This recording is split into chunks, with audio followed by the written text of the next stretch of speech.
Uvidíme na to. Svetlanočný sen.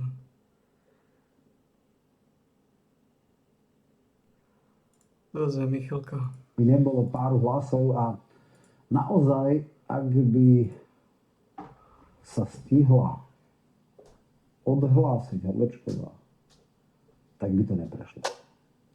Všetci boli ako oberaní, boli vyklapaní, ja som potom dal, potom začali tie interpretácie. Tak prvá a základná, je to záväzné, nie je to záväzné, čo to môže znamenať? A teraz samozrejme všetky právnickí chytrolíni začali, no dobre, ale to nepodpísalo sa 30 poslancov pod to a nemá to ústavný rozmer a je to samozrejme deklarácia, ale nie je možné ju vynúcovať, respektíve hovorí, no dobre, tak samozrejme, že je to nejaký pokyn pre zahraničie, je to pokyn pre premiéra, je to pokyn pre, alebo uznesenie platné, prijaté uznesenie pre ministra zahraničných vecí.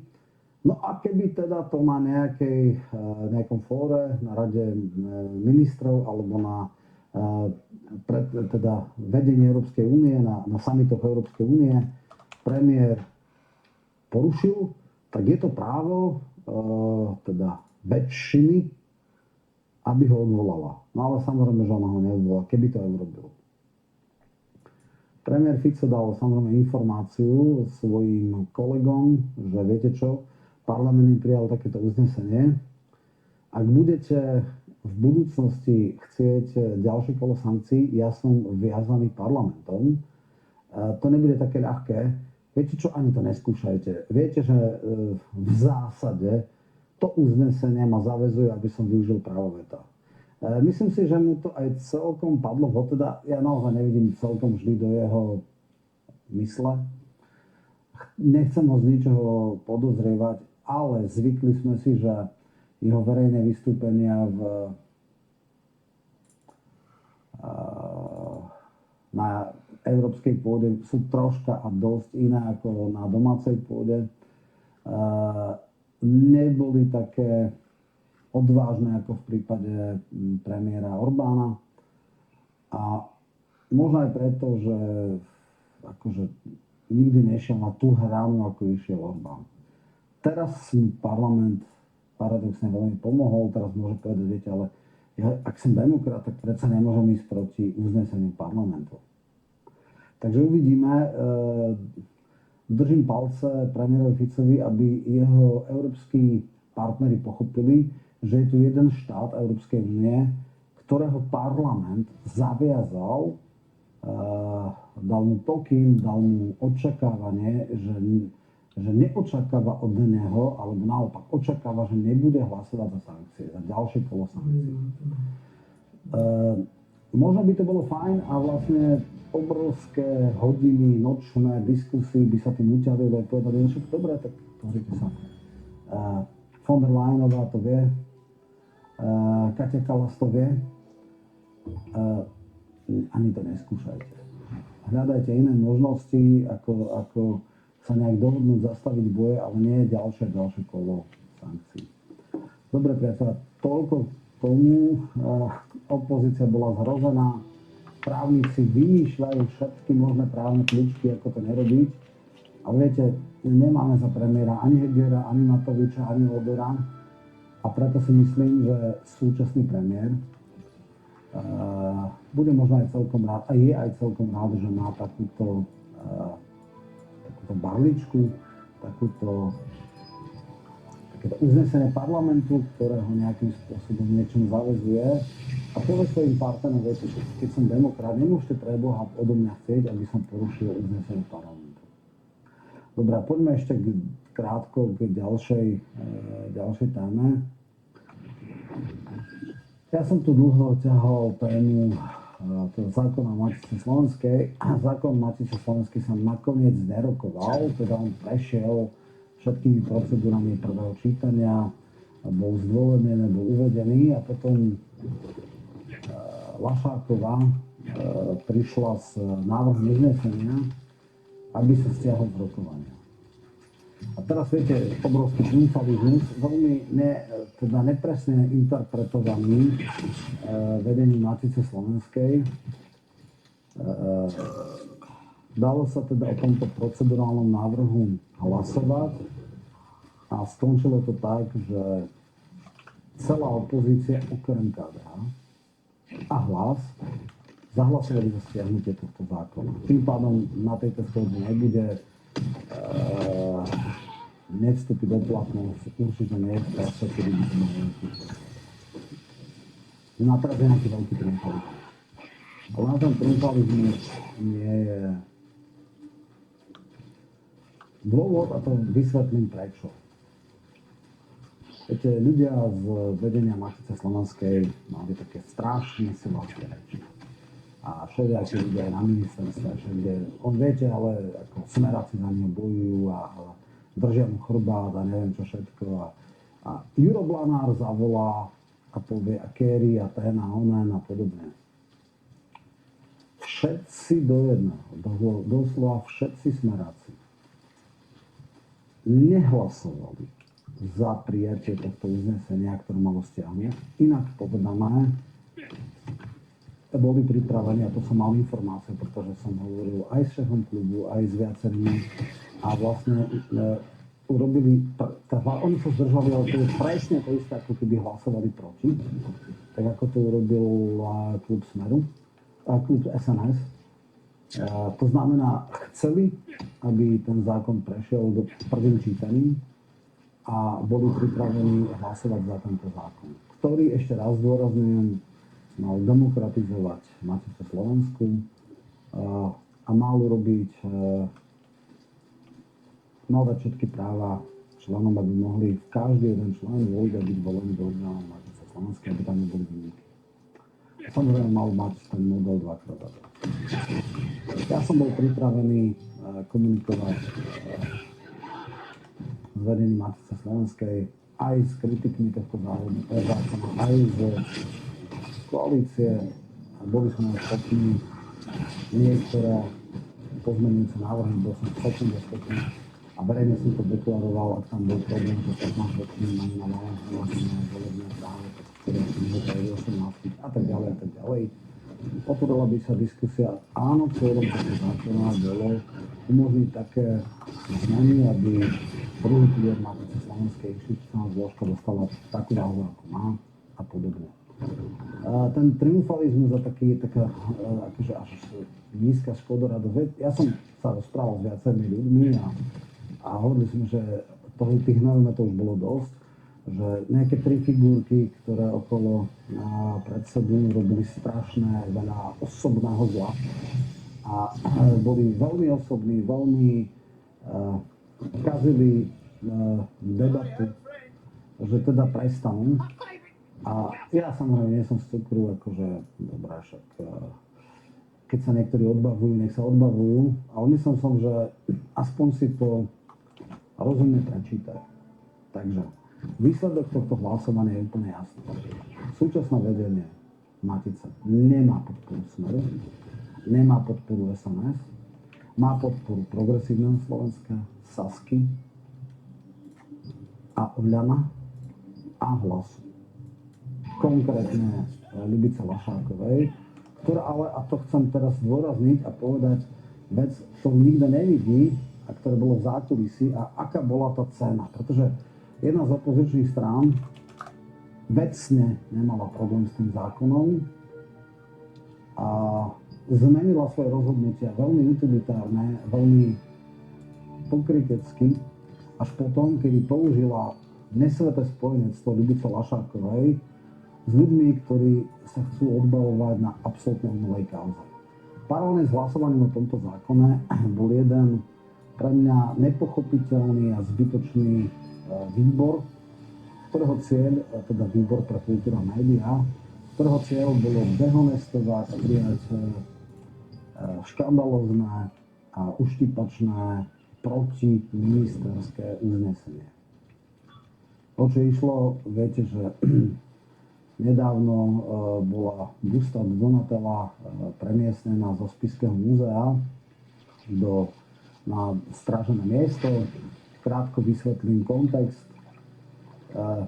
roky tam bola veľmi vzácna busta, o ktorej nikto nevedel, že je vzácna a bola všelijakým spôsobom tam nezabezpečenia v nejakom depozite.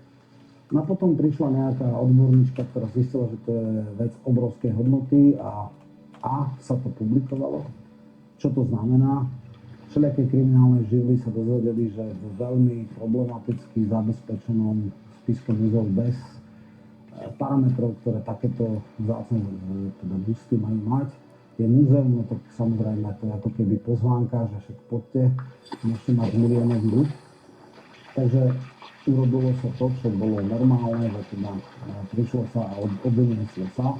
Dobre, priznávam, že nemyslel tam možno ísť priamo generálny tajomník služobného úradu, bola tam nejaká eskorta, teraz samozrejme dali požiadavku na ministra vnútra, policajnú prezidentku, aby prišla, vysvetla všetky tie veci, súčinnosti, ako to bolo, prečo to tak bolo.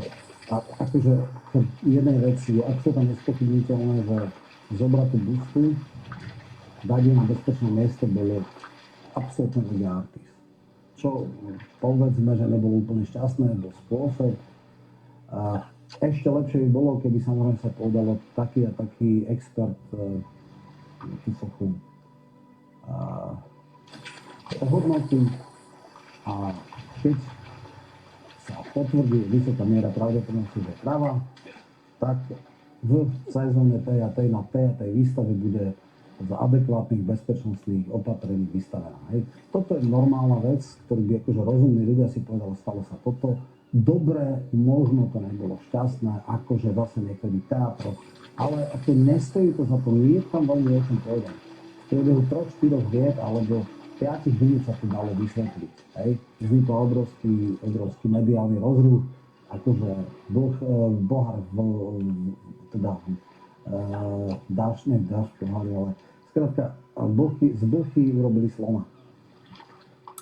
Toto využila opozícia a tretina členov výboru má právo zvolať výbor. Ja ako predseda výboru som povinný ho zvolať. Ale samozrejme my ako koaliční poslanci nie sme povinní sa takýchto výborov zúčastniť. Tým pádom by bola neuznášania schopnosť, tým pádom by výbor nemohol prijať žiadne uznesenie. No a kolegyňa Ľubica Lašáková mala zjavnú dohodu s iniciátormi tohto mimoriadneho výboru, ktoré mieni prijať veľmi dehonestujúce uznesenie a veľmi kritické voči ministerstvu kultúry. A dohoda bola taká, pani Lašáková sa dohodla s iniciátormi tohto výboru, že oni jej podržia pri zákone, pri stiahnutí zákona o Matici Slovenskej a ona umožní, aby bol výbor znášaný stopný, aby sa tam hodiny a hodiny liali špinu na príšerné, otrasné, nechutné ministerstvo na ich strašné veci. A bude teda výbor a ja neviem ešte aké všetky možné ďalšie uznesenia. Návrh toho uznesenia mám. Naozaj je problematické, možno ešte, ja neviem, už viac ako odvolávať ministerstvo nemôžu, ale neviem, čo ešte chcú, ale samozrejme veľké teatra, samozrejme obrovské mediálne výstupy a tak ďalej. Je veľmi smutné, že kolegyňa Lašáková preto, a je tu možno osobná pomsta aj mne, alebo ja neviem prečo, ja som sa vždycky k nej správal korektne, sa spojila s takýmito ľuďmi a je schopná na to, aby mohla pošpiniť a uraziť a potupiť a ponížiť ministerstvo a nechať ho čmáchať sa v špine. Tak toto urobila v prospech opozície, aby jej stiahli tento zákon. Toto bola cena za to, že bol tento zákon, že nemohol prejsť na rokovanie, že bol stiahnutý z rokovania. A je úplne na vás, viete, ten obrovský triumfalizmus vedenia Matice Slovenskej, no mne by troška zhorklo, že za takúto cenu, neviem, o čo ide kolegyne Lašákovej, neviem, či je obrovská averzia k ministerke, možno k SNS, neviem, či aj voči mne, my sa snažíme správať sa korektne, ale viete, no. Veriť niekomu v politike je asi naozaj znak naivity politickej, ľudskej naivity, ja neviem, ako to nazvať. Fakt je teda ten, že výbor za hodinu týchto rokovaní sa nedospel k záveru, ale bol celý čas uznášania schopný, lebo dvaja ľudia bývali a súčasní z Hlasu tam boli. Oceňujem jedného z poslancov Hlasu, ktorý sa na tomto nepodielal, teda sprostý Vedubra. Aby bolo úplne jasné, bol tam pán Malatinec a bola tam pani Lašáková, ktorá udržala uznášania schopnosť. Ak by bol jeden poslanec koalície, tak nebola by uznášania schopnosť, musia byť dvaja. Tento výbor je prerušený, lebo hodina nestačila, takže bude v útorok znova pokračovať. A ja uvidím, že či tam znova prídu títo koaliční poslanci a či dokonca budú, možno sa nechajú prehlasovať, možno osobné akty nebudú hlasovať za toto uznesenie, ale umožnia zase, aby kamery išli naplno, aby boli, všetko išlo vonko, však o čo ide? Ide predovšetkým, a nie tak o to uznesenie, ale o teátr okolo toho. Takže, milí matičiari, vy triumfalisti, ktorí teraz sa chcete ako tancovať na mojom hrobe, toto bola cena za to, a toto je cena za to, že bol stiahnutý tento zákon. Ako to bude ďalej, neviem. Kľudne píšte, čo si myslíte o konaní kolegyne Lašákovej. Som fakt zvedavý, že koľkých povedia, OK, to je v poriadku.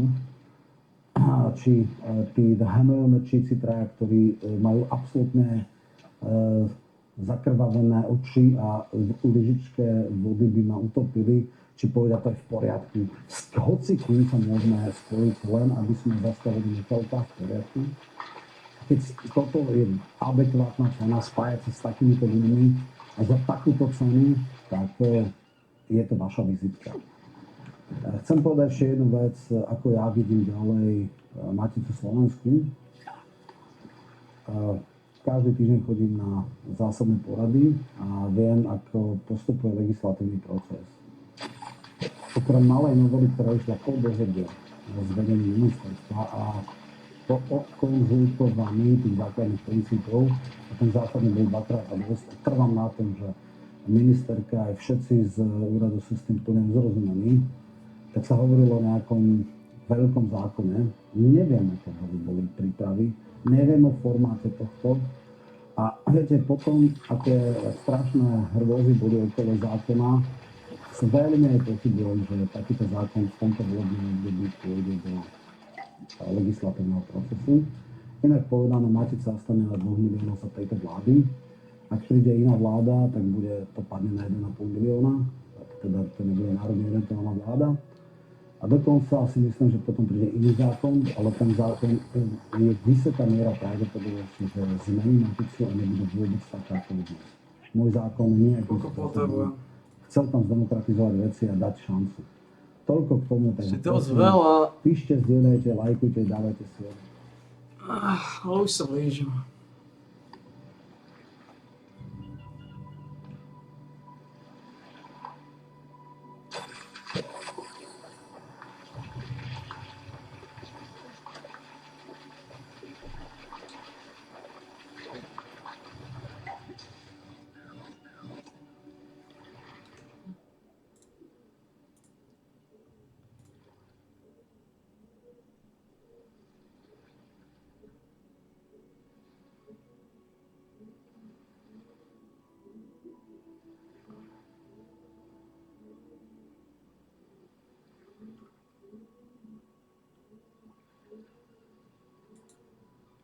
Pripravené sú otázky na telo. Ste tu správne, príjemné sledovanie. Želá Karolína Lacová.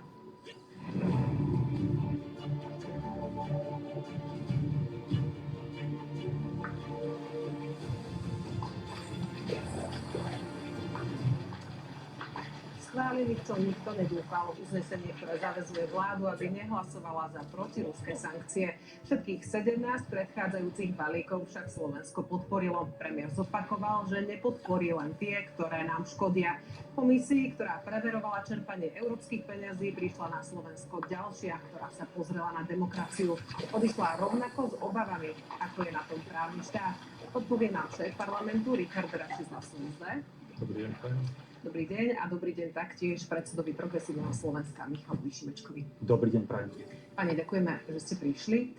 Monitorovacia skupina z Bruselu sa zaujímala o demokraciu, právny štát a ľudské práva. Návšteva spôsobila menej rozruchu ako tá, ktorá sa týkala na dotácie. Europoslanci však spokojní neodišli ani tento raz.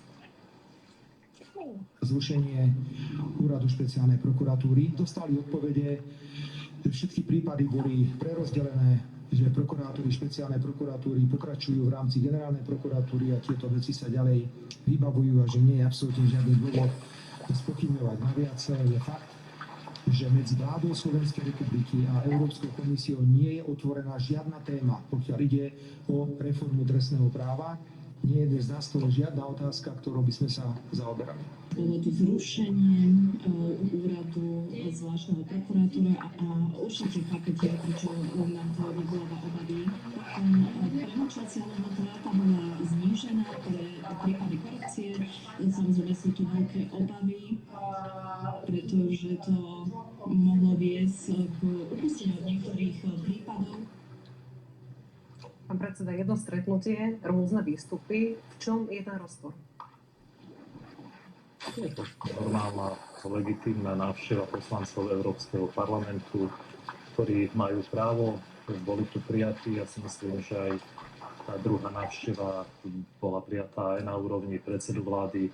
Napriek rozličným názorom na mnohé témy bola skonštatovaná, že bola korektná.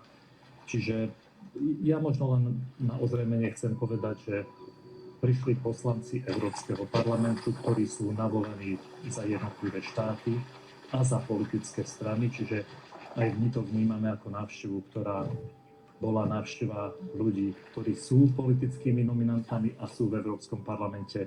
Vo všeobecnosti to zloženie nebolo naklonené našej vláde, čiže aj takto berieme. To, čo povedali, berieme na vedomie, určite sa tým zaoberať budeme, ale čo je najpodstatnejšie je, aký má vzťah Slovenská republika s Európskou úniou a s Európskou komisiou, a tam povedal predseda vlády celkom jednoznačne, že momentálne nemáme otvorené otázky.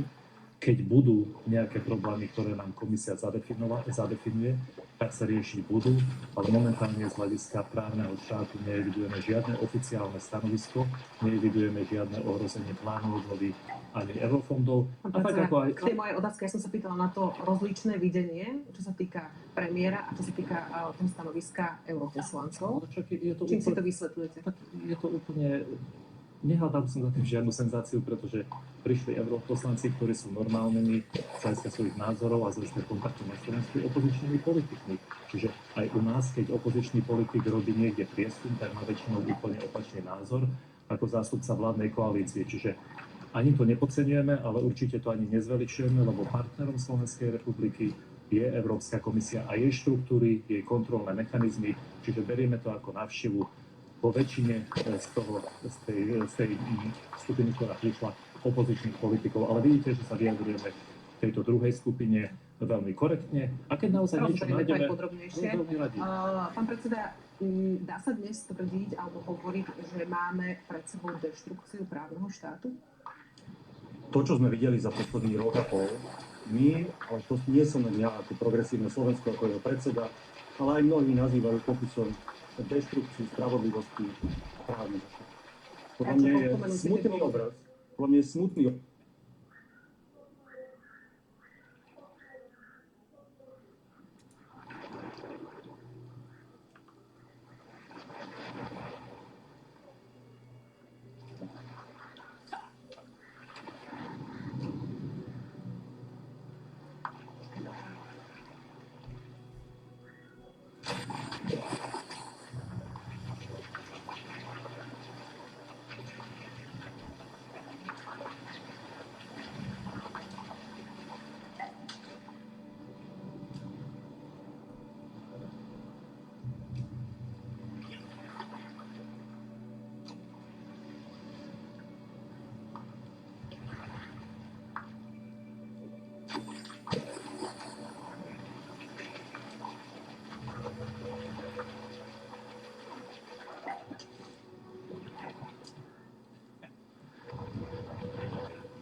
Poison ma tam zabil v tom Falloute.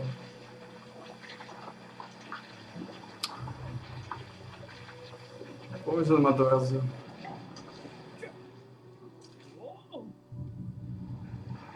Tá pičná Queen na mňa pustila strašné bomby. To ma úplne zabilo, ten Poison, to mi naložil.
No je veľa pinkodov.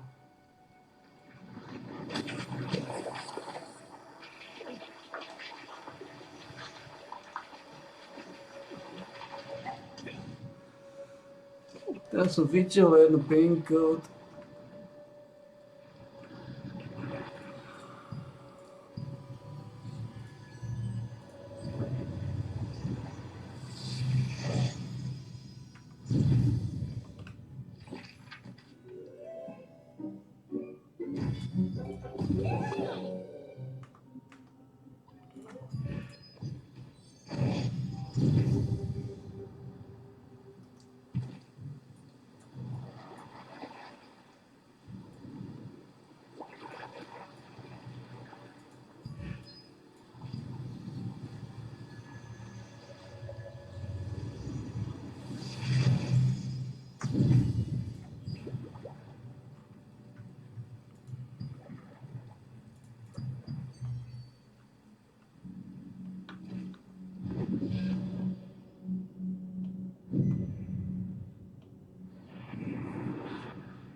Je to Amberjack. Castletown, Windhill, Black, Laslan. Laslan Coast.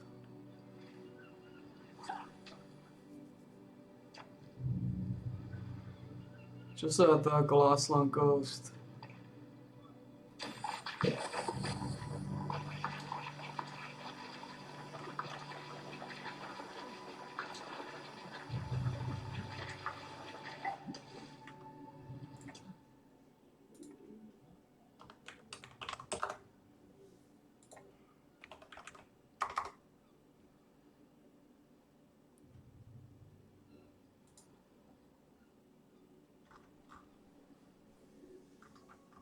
To je toto tu.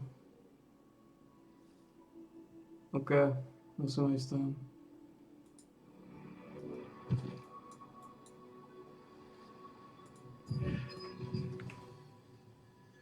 To je toto tu.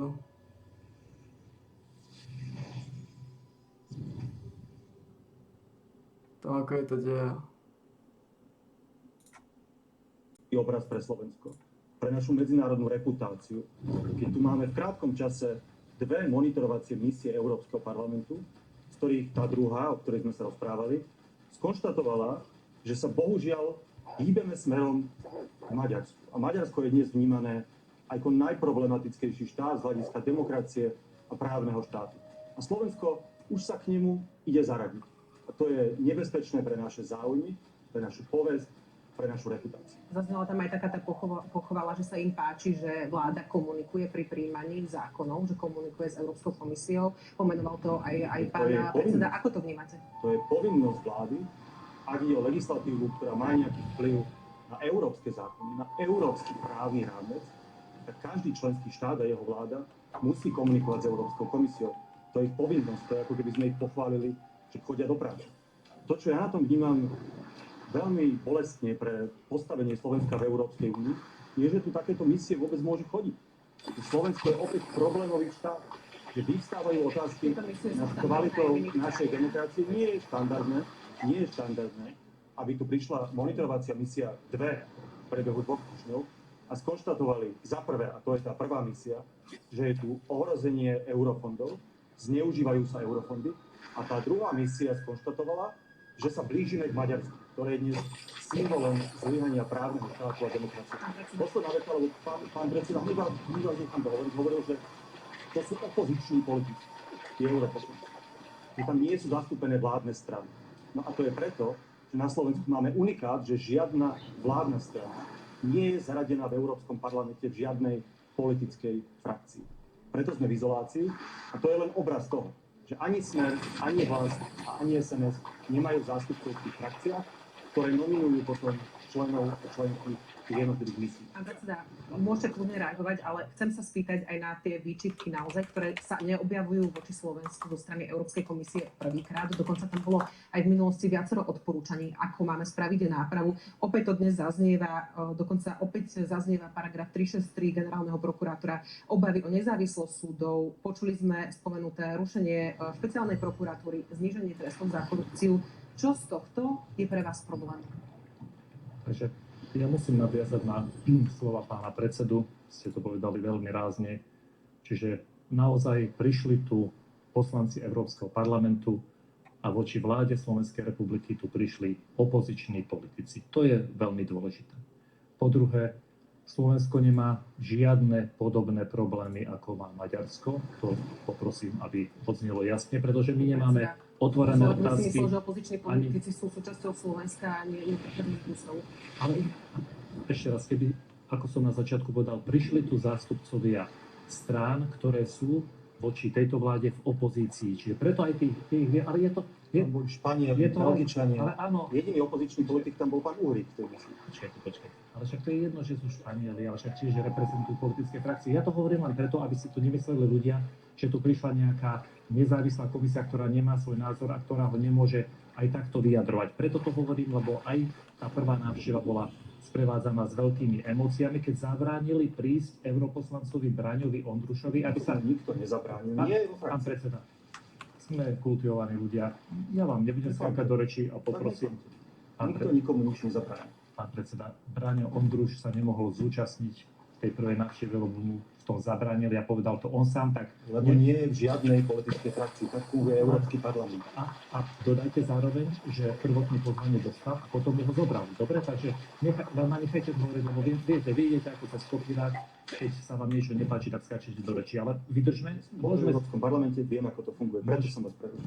môžeme si skákať do rečí neskôr. Ja viem, že ste boli v Európskom parlamente, škoda, že ste netrávili viac času v slovenských regiónoch.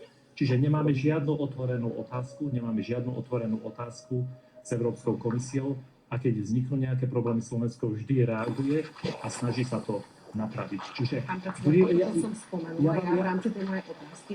Nemáte vy obavy o právny štát v žiadnom zmysle? Nič z toho pre vás nie je nejakou obavou alebo Pani nejakým moderátorka, nemáme žiadne obavy o právny štát. Slovensko je demokratická krajina a opakujem, ten jediný, ktorý by mohol vzniesť obavy, je Európska komisia, ktorá ich nevznesla, pretože s nimi komunikujeme, sme súčasťou Európskej únie a nemáme žiadne problémy momentálne. A preto vravím, že treba sa na túto návštevu, napriek tomu, že ju nekomentujem nejako pejoratívne ani expresívne, pozerať ako normálne na návštevu politických oponentov tejto vlády a preto sú aj výsledky také. A keď bude nejaký problém s komisiou, tak ho budeme riešiť, čiže nie sú ohrozené ani plán obnovy, kde sme dokonca medzi lídrami peňazí, ktoré som z plánu obnovy dostaviť, nie sú ohrozené ani eurofondy.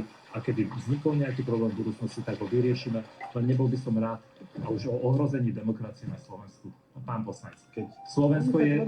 keď sa ku mne obraciate, tak ja vám poviem, kde je ohrozená demokracia. Pani, dovolte, aby som Ale- teda ja aj to posunula mojou Ja vám otázkou, to pán hovoriť, predseda. ja vám to hovoriť určite nechám. Slovensko je normálna demokratická krajina, kde si každý môže povedať svoj názor a vzniká tu demokratická vláda a týmto takto je, bude plniť programové vyhlásenie vlády. Ďakujem, pán Tak Kušník. ako, ja viem, že prepáčte, že mi ďakujete, len dokončím tú vetu. Tak ako to robia naši poslanci a ministri za Hlas, keď dennodenne riešia problémy ľudí, sme normálna demokratická spoločnosť. Nevzbudzujte Nič to z toho, žiadne nič z tých problémy. obáv, ktoré má Európska komisia, vás teda nejakým spôsobom nevyrušuje. Pán, Pardon, neboli to obavy Európskej komisie, boli to europoslanci, nie Európska komisia.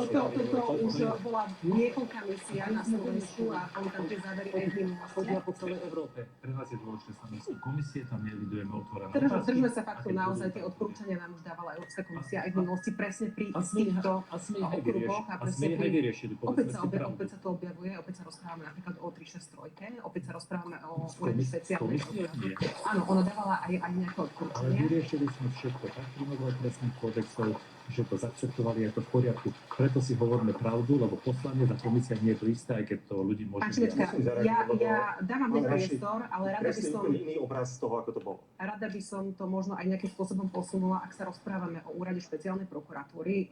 Poslanec Hnutia Slovensko Gábor Grendel by bol rád, ak by sa po prípadných budúcich voľbách obnovila špeciálna prokuratúra aj s tým, že by mohli mandát opäť ponúknuť na dokončenie Danielovi Lipšicovi. Súhlasili by ste s tým?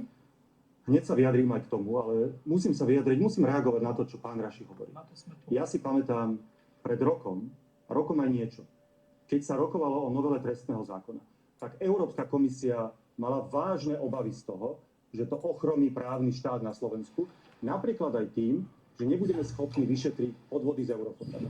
Vtedy, keď to Európska komisia hovorila, vy ste kričali, že to progresívne Slovensko zmanipulovalo vaša koalícia, aj vy osobne ste kričali, že to progresívne Slovensko manipuluje Európsku komisiu a škodí Slovensku. A teraz sa tvárite, že Európska komisia je tým najdôležitejším nezávislým arbitrom. Vtedy ste to na 15 krát museli opravovať v parlamente takým nešikovným spôsobom, že dodnes na to doplácame, aby sme neprišli o eurofondy. Celá tá novela trestného zákona bola preto, aby ste svojich ľudí pustili z pasy. Všetci to vedela to aj Európska komisia. Ale nejde len o špeciálny prokurátor. Nejde len o novelu trestného zákona.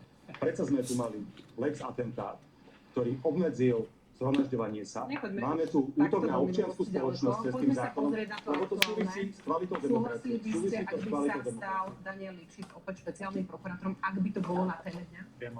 No, v tejto chvíli nemáme špeciálnu prokuratúru a myslíme si, že by malo Slovensko niečo také mať.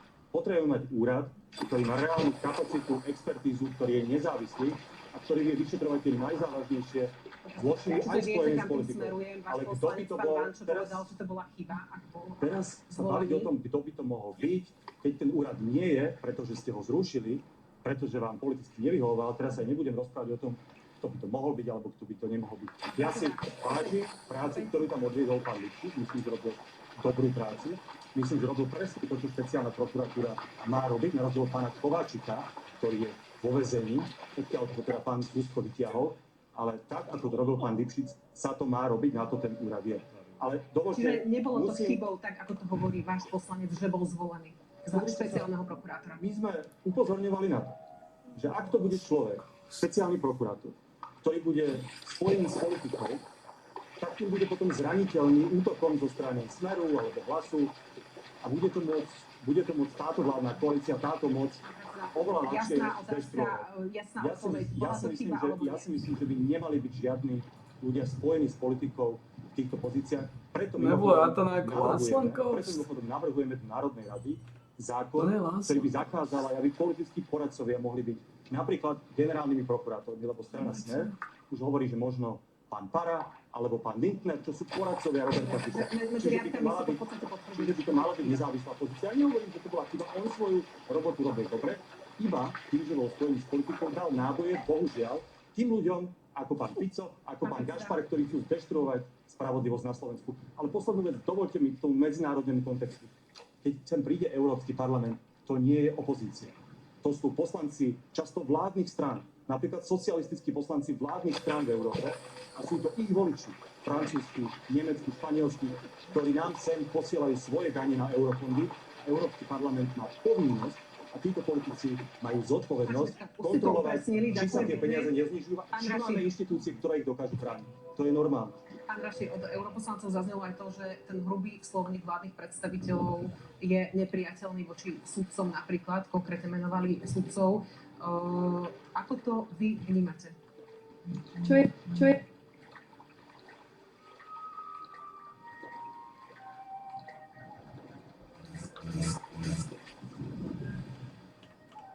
Čo do prvého je rátané ako Láslankovs? Toto je mal byť Láslankovs. Zareagujem. Vyzerá, že dochádzame k zhode, to sa málo kedy stane, že Daniel Lipšic bola zlá voľba, pretože Daniel Lipšic tým, že bol jasným politikom, dvojnásobným ministrom, zlikvidoval úrad špeciálnej prokuratúry. Pretože tam to... Pán predseda, keď vám budem skákať do reči, keď ma necháte dohovoriť, tak to pochopíte. Takže skúste vydržať. Skúste. Ste mladý človek. Ja vydržím, ale vyslovili ste lož a ja vás musím zastaviť, lebo nebudete celé verejnosti povedať. Vy ste zlikvidovali USP novelou trestného zákona. Chcem dopovedať, že vy viete, že poviem lož, aj keď ešte nedokončím. Počul som. Ja som to nedokončil, vy ste ma prerušili. Dobre, ale toto vám budem robiť ja a naozaj tí diváci. Skúste si brať skúsenosti zo starších ľudí, ktorí napriek tomu, že ste mladí, vám neskáčem do reči, lebo si vás vážim. A ja vám nebudem skákať do reči, ale nemôžete pre celé verejnosti klamať a povedať, že my sme zlikvidovali USP. Nie, vy ste ho nemohli zlikvidovať, vy ste vtedy ešte boli v Bruseli a riešili ste. Zlikvidovali ste ho vy. zákonom. Prosím vás, toto Pani, prosím, nevyťahujme to takéto šiastové obvinenia navzájom. Poďme toto je vážna téma, lebo poďme teraz, k tomu, pani čo je redaktorka, predmetom tejto ale toto je mimoriadne dôležité, Náš lebo čas vidíte, posledný. že neviem dopovedať vetu a mi skáče do rečí. Keby ste ma nechali dopovedať, tak by som povedal, že rozhodnutia Daniela Lipšica a to, ako sa vyšetrovali niektoré prípady, to viedlo k zlikvidovaniu, pretože to bolo sprevádzané otáznikmi, politickými vplyvmi, bol to dvojnásobný premiér, bol to nominant, dvojnásobný minister, bol to nominant Olano a keby takto neriadil a nedoriadil úrad špeciálnej prokuratúry, tak nikoho nenapadne ju rušiť. Ale on si tam vytvoril organizovanú skupinu, ktorá robila politickú zákazku. A teraz budem demonstrovať, kým neskočím Ja do to rečí. ale doplním teda. Ľudia to dopýtajú, vy môžete vysvetliť. Pozrime sa, ja som sa pýtala na úlohy slovných politikov, hlavných politikov. Pozrime sa, ako komentoval rozhodnutie sudcu v prípade Petra Kažimíra a váš stranický šéf Matúš Šutajač. Ide o čisto politický proces a keby tu boli 50. roky, tak ako Milada Horáková a Peter Kažimír je zajtra vyslovene odsúdený na smrť. Je pre vás problém, keď sa politik takto vyjadruje? Bolo to expresívne vyjadrenie, ktoré malo poukázať na to, že proces s Petrom Kažimírom je spochybňovaný aj expertami, ako je dekan právnickej fakulty, ako je ústavný právnik Prochádzka, pretože nejde to v poriadku. Pán predseda, sudca, je to problém, alebo to nie je pre vás problém, takýto hrubý slovník na adresu prokurátorov, sudcov? ale to bolo vyjadrenie názoru na jedného sudcu, žiadneho iného sudcu sme Nazvalo sa nespochybňovali. Združenie sudcov za otvorenú justíciu, ktorí to kritizovali. Združenie sudcov za otvorenú justíciu, viete, aké má zloženie. Bolo to vyjadrenie na proces, ktorý prebieha, ktorý je spochybňovaný právnikmi. Vyzerá to ako účelový proces proti Petrovi Kažimírovi, kde sa robí tzv. Svojvoľa sudcu a preto tá reakcia bola taká tvrdá, aby si ľudia uvedomili, že aj v dnešnej dobe sa môže stať, že niekto ignoruje rozhodnutia, aj Najvyššieho súdu a odporúčania. Opäť jasná otázka. Bolo to správne takto sa vyjadriť? Už pán Čelár od vás vlastne hovorí, predseda ústavnoprávneho výboru, že asi to nebolo správne. Takýto slovník použiť. Bolo to vyjadrenie, ktoré vtedy pán predseda súd cítil a urobil ho tak, ako to vtedy cítil. A ja ho za to určite odsudzovať nebudem. Nevidíte v tom narušenie dôveryhodnosti verejnosti voči sudcom napríklad? Pani, to je naozaj dobrá otázka, pretože myslím si, že narušenie dôveryhodnosti voči sudcom sa práve deje v tomto prípade z vyjadrení a rozhodnutí sudcu, ktoré vyvolávajú otázky. Ja som nikdy nekomentoval žiadne rozhodnutia súdov, ale toto je prvýkrát, keď musím povedať, že na základe nálezov odborníkov nie je všetko v poriadku. Nemôže sa tu predsa robiť svojvoľa výkladu zákona, ako hovoria experti, v jednom prípade, keď sa v ostatných rozhodne inak. Sú tam aj druhé názory iných expertov, čiže je to opäť o tom, či politik to má hodnotiť, alebo nie. A keby to bolo v poriadku, a to je v poriadku, na to ste tu. A predstavte si, povedzte mi iné spory s takto exponovanou osobou, kde by bolo toľko kontroverzií ohľadom Je už rozhodnutia. druhýkrát odsudený, nepravoplatný zatiaľ. Pána Šeška, poďte reagovať. Pán Raši, teraz veľmi názorne predviedol to, o čom my hovoríme, že je ohrozením demokracie a právneho štátu. Teraz tu v priamom prenose. Lebo k demokracii a právnemu štátu patrí to, že respektujeme nezávislosť súdov. A nie, že sa tým sudcom, ktorí rozhodli inak, ako vy myslíte, ako vy ste čakali, že tým sudcom sa budete vyhrážať, šikanovať a že budete spochybňovať ich nezávislosť. To je ohrozenie právneho štátu, lebo sa vám to nepáči, tak poviete, že sudca je zaujatý, alebo opozičný aktivista. A potom poviete, že nechajte ma dohovoriť, keď ste vy sa sťažovali, nechajte ma dohovoriť. Hovorili ste, že sú názory odborníkov, nálezy dekana právnickej fakulty, ktoré hovoria opak. Tak ako si predstavujete ten právny štát? Tak nemajme súdy, a bude pán Burda, alebo dekan, alebo nejaký odborník bude rozhodovať o vine a nevine. Tu je odsúdený guvernér Národnej banky, aby namiesto toho, aby ste povedali, že má proste rezignovať a nech sa potom bráni v tom dovolaní, tak vy budete hovoriť, že ten súd je zaujatý, alebo že spochybníte to rozhodnutie súdu. To je presne to, čo robí aj Smer kedykoľvek, a to aj pán Fico, sa mu nepáči nejaké rozhodnutie prokurátora alebo súdu, tak zaútočí na toho sudcu. A ešte k tej poslednej veci. Obávate sa záverov komisie v tomto prípade? Ktorej komisie? A teraz myslím tá komisia, ktorá prišla sa pozrieť na stav demokracie. No ja predpokladám, že toto bude súčasťou tých záverov. Ale vrátim sa k tomu, čo sme sa rozprávali predtým. Úrad špeciálnej prokuratúry. Preto som vás prerušil, pán Raši, lebo ste klamali, Nie. potom ste to dopovedali a znovu ste klamali. Že vy ste ma prerušili ešte predtým, Daniel ako som to Lipšic povedal. zlikvidoval úrad špeciálnej prokuratúry.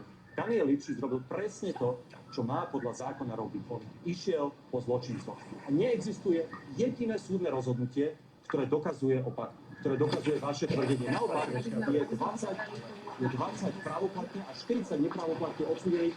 A to sú ľudia, často blízky vašej koalície, ktorí ukazujú, že úrad špeciálnej prokuratúry robil svoju prácu dobre. Čiže vy sa môžete spoliehať na svoje názory a nálezy odborníkov, ale súdy rozhodujú jasne a okrem iného ukázali, že Daniel Lipšic si robil svoju prácu dobre. A práve preto ste zlikvidovali jeho úrad, pretože si robil tú prácu dobre, nie ako pán Kováč. Na záver, ešte prosím, obávate sa naozaj nejakých záverov tejto misie, pretože doteraz to bolo naozaj v tej rovine nejakých obáv, nejakých odporúčaní. Obávam sa, že to bude opäť hanba pre Slovensko. To sa obávam a to sa týka tej prvej misie, ktorú mimochodom ešte predtým, než prišli, tak váš pán predseda nazval trestnou úpravou a to ešte ani nedorazili do Bratislava. To sa týkalo zneužívania eurofondov v kauze Hacia.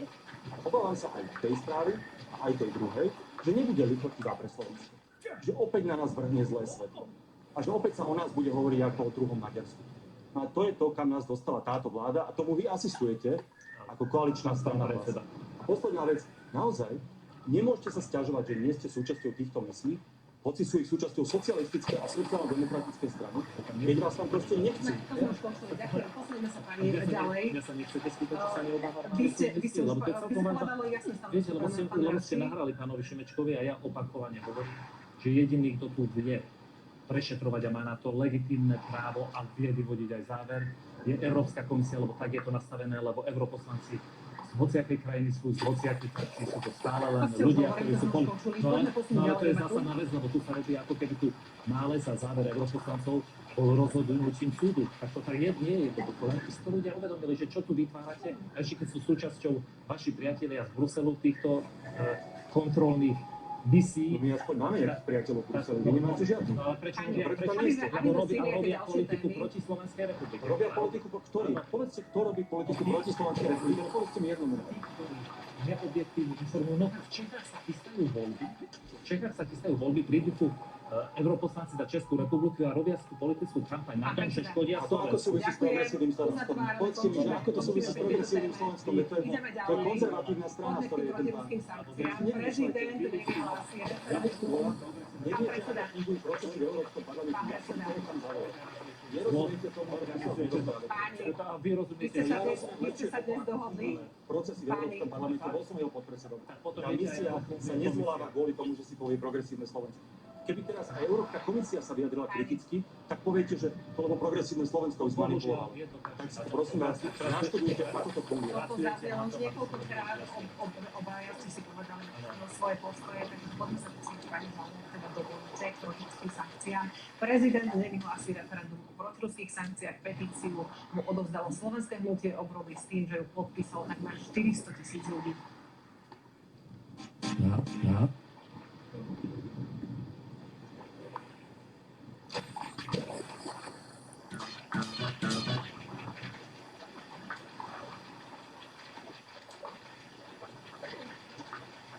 Musí byť jednoznačný, aby si ho jeho prípadní adresáti nemohli vykladať svojvoľne.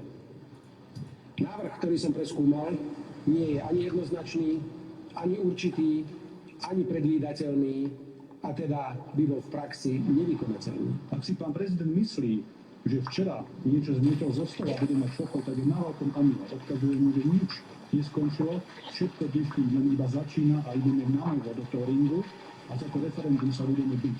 Budú nasledovať právne kroky. Prezidentovi Slovenskej republiky zle poradili.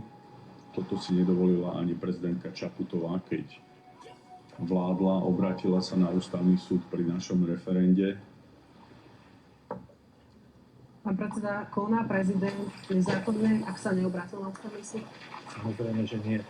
Prezident Slovenskej republiky urobil rozhodnutie na základe expertných analýz, ktorú mu dali právnici a experti aj na referendum, aj na zákony, aj na ústavné právo a urobil jediné, čo urobiť mohol, keď je nevykonateľné a nejednoznačné, takto referendum nepodpísal. A považujem za správne, že sa ani neobrátil na ústavný súd, pretože keď je raz jasné, že toto referendum nemôže byť zrealizované v praxi, tak zbytočne bude hľadať nejakú alibistickú výhybku a obracať sa na ústavný súd, tak ako to urobila to, čo bolo kritizované jeho predchodkyňa Zuzana Je to Čaputová. dvojaký meter, lebo vy ste práve Zuzanu Čaputovú kritizovali za to, že to poslala na ústavný súd. No nie je to dvojaký meter, pretože aj Zuzana Čaputová spochybňovala referendovú otázku, ale napriek tomu nemala odvahu na to, aby to povedala jasne. A išlo o referendum, ktoré sa Nechala týka... rozhodnúť ústavný súd, ktorý je legitímne. Ale samozrejme je to legitímne, ale keď ste presvedčení, že niečo správne nie je, tak tomu máte urobiť sama. Na čo je potom... Čiže to mala nevyhlásiť ona sama. No, lebo však ona od začiatku naznačovala, To by ste uvítali vtedy?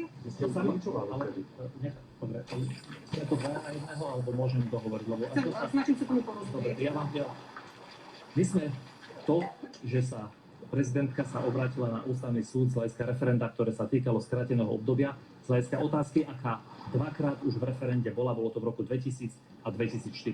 Preto sme to kritizovali, pretože keď namietala, že môže byť tá otázka problematická a týkala sa výsostne vnútornej záležitosti Slovenska, tak to mala povedať rovno a nemala sa alibisticky prikrývať. Peter Pellegrini urobil rozhodnutie, ktoré samozrejme vidíte, že pán Danko a pán Švéd sa hneď obrátili, teda stiahol na seba aj veľkú časť nevôle ľudí, ktorí to podpísali, ale povedali jednoznačne, nebude vypisovať referendum a vyhadzovať, prepáčte za slovo, 10 miliónov eur na niečo, čo aj tak nie je v praxi vykonateľné a nie je jednoznačné. Čiže mal na to odvahu, že to takto urobil a my jeho vyjadrenie absolútne rešpektujeme, aj keď referendum je to najväčšie prejav vôle ľudí, ale keď sa raz vykonať nedá... presne toto, o čom hovoríte teraz, Peter Pellegrini v tom roku 2021, ona prvá, že sa pani prezidentka musí citlivo zvažovať to, o čom ľudia žiadajú.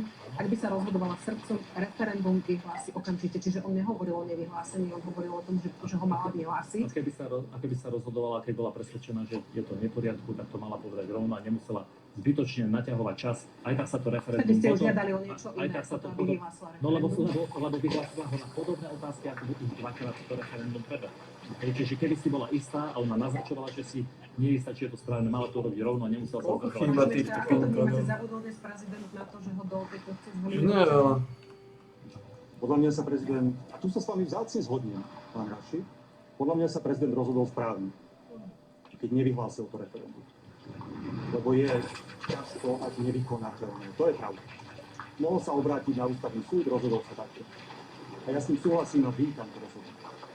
Ale to, kde s vami nemôžem súhlasiť, je, lebo tam vidím obrovské pokrytectvo, je, že teraz budete vravieť, že pani prezidentka Čaputová sa mala rozhodnúť sama a vtedy rovno nevyhlásiť referendum o predčasných voľbách, veď by ste ju zlinčovali vtedy. Veď by ste ťahli na prezidentský palác. Spomeňte, čo vtedy Robert Fico a celá terajšia opozícia, ako častovali prezidentku Čaputovú. Každý deň hovorili, že zmarila referendum. Ona ho nezmarila, ona sa iba obrátila na ústavný súd. Čiže to je také pokrytectvo, keď dnes hovoríte, že ona sa mala rozhodnúť sama a mala ho rovno nevyhlásiť. Naopak, dnes sa Peter Pellegrini mohol obrátiť na ústavný súd, bolo to jeho právo, rozhodol sa takto, ja som rád, že to referendum nebude, lebo to referendum je nezmysel a bolo by nebezpečné, ale kvitujem, ale prekvapuje ma doslova, ma šokuje pokrytectvo z pánov z Hlasu, lebo toto keby urobila vtedy pani prezidentka Čaputová, tak tu máme takú kampaň nechutnú voči nej, že si to aj nevieme predstaviť. Veď si to pamätáme tú dobu. Ale sa iba obrátila s otázkou na ústavný súd. Už vie, čo by bolo, keby bolo.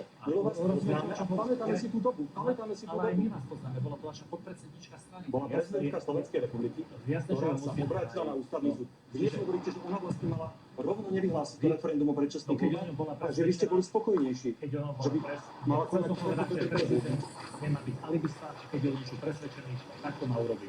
A hotovo. Nie, prezident má zvažovať, či je tá otázka konformná so slovenským právnym poriadkom. Pani prezidentka urobila správne, že to dala na ústavný súd. Mohol to robiť aj prezident Pellegrini. Ale protiruské sankcie vyvolali aj ďalšiu otázku v parlamente, keď teda parlament schválil uznesenie, ktoré zaväzuje členov vlády, aby nehlasovali za protiruské sankcie. Pán Naráš, čo sme to sledovali v parlamente?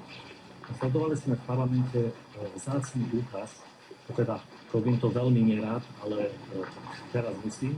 A pomenoval ho zo slovenskej politiky Igor Matovič, že kvôli progresívnemu Slovensku bolo schválené uznesenie ohľadom protiruských sankcií. Počkajte, ale to uznesenie predkladal koaličný partner Andrej Danko, čiže bolo v záujme koalície, aby ho schválila?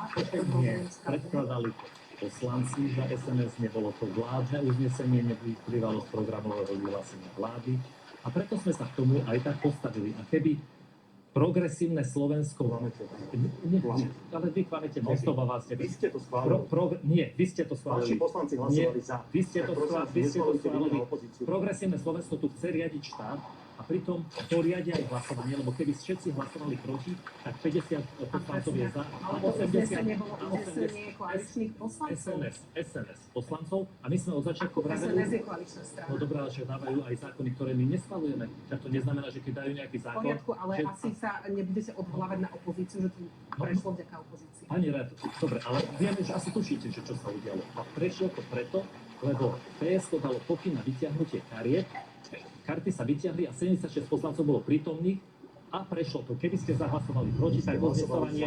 Vaši poslanci hlasovali za, tak čo tu rozprávate? My sme mali... Štyria vaši poslanci, ak sa nemýlim, hlasovali za. My sme mali... Potom čo? My sme mali voľné hlasovanie a 4/5 našich poslancov nepodporilo. Vidíte, vy ste úžasná strana. Vy neviete, vy chcete riadiť štát a neviete... Vaše uznesenie, vaše hlasy. Dobre, odporúčam všetkým divákom, nech si pozrú, ako to bolo. Nech si pozrú tlačovku šéfa SAS, pána Matoviča, ktorý jasne povedal, že ale prešlo to... Hneď vám dám priestor, Prešlo chcem to sa na kvôli toto vám. dopýtať, naozaj. Progresívne Slovensko podporilo uznesenie. Vaše uznesenie, váš koaličný partner, vy ste hlasovali za, vaši poslanci. Prestaňte klamať. Dovolte, aby som sa na to ešte dopýtala. Strátila koalícia v otázke zahraničného smerovania väčšinu v parlamente? O čom svedčí to hlasovanie? A navyše aj to, že vy máte tú rozdrobenosť aj vo vnútri hlasu, pretože traja poslanci skutočne hlasovali za toto uznesenie. Traja z 26.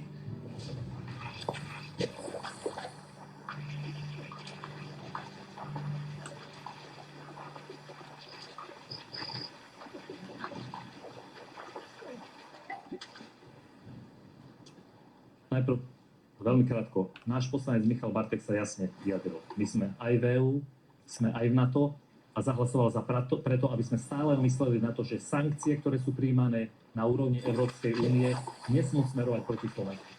Preto sme nepodporili to uznesenie, pretože je nevykonateľné, pretože experti a právnici hovoria to, že toto uznesenie môže mať len politický a deklaratórny charakter, ale toto uznesenie nezaväzuje vládu. Čo je podstatné, nezaväzuje vládu a teda premiér môže hlasovať, ako sa rozhodne vláda a aká je zahranično-politická línia. Naozaj tá otázka, na čo niečo také schvaľovať, keď to je nevykonateľné. Pán predseda, počkajte.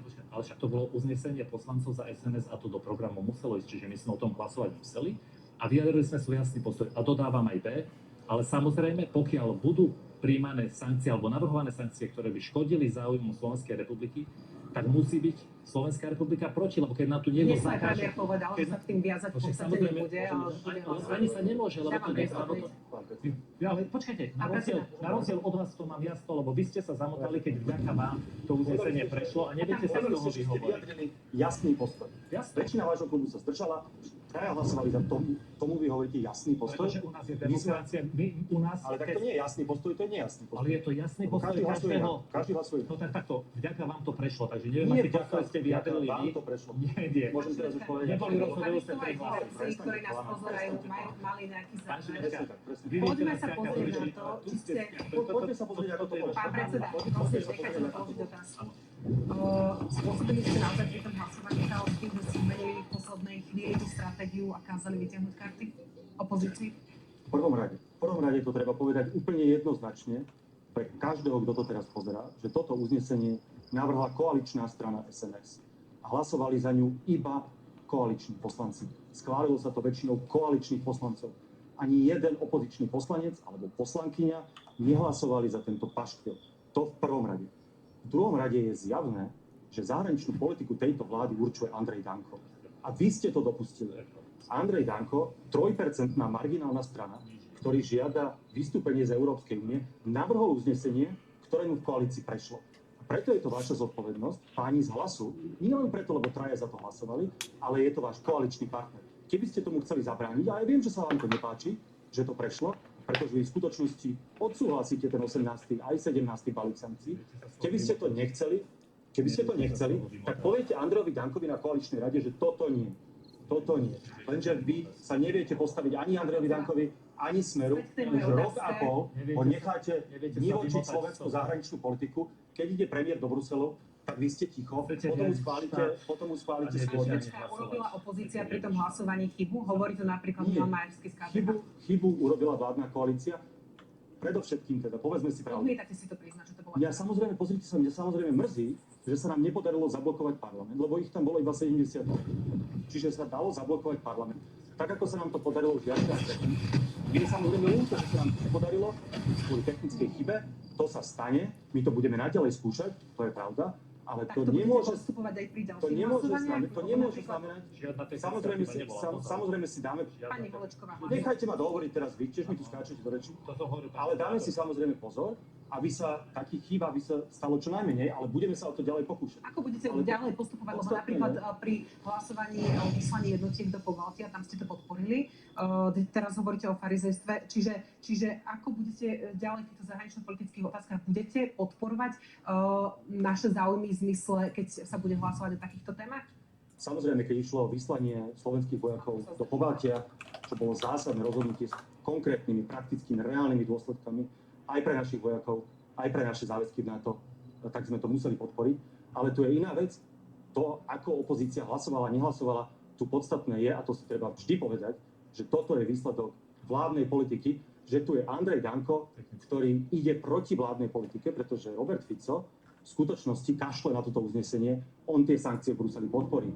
A tu máme poslancov Smeru, aj Hlasu, aj SNS, ktorí sa v zásade vzbúrili vládnej politike. A to nejako nesúvisí s opozíciou. Ak má poslednú vec, naozaj poslednú, ak má s tým Hlas problém, že niečo takéto prešlo, tak očakávam váš návrh na Európskom výbore, ktorým sa to teda uvedie na pravú mieru. Aký má premiér mandát v Bruseli. Keď teda sa vám toto nepáči, tak môžete navrhnúť na Európskom výbore, čo už bude záväzné, také stanovisko, ktoré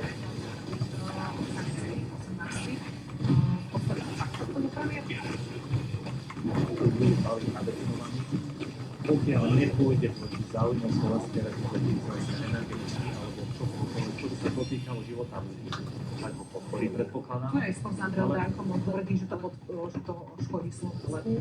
Áno, ale máme premiér, v zahraničnej politike reprezentuje legitímne zvolenú vládu a vidíte, že 17 krát hlasoval za to. Takže nevzniká žiaden problém, je to rozhodnutie vlády. My všetky sankcie podporujeme, ale tie, ktoré by sa týkali jadrového paliva, napríklad a sankcií, ktoré je nevyhnutné pre naše elektrárne, to nepodporíme. Tú sankciu by som nepodporil. To si nazviem, čo poviete vy. Ale to je rozhodnutie. Pán Šimečka hovorí veľmi dlho, dajte mi slovo. On bude... Ja si myslím, najprv k tomu teda, že premiér si urobí aj tak, čo chce. Čiže predseda Národnej rady vlastne hovorí, že to je úplne jedno, ale že predseda vlády sa aj tak rozhodne, ako chce. A že nemusí rešpektovať uznesenie Národnej rady. Nereflektuje na vaše otázky, zase si povie čas. Ja viem to dnes ráno povedať, že to je iba politika. Pán Šimečka, tá jadrová politika, respektíve... Ja si myslím, že samozrejme, že to bude trvať dlho. A že to nie je jednoduchá vec, ale že aj naše jadrové reaktory môžu mať palivo, ktoré nie je ruské. Iné krajiny to tak robia, ktoré majú podobného typu jadrové reaktory. Aj Česká republika, mimochodom aj Ukrajina. Čiže samozrejme, že sa to dá urobiť. Mali by sme nehlasovať za sankcie, ako sa bude o to jednať? Kľúčová vec, ktorú je dôležité povedať.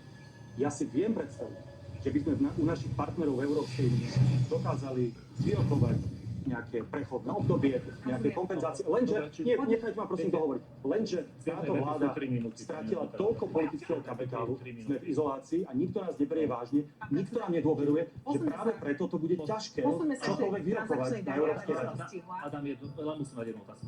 To je typický farizejský postoj PSK. Jednoznačne, teraz, keby bola sankcia na dovoz jadrového paliva, ju treba zablokovať, pretože naše elektrárne potrvá im roky, kým sa zmenia a Už ste na to mali roky pracovať, to je druhá vec. A prečo by sme mali na to roky? A Pretože chceme diverzifikovať naše vy neviete energetické ani zdroje. na to obraniť Slovensko. Vy neviete obraniť Slovensko Poďme na záver ani krátko vzťahy k tej na to, transakčnej dani. ani ohľadom toho, čo sa týka našich jadrových energií. Vy proste Aj vy neviete, vy ste nevedeli ani ten plyn cez tú Ukrajinu priniesť, nebudete vedieť ani toto, pretože vás nikto v Európe neberie vážne. Na to musíte mať spojencov, plyn aby ste niečo také vyrokovali. ruský plyn prinášame dookola a to už vám nevadí, že ruský plyn ide dookola. Nebola najdôležitejšia misia premiéra, aby teda presvedčil európskych partnerov. Je tak potom... Máme, to nemáme. Presne tak to bude s jadrom. Ja som si myslela, že dnes budete konštruktívne naladení a ja som si myslela, že dnes tá debata bude naozaj v konštruktívnom zmysle slova, ale vidím, že... Ja vás neurážam, či ste starí alebo mladí, tak prosím vás, Ja som to vyniešil. Black Hell Plans. Rada by som stihla transakčnú daň. Daybreak Show. Ten Daybreak, tam musí byť. Vládnite. Nevyhovárajte sa na opozíciu a vládnite. A vy robíte opozičnú politiku aj na Ja robím opozičnú politiku, vy sa vyhovárate na snažila nejaké prirovnanie dať, ale adekvátne mi nenapadá, ale poďme do toho. Tam bude. Pán Vaši, transakčná Daybreak daň. Show. Prečo majú podnikatelia s tým zrušením čakať až na jeseň? Prečo to nemôže byť skôr a pomôcť im možno už v rámci leta? Pretože sa to bude, lebo parlament bude zasadať normálne v druhom čítaní začiatkom septembra, začína to 9. septembra rokovanie parlamentu, transakčná daň a náhrada výpadok zaň sa týka zrušenia dňa pracovného pokoja, ktorý bude v novembri, takže nie sme tam v žiadnom časovom strese, je to rozhodnutie vlády, ktorá to navrhla takto. To bol chybný krok, že idete pre skupinu živnostníkov a pre malé firmy daň zrušiť. Prečo im nepomôcť naozaj čím skôr? Keď najvyššia opozícia prichádza s mimoriadnou schôdzou, ktorá by mala byť v útorok. Opozícia to robí len ako pro forma, aby sa zase dostala do médií. Je to rozhodnutie ministra financií a vlády Slovenskej republiky, keďže sa to týka sviatku 17. novembra, v septembri to zvládneme. Je to rozhodnutie, nerušíme žiaden sviatok, ruší sa len deň pracovného pokoja a nájde sa úľava pre ľudí práce, pre malých živnostníkov, pre malých podnikateľov a táto daň sa upraví, zruší sa v tejto skupine. Ja som rád, že aj na našu výzvu sa to robí, pretože toto je konkrétna... to, že je to potrebné zrušiť čím skôr. Má to čas. Stačí to zrušiť v septembri 9. keď začne... Ako to vy vnímate? Nebolo by naozaj možno spravodlivejšie prísť nejakým systémovejším riešením, ako to rušiť len pre niektoré skupiny? Máte pravdu, ale je to lepšie než nič. A ja som veľmi rád, že pán Raši hovorí, že to stačí zrušiť v oktobri aj pre živnostníkov a malých podnikateľov. Tak choďte to povedať všetkým tým, ktorí pracujú v gastre, v cestovnom ruchu a ktorých čaká náročná letná sezóna, lebo budú musieť platiť transakčnú daň. To, čo my chceme a navrhujeme vám, vládnej väčšine, poďme to schváliť čím skôr, ešte teraz v júni. Preto sme dali návrh na mimoriadnu schôdzu Národnej rady, v ktorej by sa prerokúval ten návrh, ktorý sme schválili v prvom čítaní Andreja Danka. Aby sa to zrušilo už teraz. Zároveň ja som presvedčený, že to treba zrušiť komplet. A som presvedčený o tom, že už to, že sme zrušili alebo čiastočne obmedzili tú transakčnú daň, je priznanie vlády a Roberta Fica, že to bol od začiatku nezmysel. Hovoria to podnikatelia, hovoria to ekonómovia, hovorí to už aj veľmi velebená Európska komisia, povedala, že to dusí podnikateľské prostredie, že to naozaj nám dusí hospodársky rast. Takže čím skôr to zrušíme, tým budeme mať väčšiu šancu nadýchnúť sa aj pokiaľ ide o ekonomický rast. To stanovisko je jasné. Ukázala dnes vláda to, že vie šetriť aj sama na sebe. Ak opäť hovoríme o určení sviatku, o určení teda sviatku nie, ale o určení dňa pracovného pokoja. Pre všetkých ľudí. Zrušenie dňa pracovného pokoja bolo riešenie, ktoré sa dá aplikovať relatívne rýchlo a vyrieši túto časť transakčnej dane. Samozrejme, že transakčná daň neteší nikoho. Ani ja som nikdy nepovedal, že nás to teší, že s takýmto návrhom ministerstvo financií prišlo, ale prišlo s ním preto, lebo je potrebné konsolidovať financie a sme radi, my sme 1.5. vyzvali na úpravy, počas Sviatku práce na úpravy transakčnej dane. Ja som rád, že sa našlo takéto riešenie a bude ideálne, keď bude hospodárenie krajiny v takom stave, že nebude musieť... Kde ukázala vláda, že vie šetriť, alebo respektíve aj poslanci, že vedia šetriť sami na sebe? Ja vám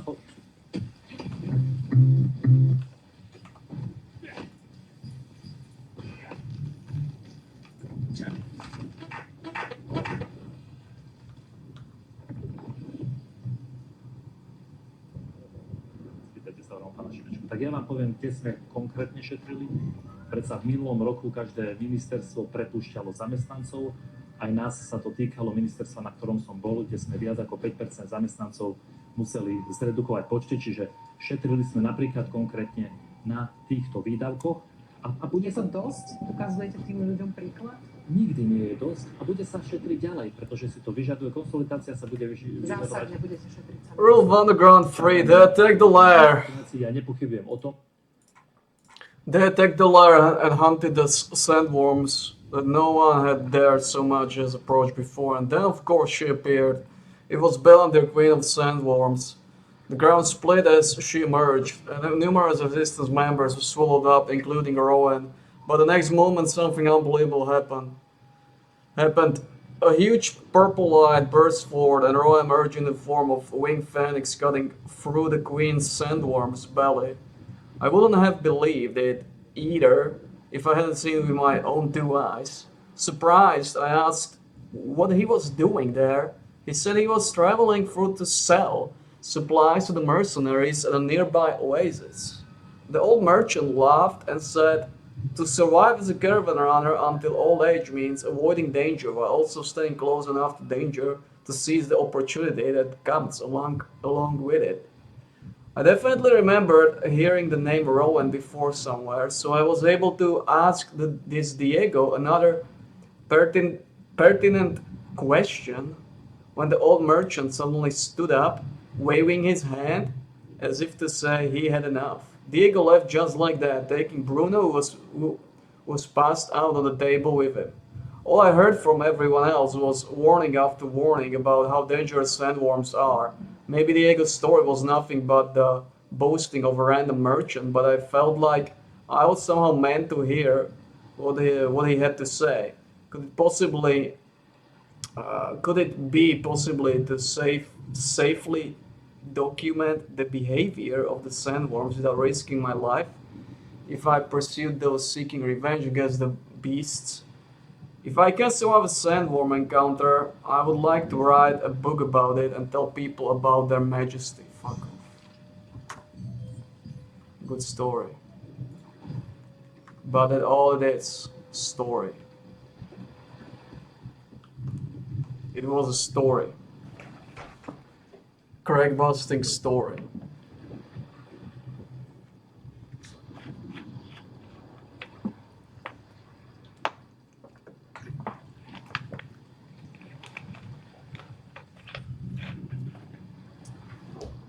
It's all it is. A Craig Busting story.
To by mal byť posledný balón.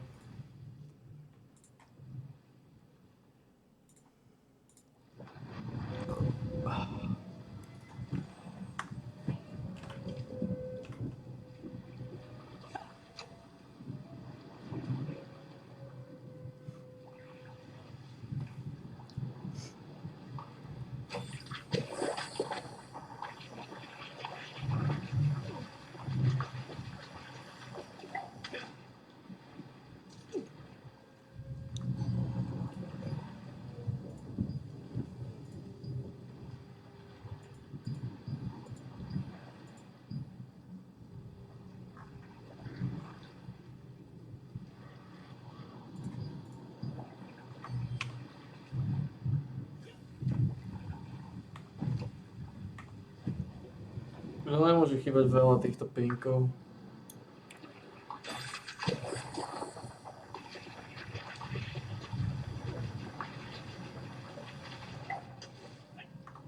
To musí byť tesné s tými pinkami.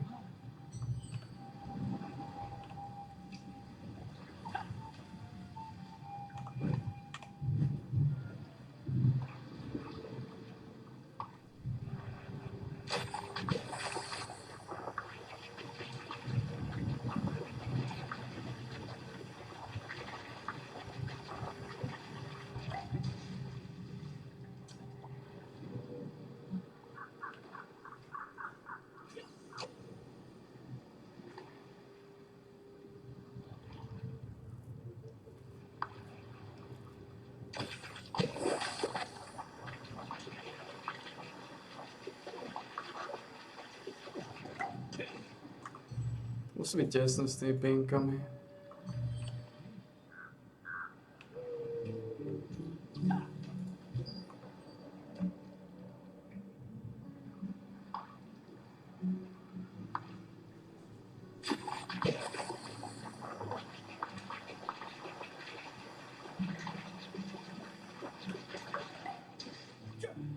Koľko pinkov to otvára?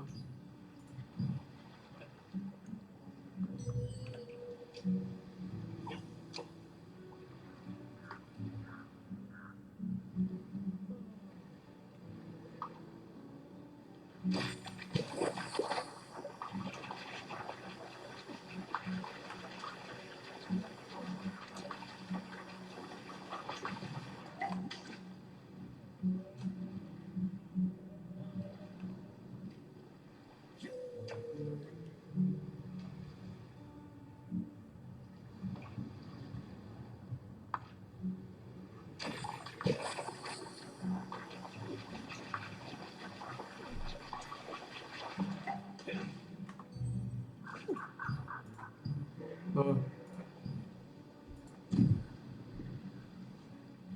Toto ma zaujíma, či tu... Tu by mal byť balán. Nechcem tu moc byť kvôli tomu, ale chcel som to jedno balóna vyťahnuť.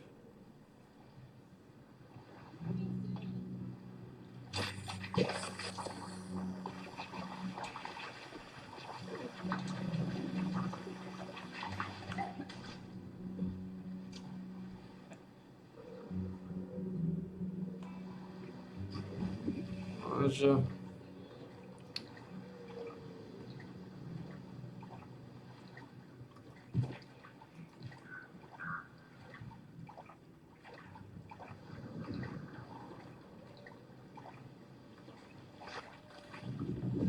Lenže...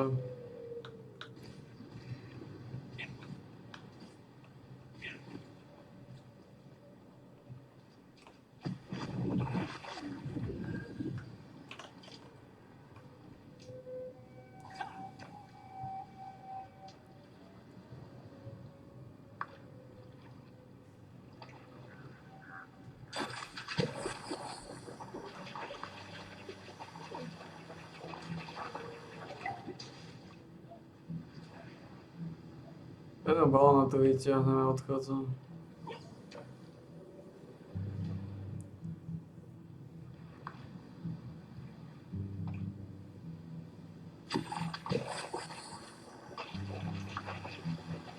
Chýba jeden balón.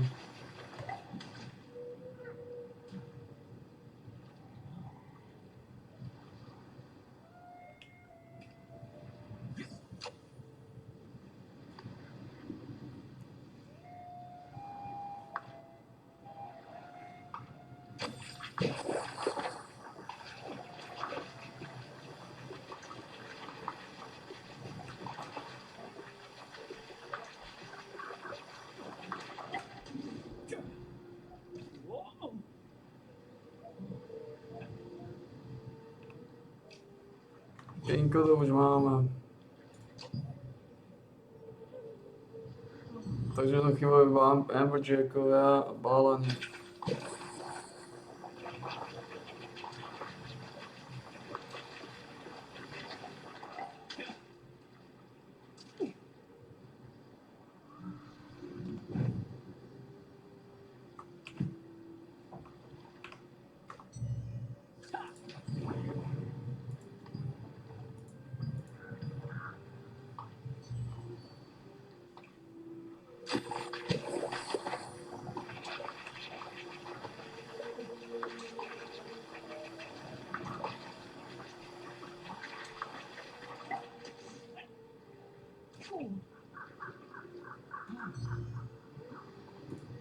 Jackovia. Balma to isté, Balma vyťahnuť.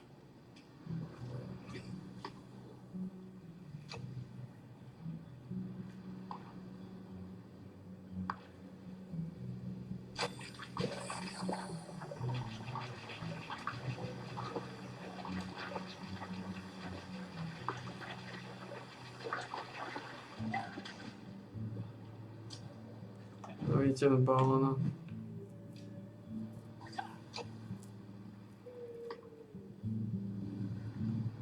Čo je Gurbicius?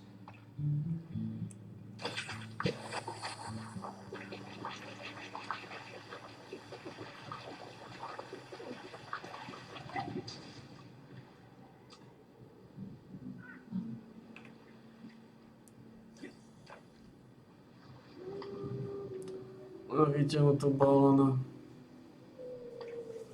Toto daybreak shore.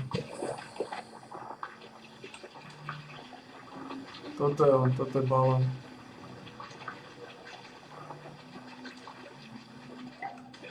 Alebo Amberjack. Sú podobné.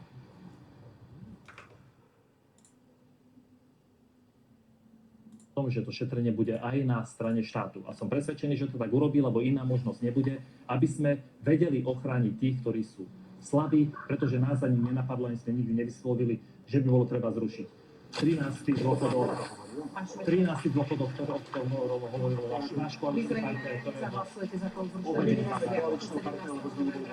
Zahlasujete tam nejaký sviatok, ktorý by ste si vy vedeli predstaviť, že sa zruší, pretože ich je dokopy 14 a len 4 sú v hre? Kvázi, ak sa nepozrieme na tie akákoľvek diskusia o rušení dňa pracovného pokoja má byť až na konci celého konsolidačného úsilia. Lebo to sa nehrajme, že tu nám spadne 150 miliónov, lebo zrušíme nejaký sviatok. Veď to sa dotkne tých zamestnancov, tých pracujúcich, ktorí budú musieť o to viac pracovať. Ja by som bol najradšej, na to sa malo stať. Že najprv vláda má ukázať všetkým občanom Slovenskej republiky, že vie šetriť na sebe, že prekutrá každý jeden kút našej verejnej správy a nájde efektivitu, úspory. Premiér, to je dôležité. Pozrite sa, keď budú takto manažovať verejné financie, že nebudú vedieť šetriť, že budú ovalovať vyššie dane, no tak za chvíľu nám Robert Fico zruší aj Vianoc. To má byť posledná diskusia. A ja si viem predstaviť zrušenie niektorého z nich, veď ich naozaj máme veľa. Aj tých, ktoré sú viazané Vatikánskou zmluvou. Keď sa to podarí, tak aj tých úplne kľudne, keď sa to vie, ale to je aj na konci, to je podružná vec, lebo počkajte, nechajte ma dohovoriť, lebo táto vláda má najviac štátnych tajomníkov, dvojnásoboval si platy, ktoré si priskáče, nedokáže šetriť na sebe. Dnes máme najvyššie daňové zaťaženie za posledných 25 rokov, rastú nám ceny a oni teraz našli ako zázračné riešenie, že zrušíme štátny sviatok. Je pre vás dôležitejší možno v tomto zmysle 17. november alebo 1. máj, aký máte, vy ste si ten 17. november všimli, keď premiér hovorí? 1. máj je sviatok práce pre sociálnu demokraciu, pre našich ministrov, pre nás, ktorí dennodenne riešime problémy ľudí, ktoré sa vyskytujú v teréne. Je 1. maj sviatok, ktorého sa nedotkneme. Je to symbol pre všetkých pracujúcich ľudí, pre sociálnu demokraciu a pre našich ministrov. 17. november? 17. november sme odsúhlasili, sviatok to ostáva, nebude to ale deň pracovného pokoja, bolo to prvé riešenie, ktoré sa dá stihnúť ešte v tomto roku a zároveň aj jediné. Uvidíme, ako vláda bude ďalej postupovať. Ďakujem, pani. Pani. Ja som bol na ulici. Ale vy chcete zrušiť. Toľko predseda parlamentu Richard Drašky z hlasu SD. A taktiež ďakujem aj Michalovi Šimečkovi z Progresívneho Slovenska. Pani, ďakujem. Dúfam, že na budúce to bude v pokojnejšom duchu. Sme v závere. Ďakujem, že ste boli s nami. Budeme radi, ak tak spravíte aj o týždeň. Príjemný zvyšok víkendu. Karolina Macová.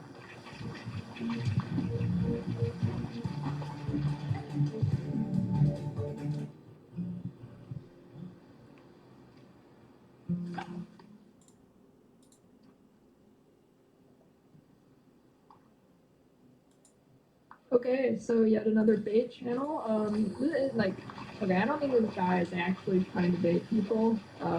It's like a meme video, but this is kind of like a foreshadowing of the future of like AI slop and people not being able to tell what's real because it's already scary. This channel is obviously AI slop, and you know the like ratio is pretty okay, and then the comments are just full. Other than Fudgun, the comments are just full of people who genuinely think it's the real Dan. With their ultra obvious AI voice. How is Play this this. possible? So in case if you don't know who I am, let me give you a revelation. My name is Dan, and I am one of the biggest build makers since Path of Exile's alpha launch. I am the one who introduced most of the meta builds, such as the first ES Lightning Strike Trickster, Lightning Arrow Deadeye, Explosive Arrow Ballista, Hex Blast Mines, and Ice Trap builds, which are still used to this day. For several years, my builds have been used and self-promoted by popular Twitch streamers who give no credit to it. Occasionally, they mention one of my accounts so that everyone can extract the path of building focus. Okay, so yeah, first off, Dan's from New Zealand.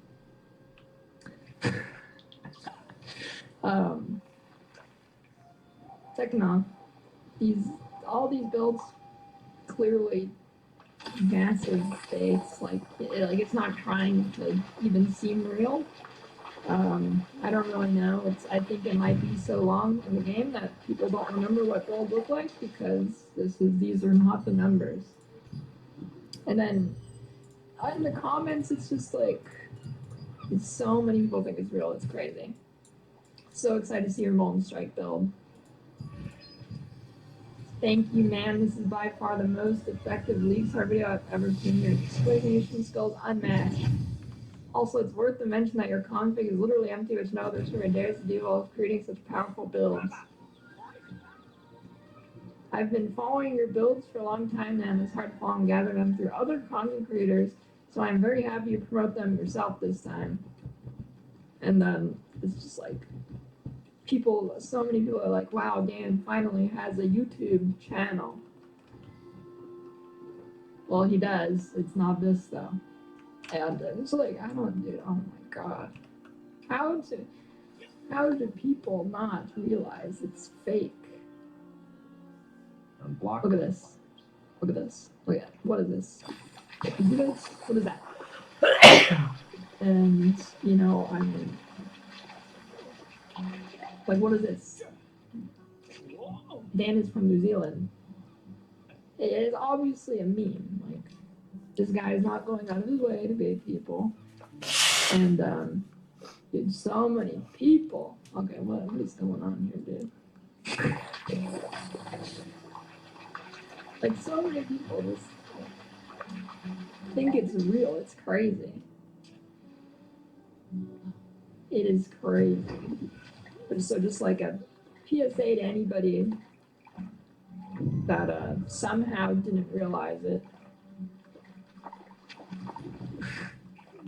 Even with stuff like this in the video. And most importantly, don't forget, guys, free Polstro. So the first thing might be.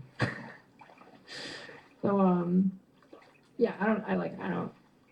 So many people think it's real though. Like, I genuinely have like double-digit number of people coming in the stream every day, being like, "Have you seen Dan's new channel? He finally has a YouTube channel," and they like actually think it's real.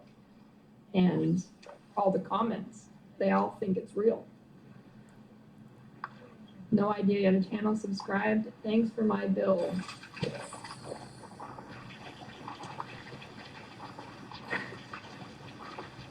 Okay, he has such a good speaking voice. So yeah, I mean, like, I don't know, dude. I mean, he doesn't even like, he doesn't include POV. God knows what he will include when it actually happens. And yeah, I mean, like, what can I say? Mostly content farming. God, it's so stupidly obvious. It's satire. Just like this guy's original videos on the other account that's deleted now. Please, guys, just like think. It's so obvious.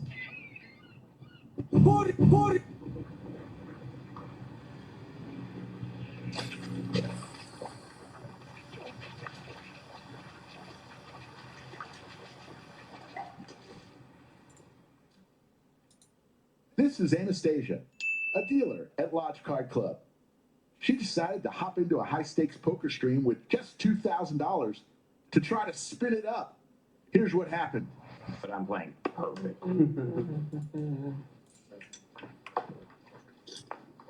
Pride of Ukraine, Anastasia's first hand that she's been dealt. I got back problems. Oh my God! You get This can't be. Bro, this is American. Say whatever you want. She's got Cowboys. Hand number 1.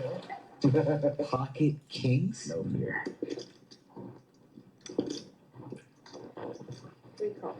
She's got a good poker face. Alex makes the call. TJ 40% to a royal.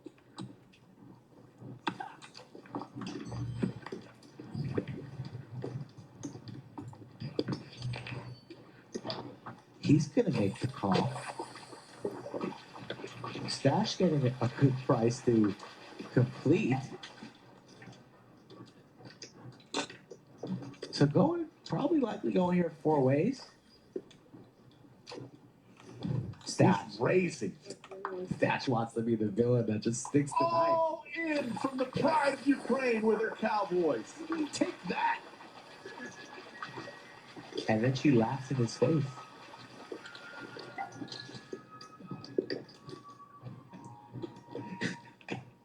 Anastasia just sits down. What is going on here? Alex making the call with some suited connectors. Is she going to quadruple up on the first hand? And TJ comes along. Quadruple up. Pride of Ukraine, 57% equity. I hope you win the main, and I hope I win the side. Fair. I'm on Alex's team. That's reasonable as shit. Why did it?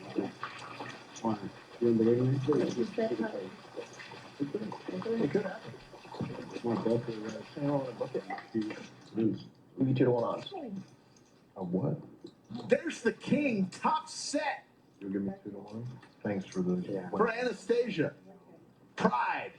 I don't even know what the odds. What the And takes a sip is. You're 2 to 1. of wine and says, I got this. She has to win the main. He has Not necessarily. Plenty of jacks available. Backdoor diamond. I'm cheering for what the scenario that he suggested is the one I'm cheering for.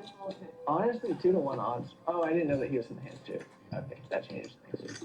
If it was just 7-3. Don't even know how we got here, but here we are. Here's the queen.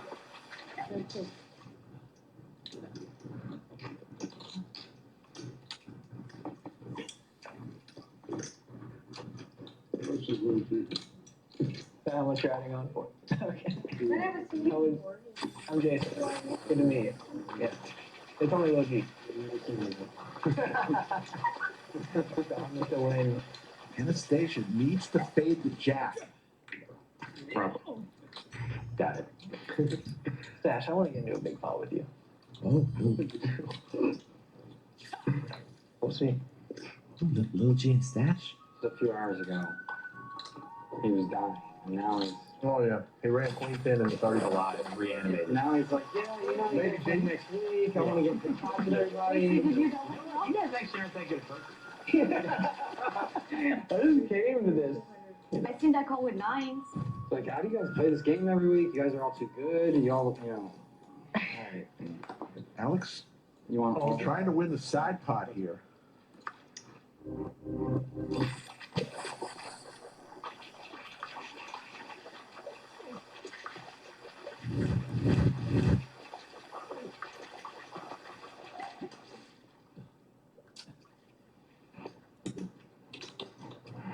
TJ not going anywhere. Pair of queens. The straight draw. Side pot building, but Anastasia needs to fade the jack. Does. And the boat on the first hand. She's like, look what I have. King smoke.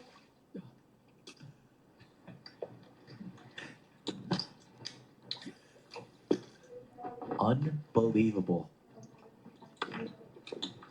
Alex deciding whether or not to blast off here with 8 high.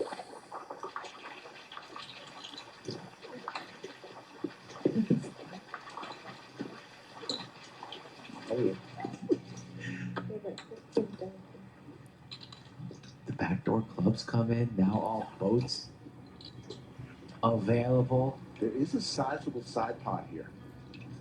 I think it's 8,000 in the main pot. TJ with the best of it on the side pot. Queens and deuces.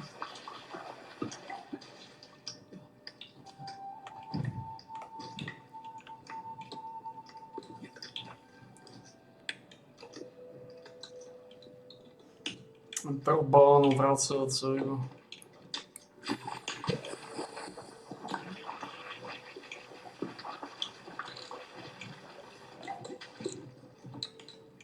Troch balónov.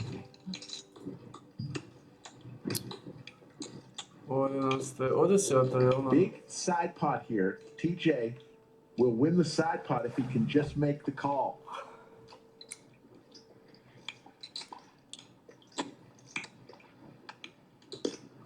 Pride of Ukraine has already locked up the main pot with the boat.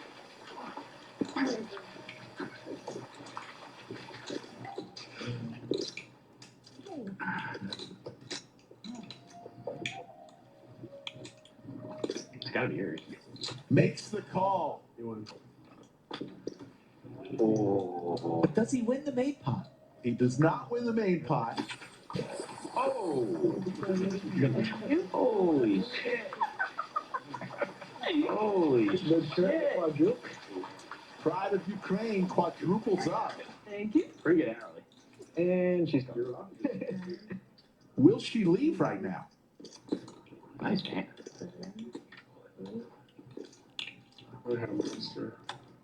Let's get a shot of the Pride of Ukraine and telling her friend what I got. Look at the smile. Gave him the flush, gave you the king's balls. I just won! I just won! These poker hands are brought to you by Feud, a flavored air device that's fun to fidget with. Click the link in the description and buy a journey pack with code LODGE. You'll get a free base and help support the Lodge Card Club channel. All right, 600.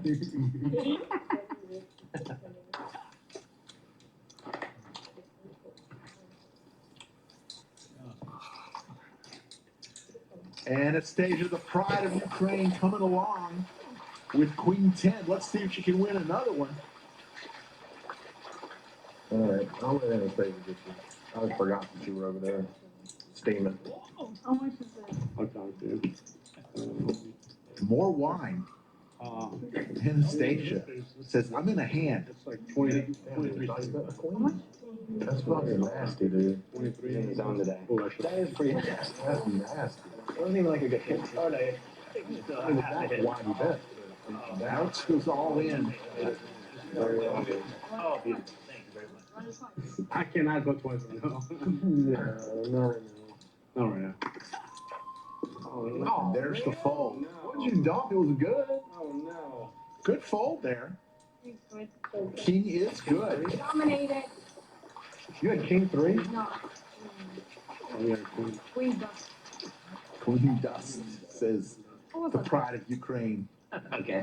No, the guy I played heads up with played a private PLO game in Biloxi, Mississippi, and he liked me and he invited me. Nice. And that's where I met Chris. 11. Sick.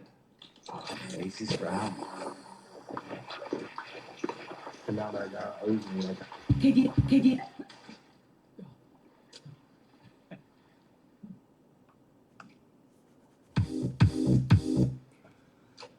To už je iba rybačenie balónov, vracovcov, nemáme ten oný.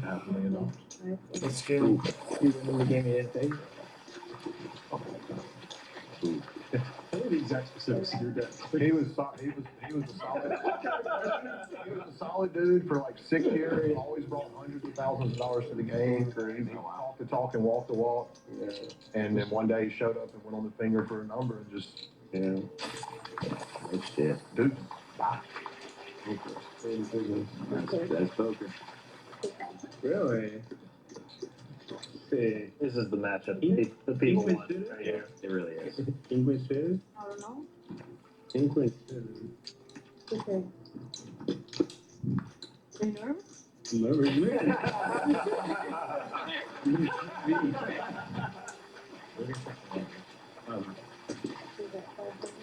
Snap call here from Anastasia.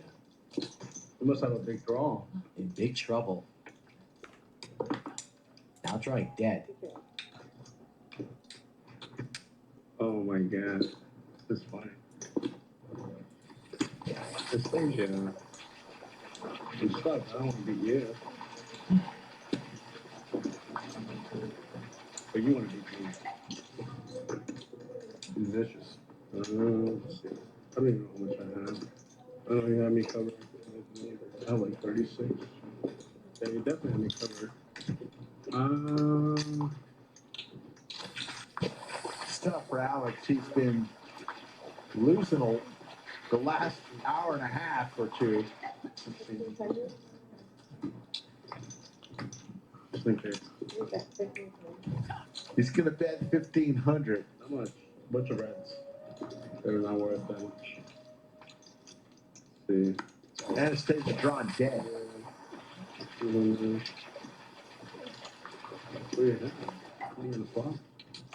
Stuffs it. Oh my god. Gets snapped off. Drawing dead doesn't matter how many times we run it. It'll be a full double up for Oh Alex. my goodness. You said one time. A little misstep.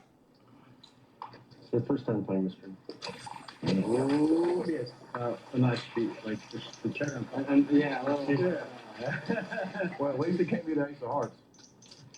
Shit. I feel like the nine of hearts is for him. I really feel in my heart. Nine of hearts. Feel it. Feel it. I hope you win. Let's have hearts. Oh, that's brutal. Gets all on the river anyway. Well, all the money goes on the river.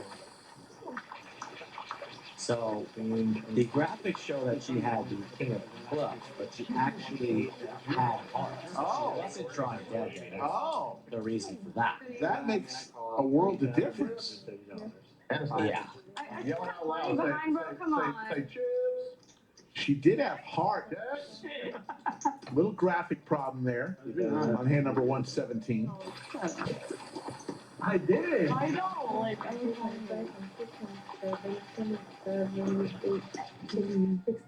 That's it?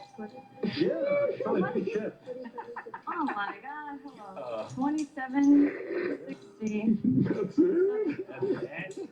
Alright, good. I'm fine for Alex. That's right. That's it.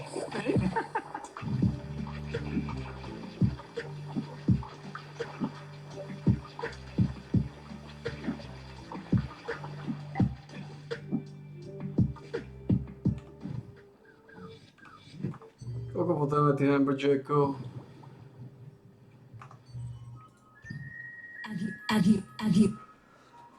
A s Amberjackmi sa blížime, takže v podstate to, čo potrebujeme, sú Bolonovci, Vrasovci. Bolonovci, Vrasovci.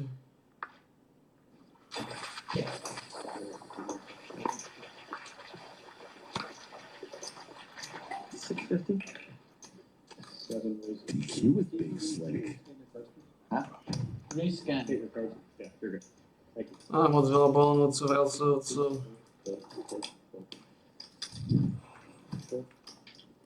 Ronda with the aces. Here we go, folks. Oh my goodness.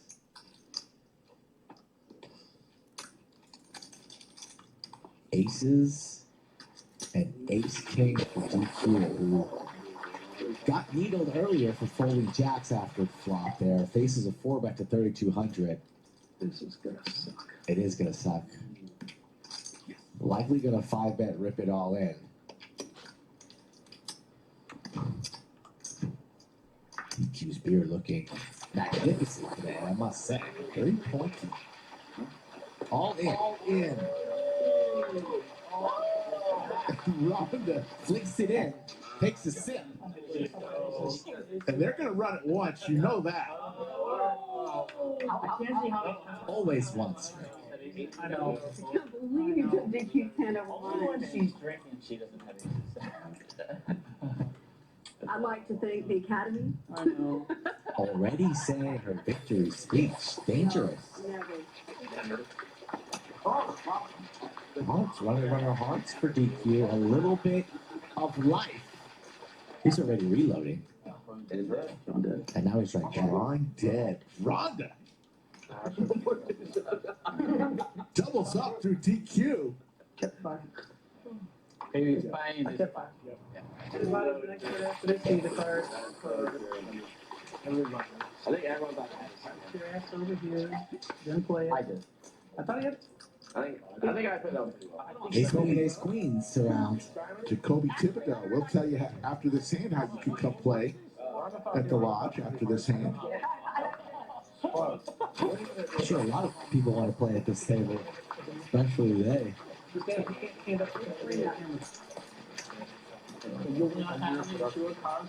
Nuts speed draw and the overs for Yaya. What a free roll here.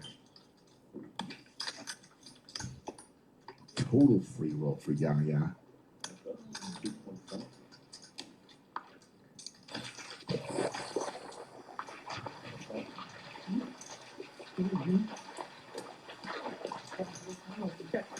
And for both players to get Ronda into some trouble, she's going to be interested now in this pot. Yaya, definitely interested.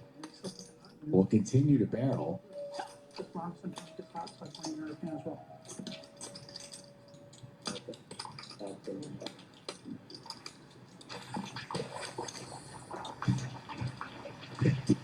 Rick's looking at the dog, laughing at the dog. Remember, it's Toby.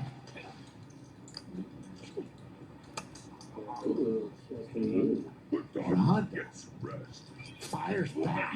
A good old-fashioned check raise to 1600. Yeah. Not going anywhere.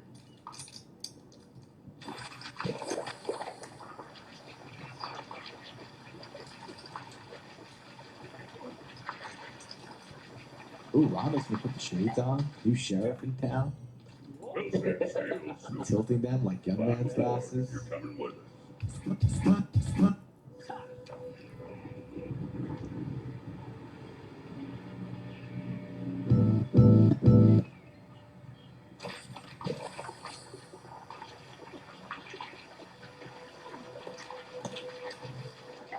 Love having Ronda here. Such a nice lady.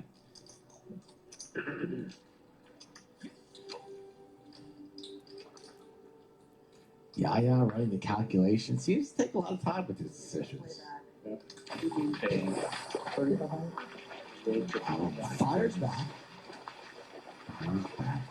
Ronda wasn't expecting that. Giggling, puts her glasses on. Now the tone's a little bit more serious. Can't see her face though. Her beautiful, beautiful face. Shades come off. Says screw these glasses. Thought I was free rolling, gonna win a big pot. Not so fast, Ronda. We'd be lucky to chop this one up.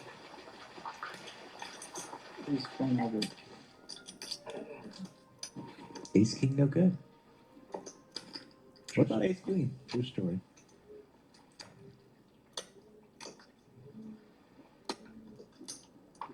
Yaya kind of bundles up. Sweatshirt's on a little bit tight.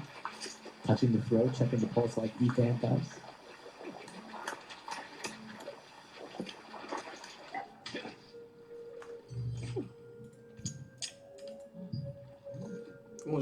Here. 800. Your instinct tells you one thing. Like Andrew flopped a set. Come on. All in. Little speech and a rip there. Who flopped the set? I flopped the set. Nobody flopped the set. You're not folding. Put the chips in and let's go. You're never folding here. What are you talking about? Let's go. Here we go. Open them up, please. Same. Total free roll for Yaya. Rolling. Wow. I don't like it. Shouldn't like it, Ronda. You gotta sweat this river out one time. Always once, says Ronda. All the queens and the peanut gallery. Wow. You never will. Oh. 982 in the live chat and growing. The likes growing as well at 320. I don't want to go home early tonight. We want some more.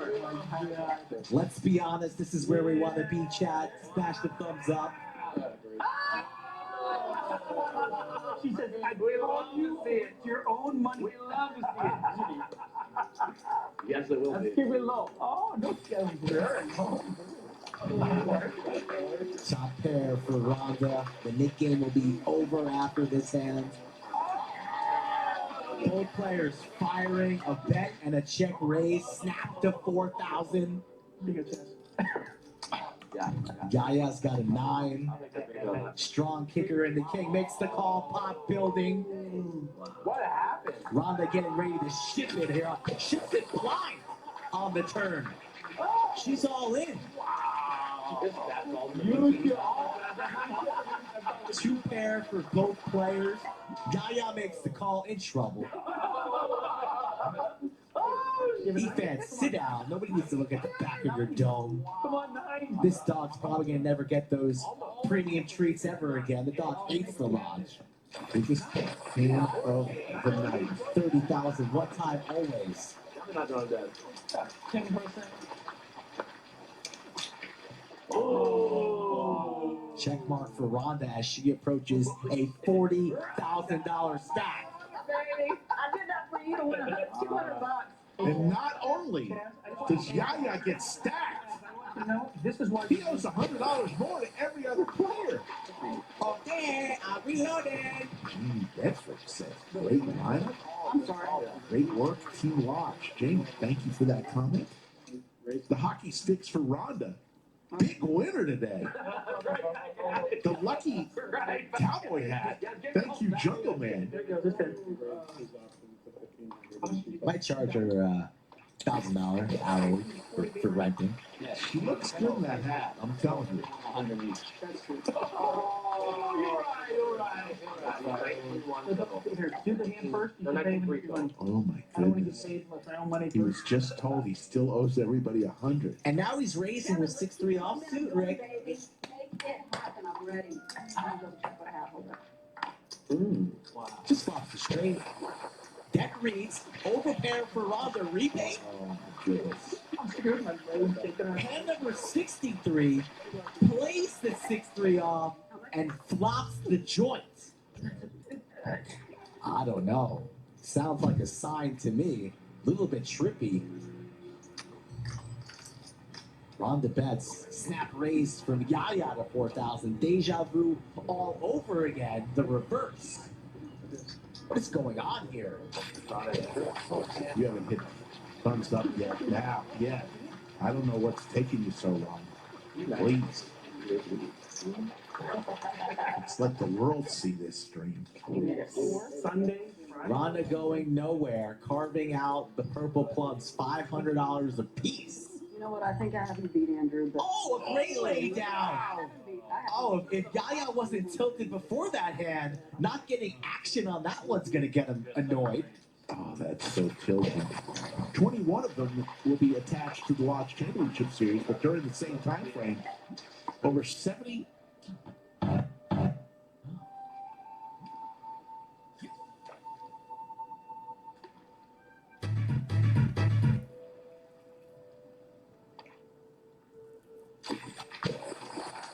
Seven tournaments at the Lodge between those dates.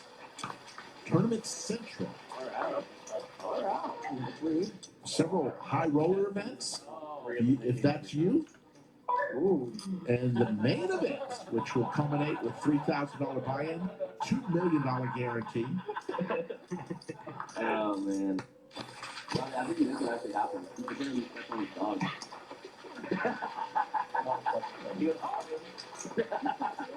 Ronda with the ladies against Yaya.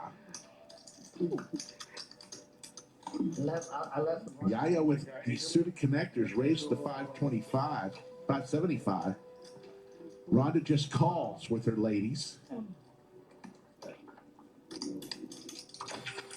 Yaya hits a 6. Both players with two pair here. 600?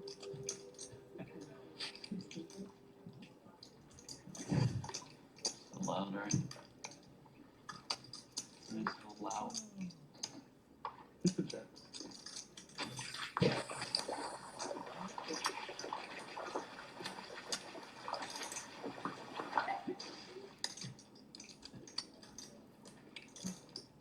Yaya looking for a 6 or a 3.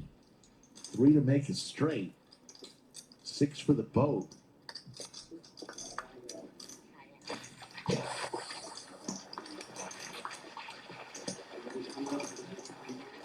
Three cannot be a spade though.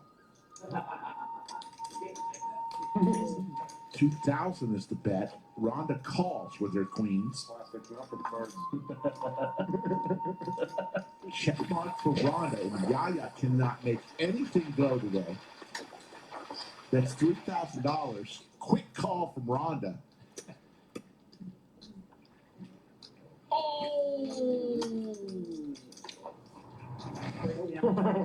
Dude, that was hilarious. She came in so hot. He really did. And that was a wild big.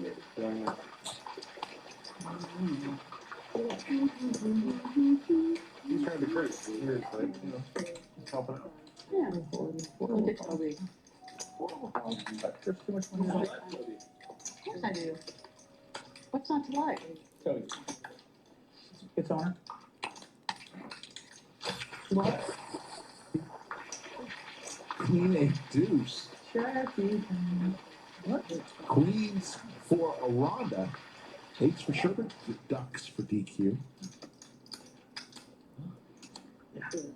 Yeah, you can't pull that. Yeah, exactly. Yeah. Yeah. You called me calm. Plus draw now for Sherbert. Does he know that the stream ends in like 10 minutes? Oh, it does. Ooh, she put it into 7. Huh? Put it into 7. Yeah. No, when you started late.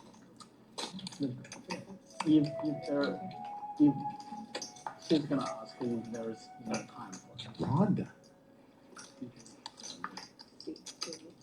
Trips. Yeah, I think it was a positive 4, and I was like,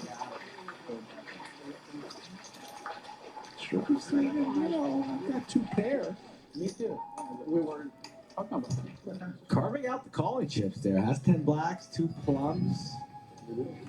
Maybe Rhonda's trying to bluff here. She's up heaps. Sherber definitely leaning towards calling here. Let's see if he can get away. Makes the call. Makes the call, and Rhonda gets paid. Yeah. Another big hand for Rhonda. She's up close to 30 now. We're going to see some numbers here. And we're going to see some big numbers The from night top to bottom. Rhonda and Young Man. Big Daddy Chaz creeps up to the top. Rhonda, Wow. 31,000. Big Daddy Chaz, 28,000. Young Man, 23,000. Sherpa and Stash both won. Yaya, oh my goodness, lost 83,000 tonight.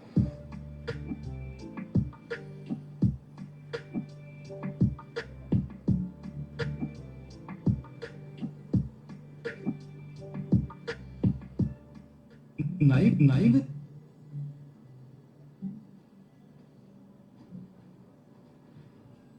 You.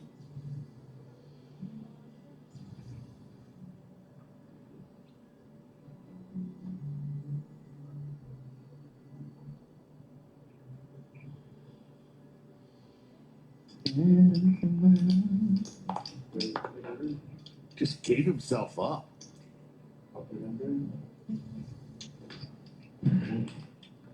$800 likes achieved. Thank you so much, chat, for getting us there. Sorry. We're already well into streaming extra here on Sunday evening, almost 9 o'clock local. Still undone? What is going on here? Three people though. What happened to you? What I get in my life? Needling the knits. No, I'm just like thinking. He had it. To som v živote nevedel, aby...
Koľko ich máme? Potom 40 balónov. No.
I know.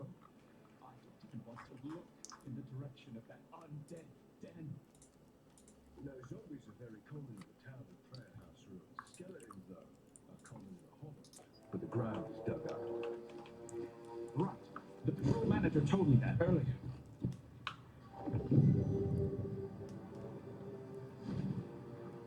Tu balani.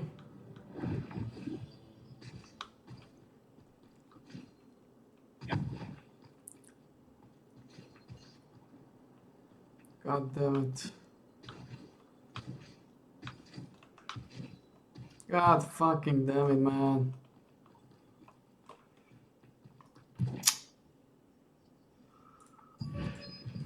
God fuck.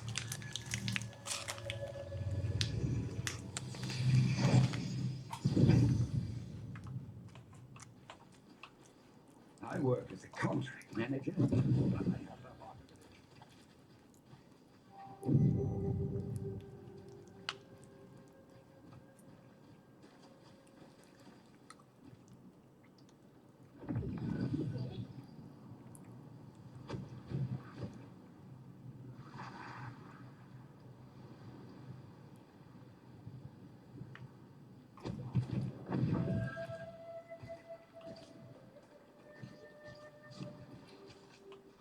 Tu balani.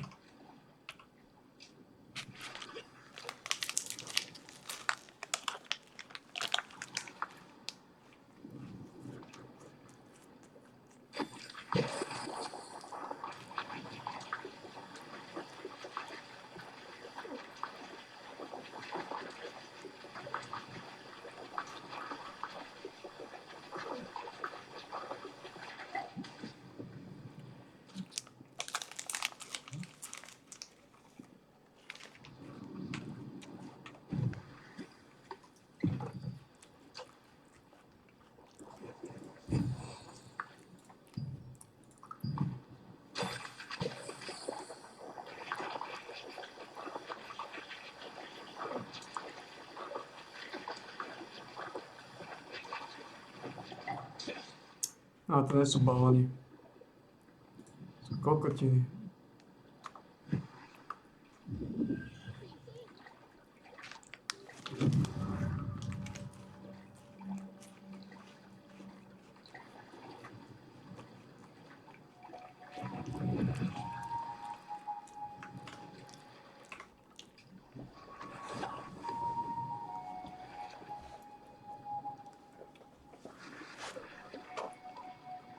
sú balóny.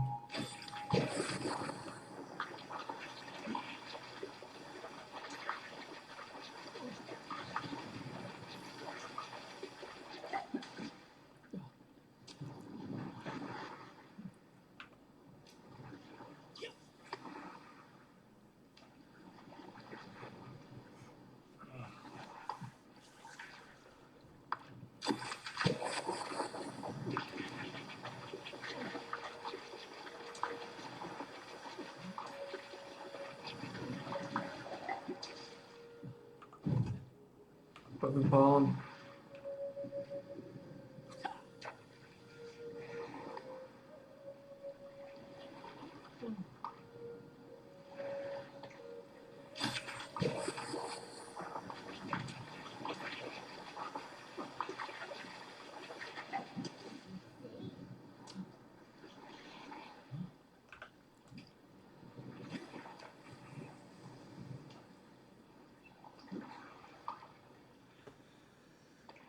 Balón.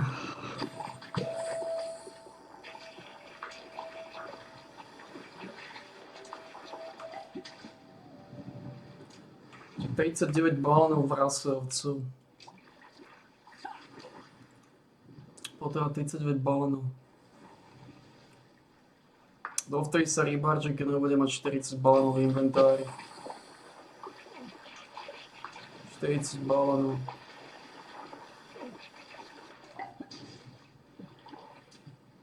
Ako, potom 39 balónov, to nie je také zlé, no.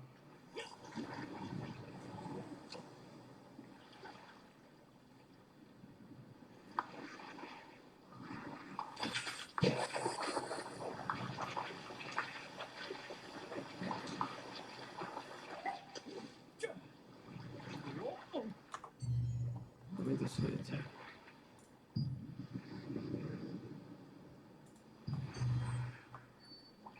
Tridsaťdeväť balónov v Rasovcu.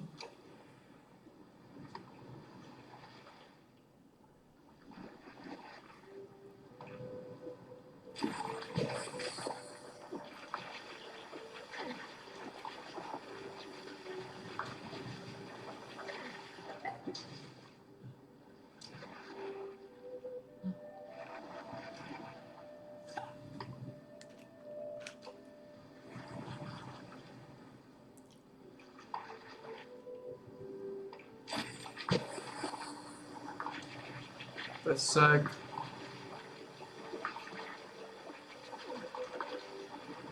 Asi big sack. Small sack.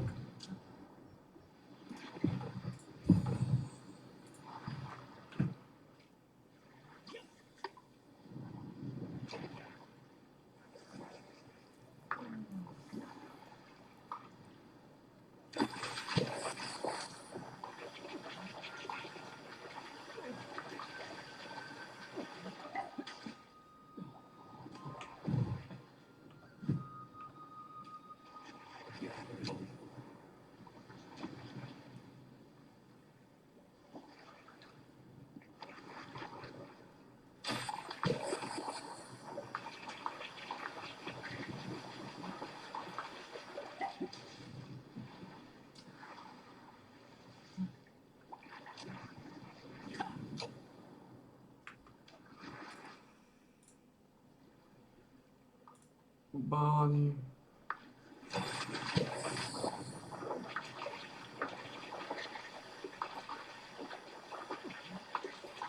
Treba dúfať, že ten balón. 38 balónov. To je nič, 38 balónov. To typujem, že dám na 500. Do 500. Ťažko povedať.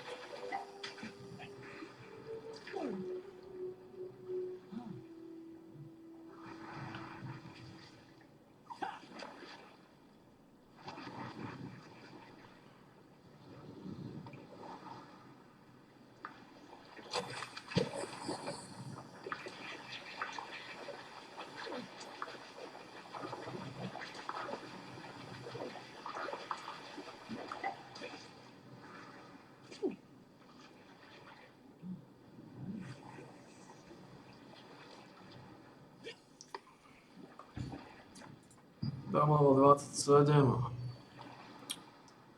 Dali sme 38 balónov. Je to.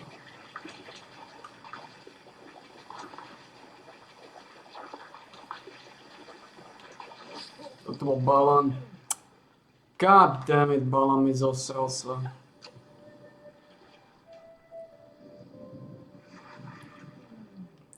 A odchytím balóna zo srdca. To je sprostý sek.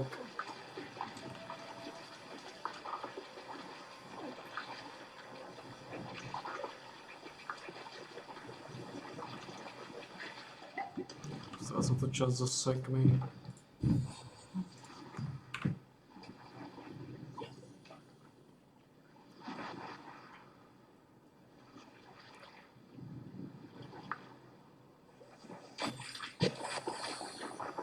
To balán, ja dúfam, že to nebol balán, ale to bol balán.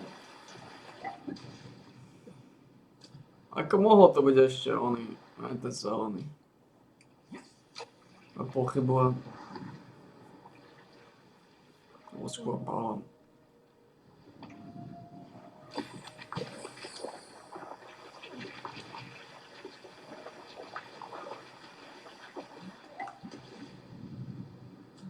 Chytí 38 balónov, ešte to nebude sranda. Stihnem to do polnoci odchytiť 38 balónov. Respektíve do jednej.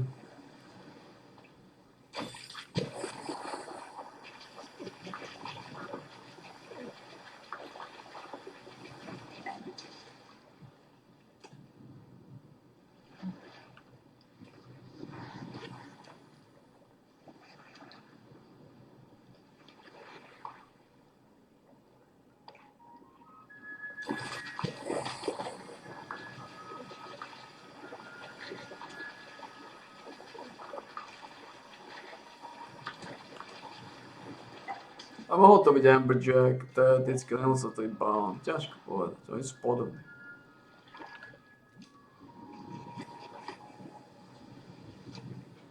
Ťažko povedať.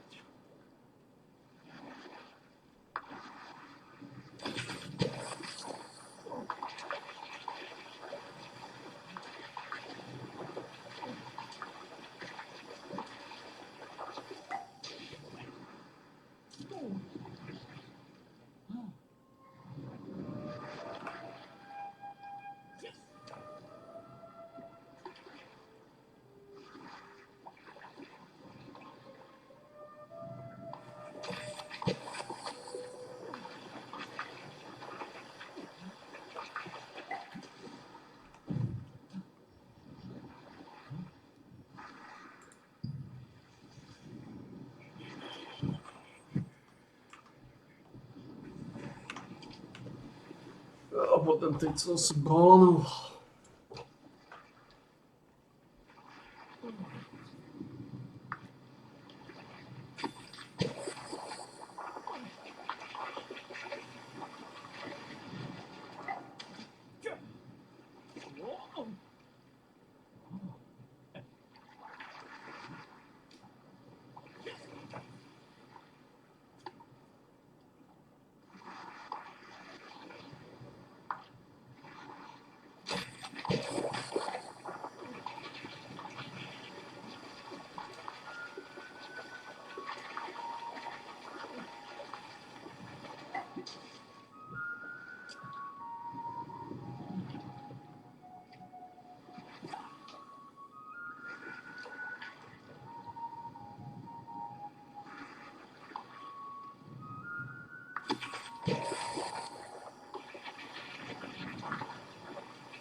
Je pin kód není v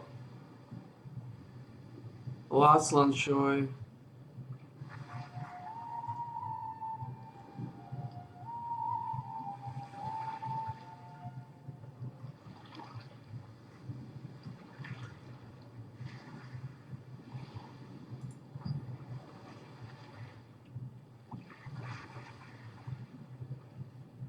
Ja, prečo je najlepší Last Land Ghost?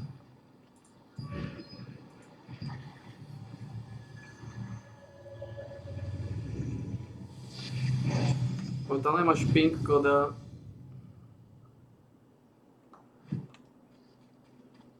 To máš o jednu šancu menej, to máš vyššiu šancu odchytiť balóna.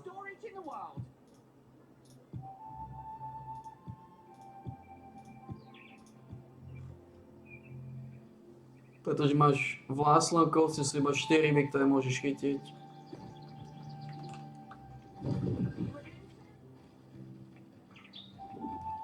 To znamená najväčšia šanca na balóna.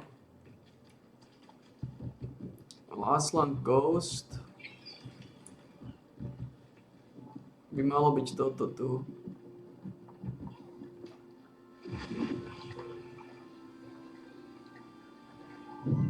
Ja.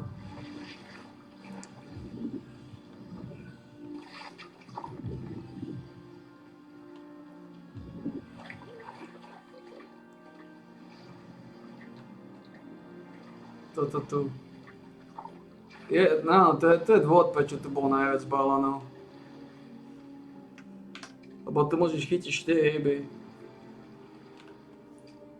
Tu nie sú pin kody. Tu sú iba 4 druhy rýb. To znamená logicky najväčšia šanca na balóna. Toto je sek.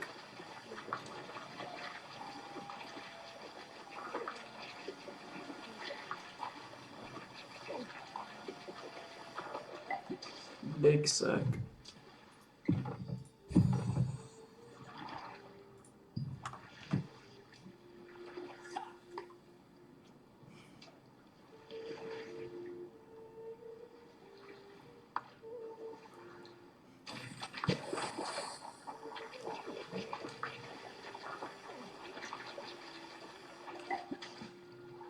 Tu máš len anchovy,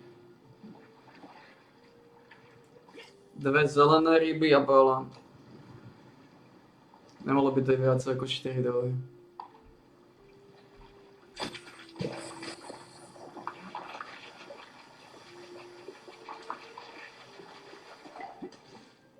Toto.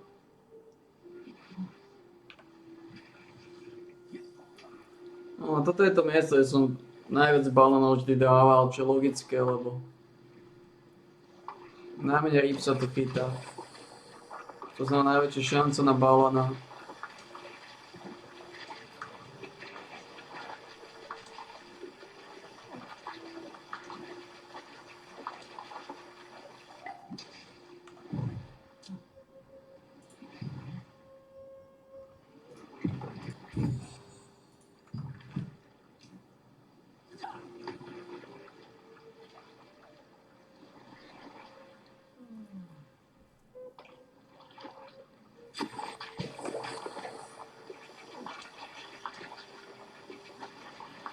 Toto je mal byť balón.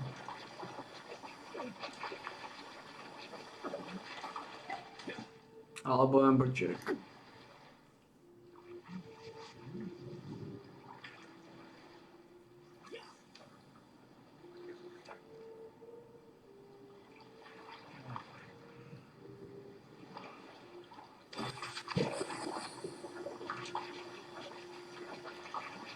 Toto je sek.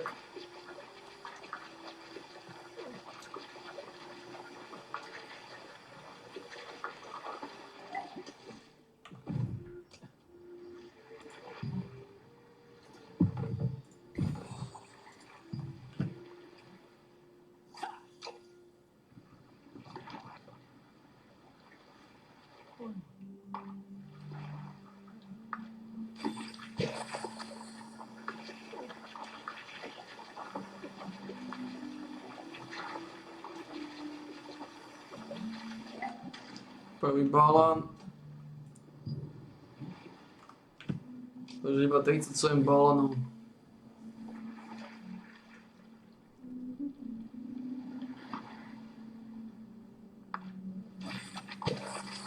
Toto je sek. Znova.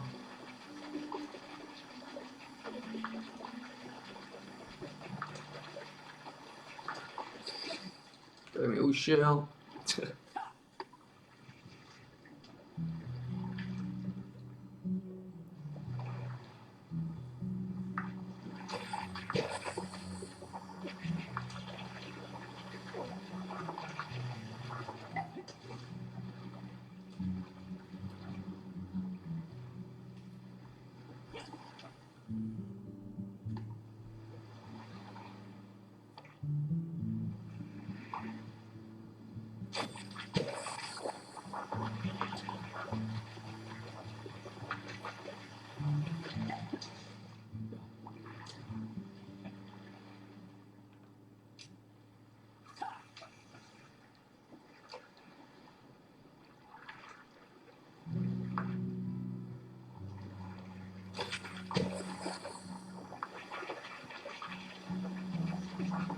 To môže byť balán.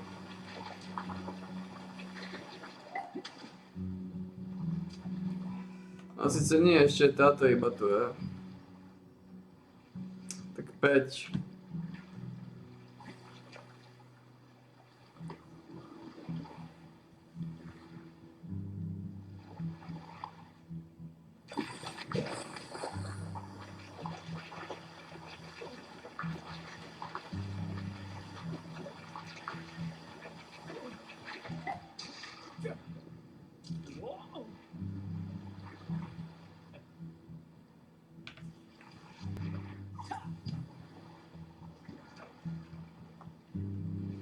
A vidíte, je to table.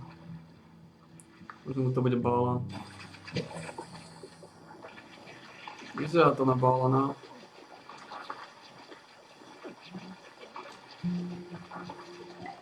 Yep.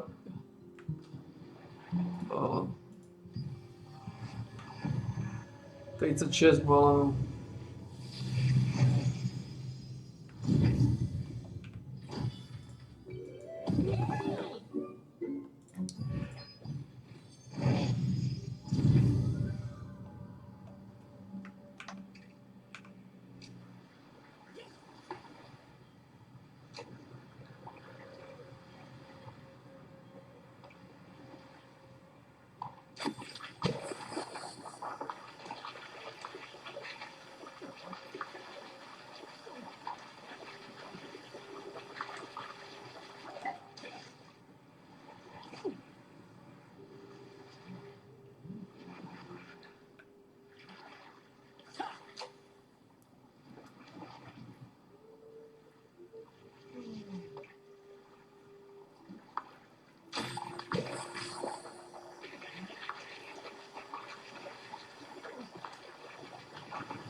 To môže byť balán. Yep.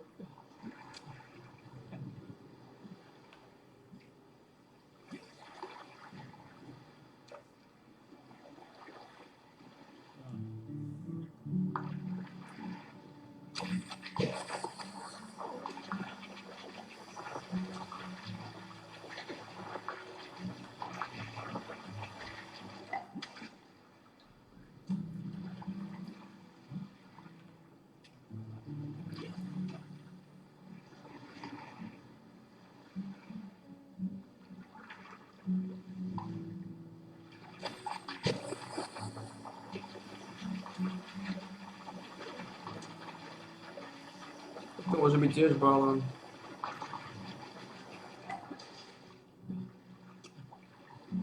A nebol.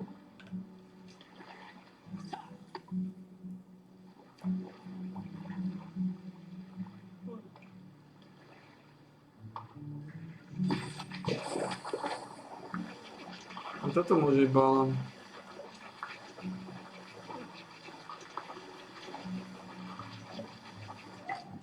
Alebo.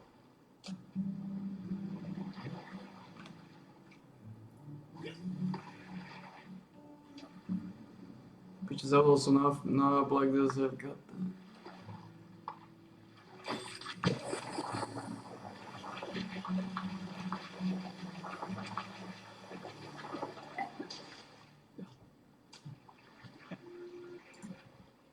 Také slabé vyťaženie iba 56%.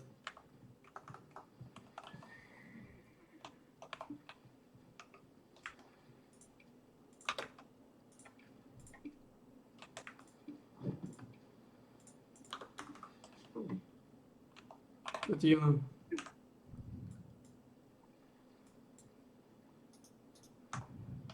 Keď rybarčíš a nie je nič okolo teba,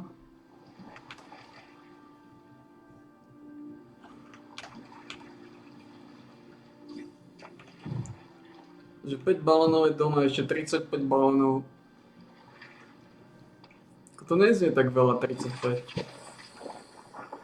Že toto je sek.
To môže byť balón. To by potom chcelo iba 34 balónov. Alebo...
Plešinka. Naša gurmánka. Toto je balón. Toto je určite balón. Neexistuje, že toto nebude balón. Moraj, balón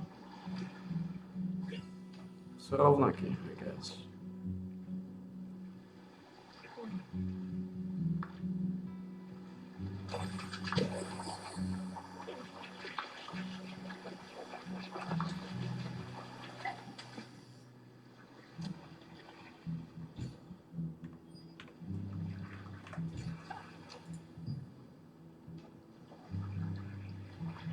Štyri a pol tisíc mi chýba.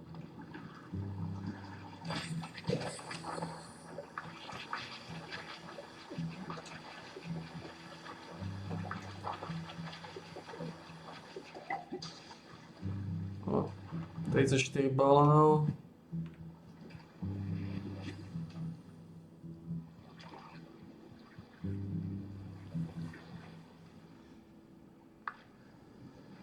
Keď som mal 100 balónov, len som ich použil na levelovanie kuchárčenia, by som to nemusel robiť. Mal som 100 balónov. Ale som to posiel, som ich minul. Minul som 100 balónov.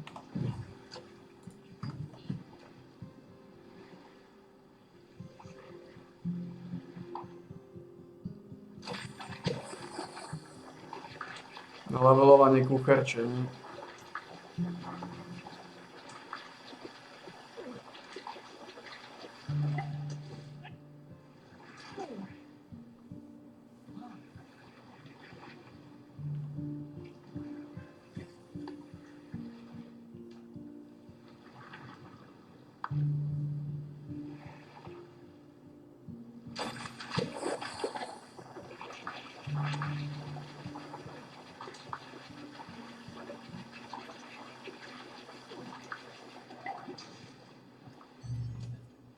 Ako dole. Dáme von tohto. Fishermana Hartova, keď rybarčíme.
Musím nájsť Fisherman Hartova.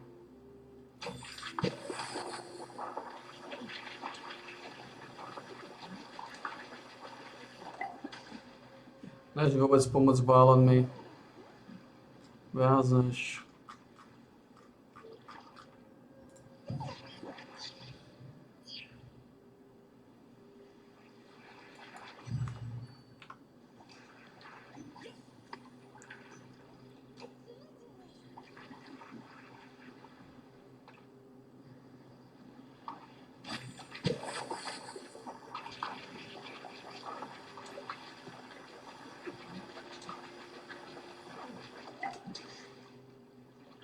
A теперь pokusov na balóna.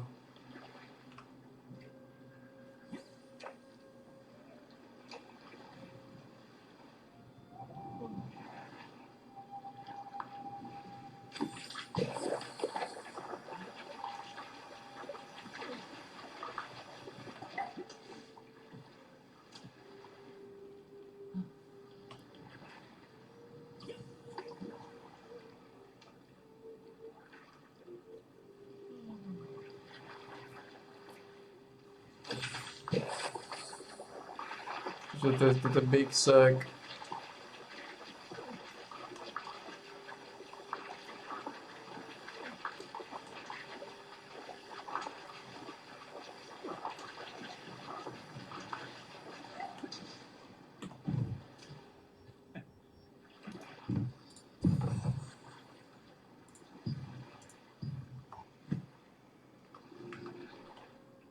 Dobre, čo poviete na tohto? Kde je tento? Ja som získal tohto.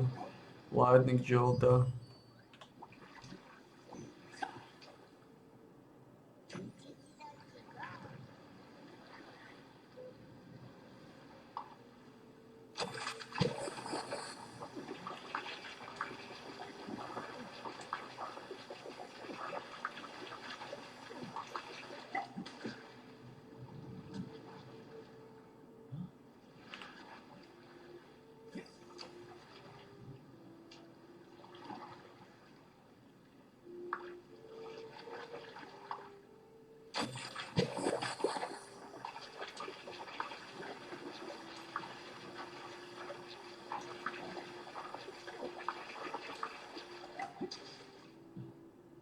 A to je na balónov. Iba som ho dal von a druhý pokus hneď balóna. Druhý alebo tretí.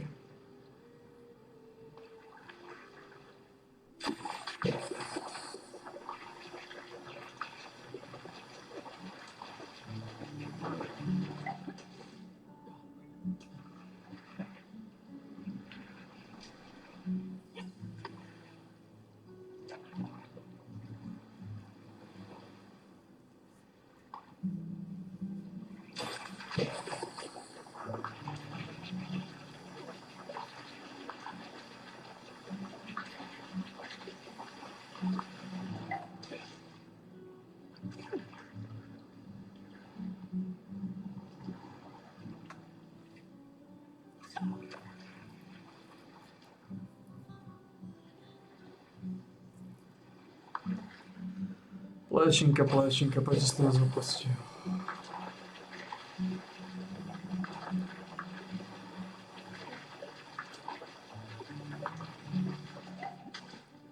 Čo dostalo plešinku?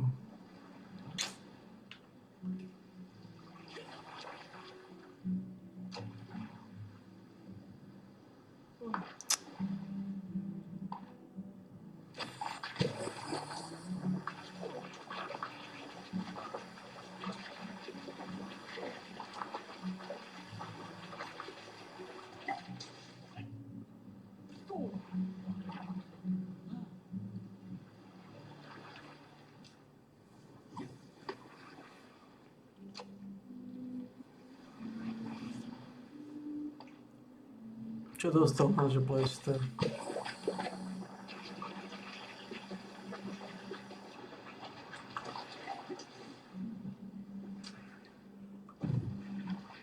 Som balónov.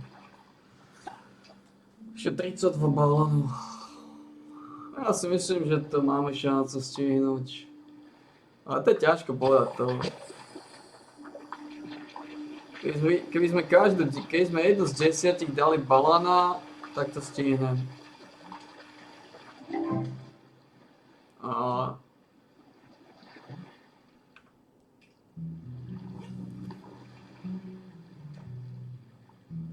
uvidíme, či dáme do 66 balóna.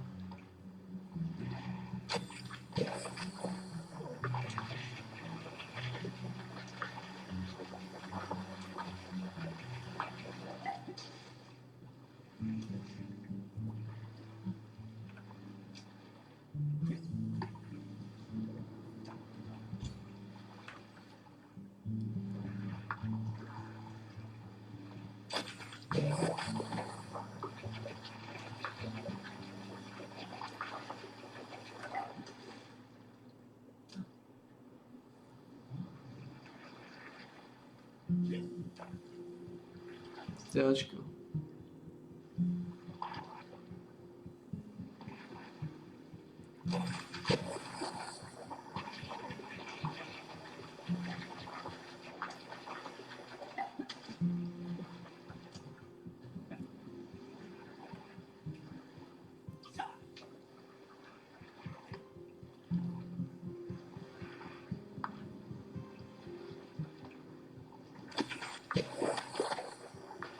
To je sek.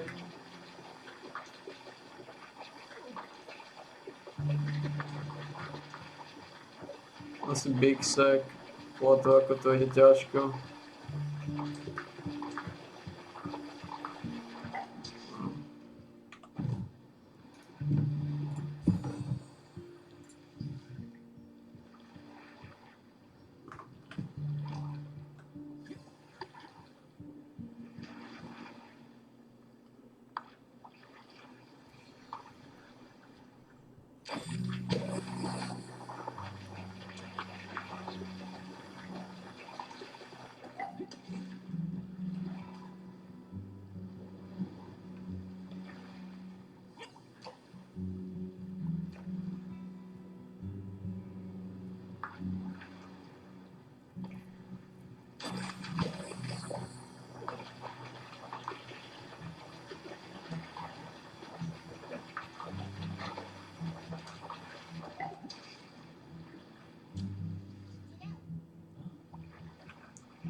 Balón v rase.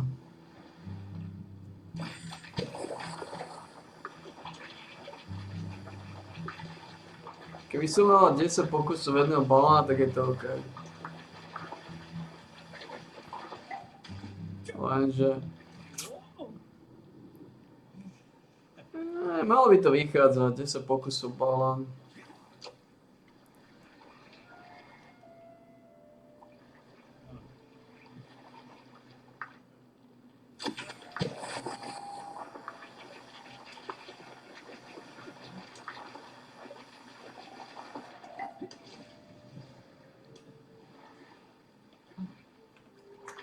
Také ťažko povedať.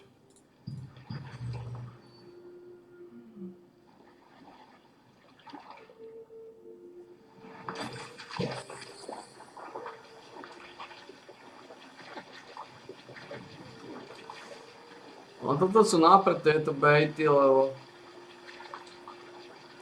toto sejeme s osekmi. Čo nikomu nevyhovuje.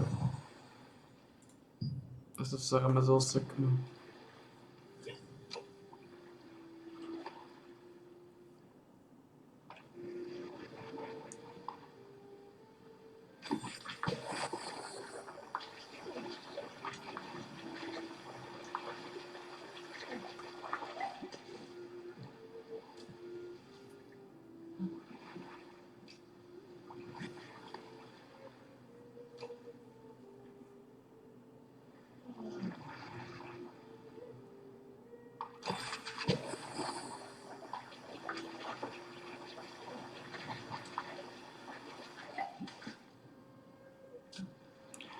Nedávaš im balónov, ani ty.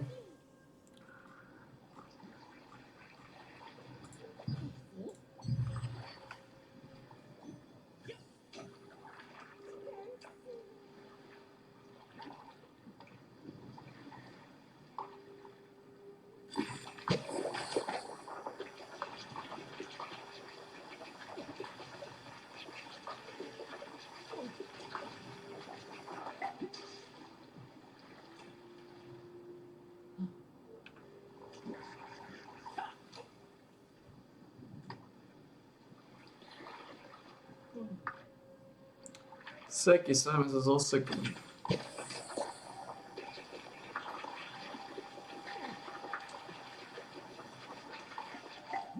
Čo nápad?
Vieš si do balóna?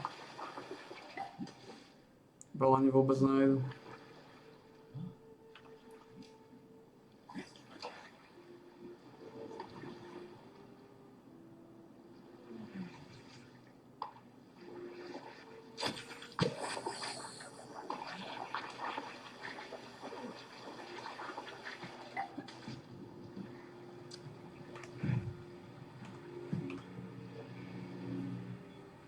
Nedáme balónov.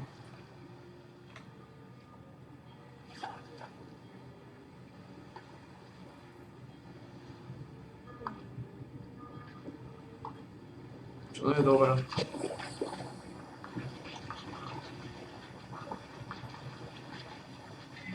Toto bude balón, už dúfam. Nedáme balónov.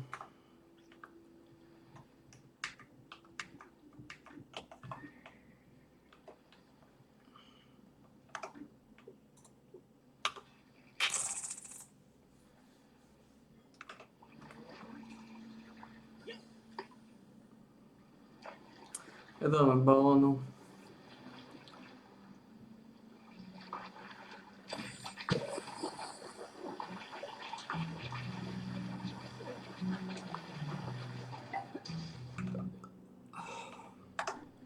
Lebo tie pičné seky.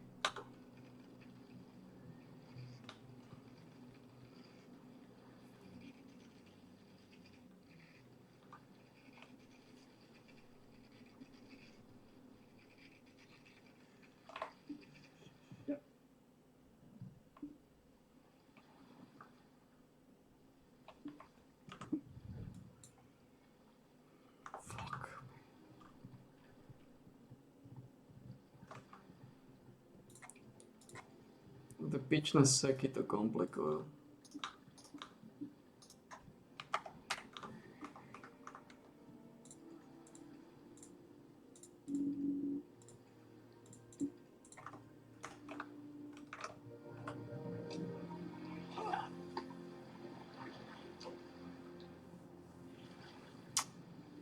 Ja ti chcem dneska dať tých balónov.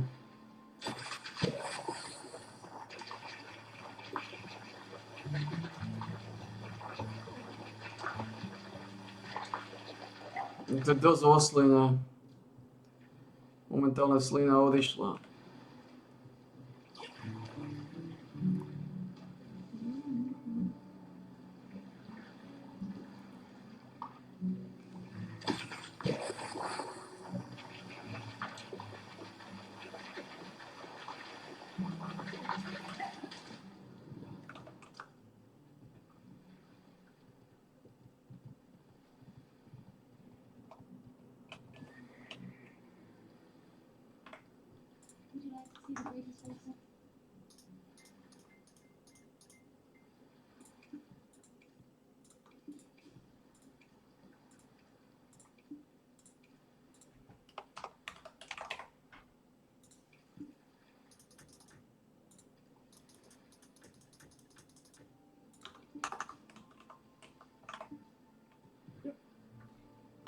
Necháme veľa balónov.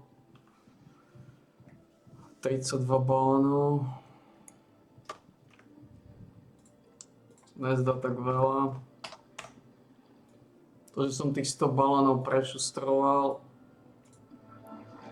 nebolo dobré.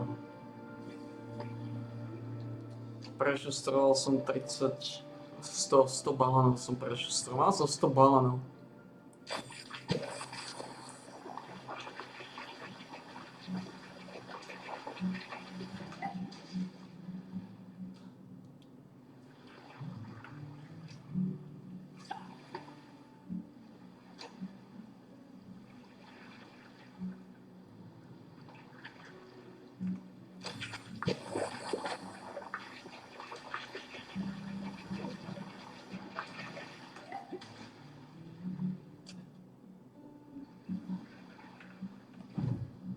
To 22.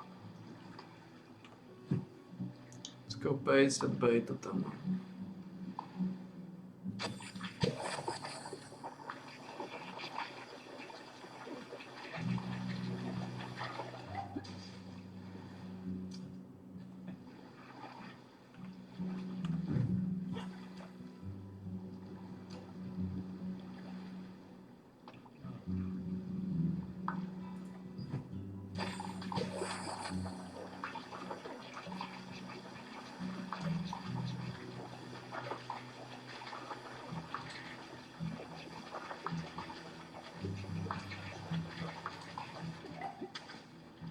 To je...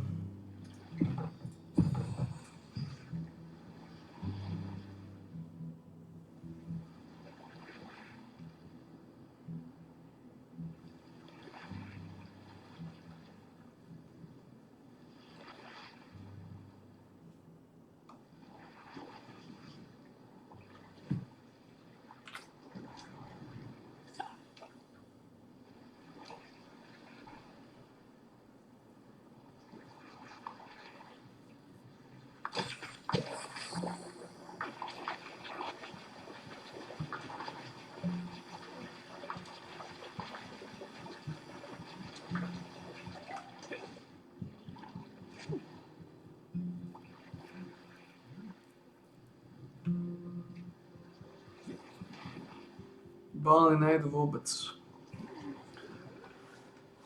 Vôbec.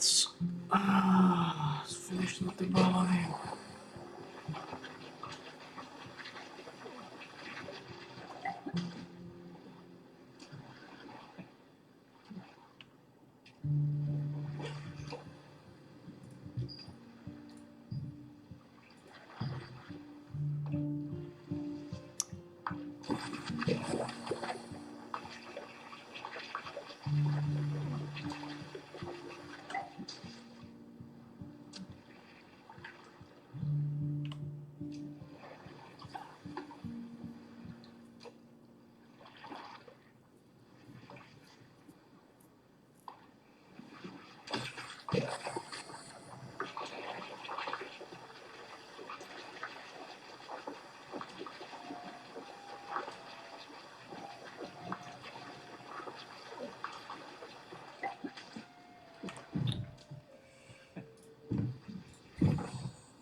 Konečne.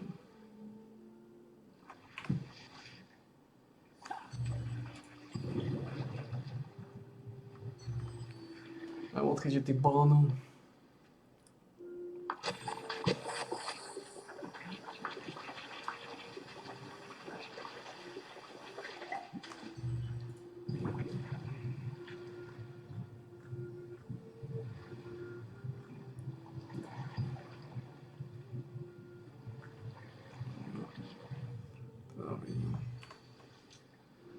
Neexistuje beta s vyššou šancou small fishov.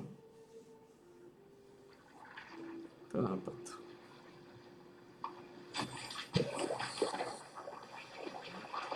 Balóny absolútne nejedú.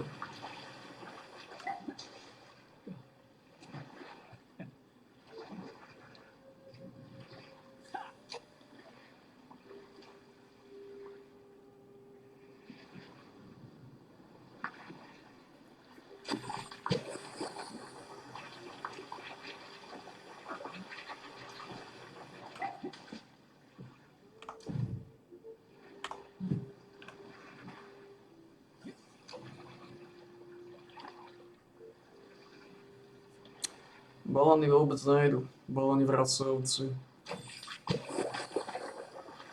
Toto má šancu byť balón. A neviem, je to moc ľahko.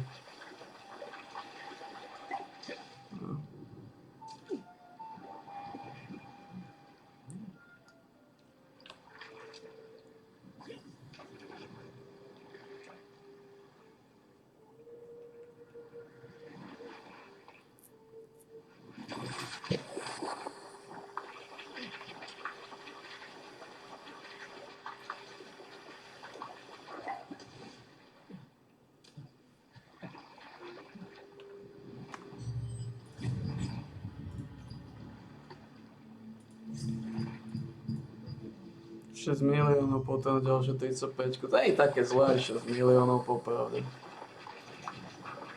Do 35.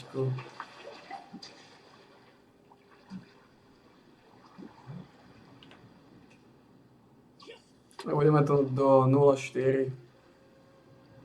0,3. 0,3. 22,0,3.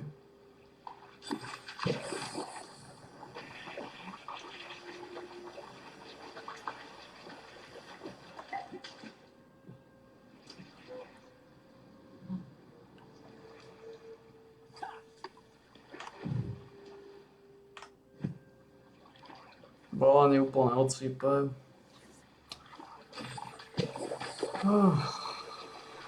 Už to mením, snad si idem balónov do 3. ráno to dám. Do 1 to nedám. Neexistuje, ale teraz idem ešte hen tam robiť.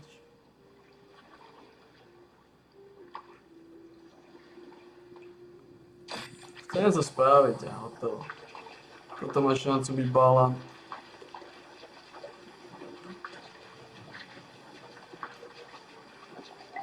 There we go.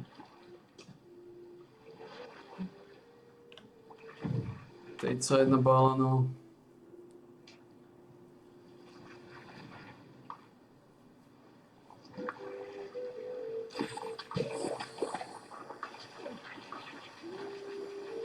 To nebude balón, toto ide ľahšie, toto je tá Ambrózia, alebo čo je to za rybu.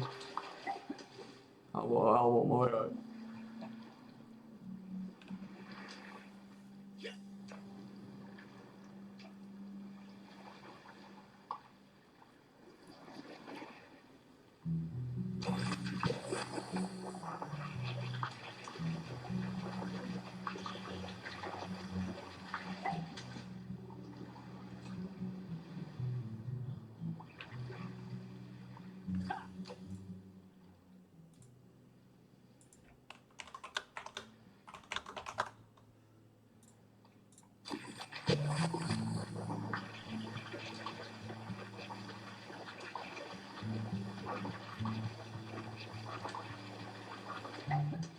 No nakoniec sme vytočili ešte 2 balónov v záve 3, 10 balónov, 30 balónov mi chýba, 30 balónov.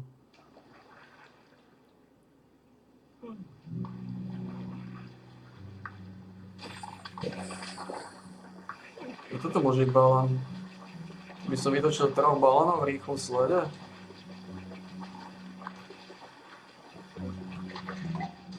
Nebo. Odchádzam. Hen tých balónov dám dnu. Yep. Yep, we can.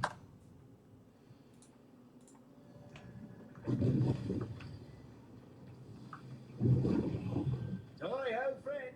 You ain't seen this? Hi. Welcome. Takže 30 balónov.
Adventurers, thank you for coming to help in our efforts to heal Minutrite.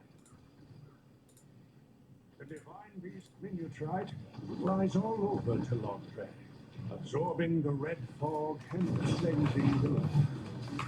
It is our duty to help heal the wounds that Minutrite has suffered from the fog. The Lightbringer Society wizards will use their magic to focus on treating Minutrite's wounds. In the meantime, we ask that you collect clear ichor from surrounding monsters.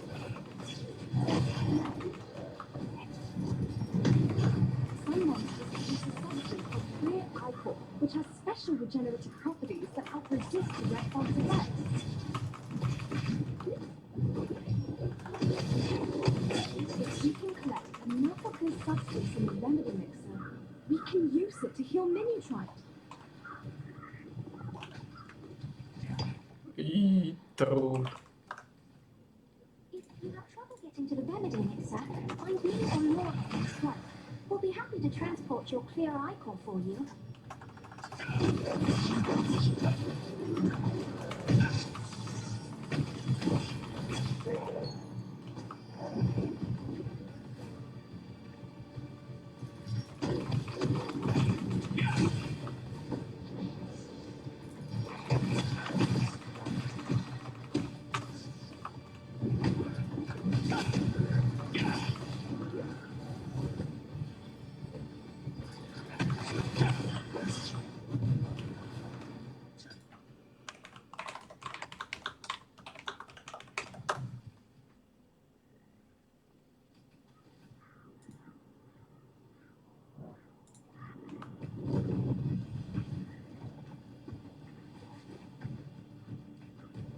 A teraz ma na osvete.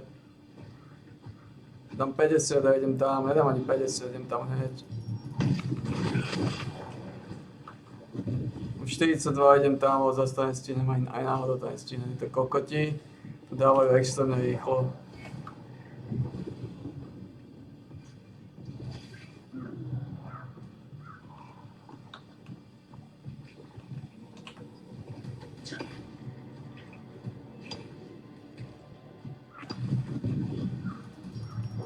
Detected a spike in the red fog energy settling over the swamp.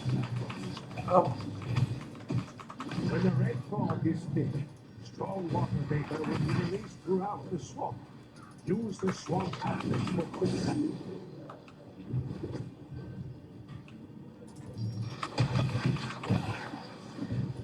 Lambert, we'll retreat from the swamp as well. We'll be back when the contamination clears up.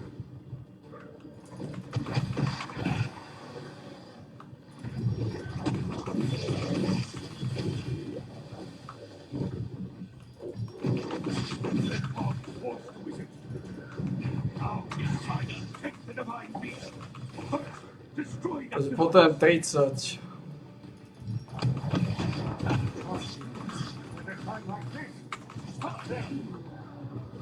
Keep them away from the remedy mixer. The red fog totem's energy is too strong. We have to stop. Defeat the Archeum forces nearby and neutralize the red fog totem. Archeum forces roaming the swamp have carried vials full of clear ichor. Take these vials from them.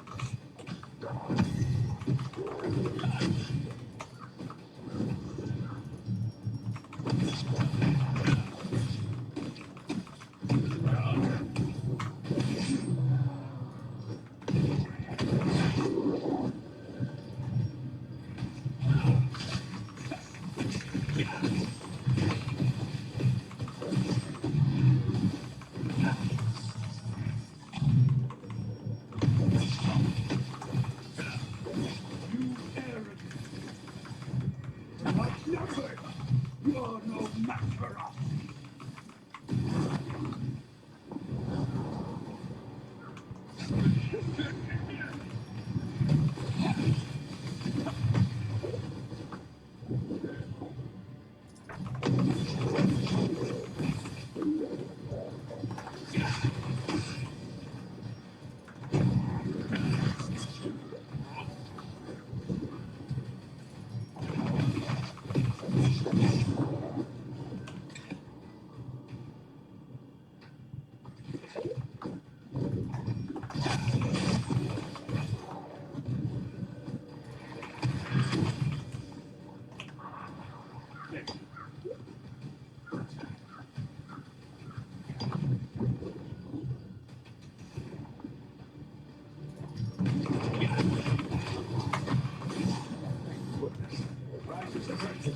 Now let's focus on healing Ringletrite. Ringletrite's breathing is slowly returning to normal. We healed a good amount of damage thanks to your help. Adventurers, please channel your energy into the healing magic circle. We'll keep collecting materials to help with our healing efforts. We appreciate your help. We'll set up a leaf magic circle for your convenience. Musím to nájsť, lebo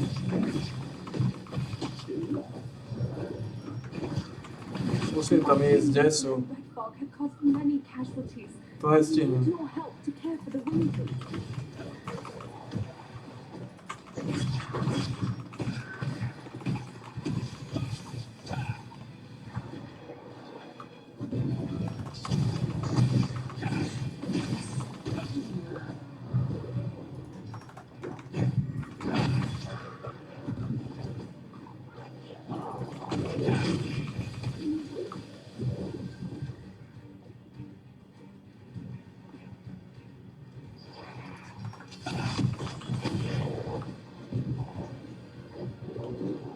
Vidím 182.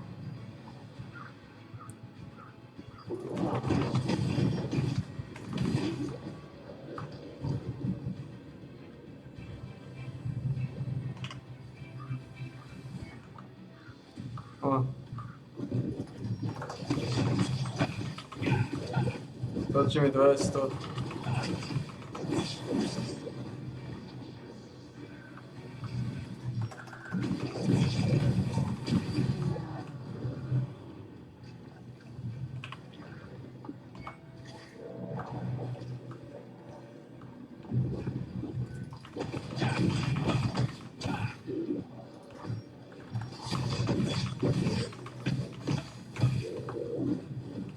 Tu nechcem veľa dávať.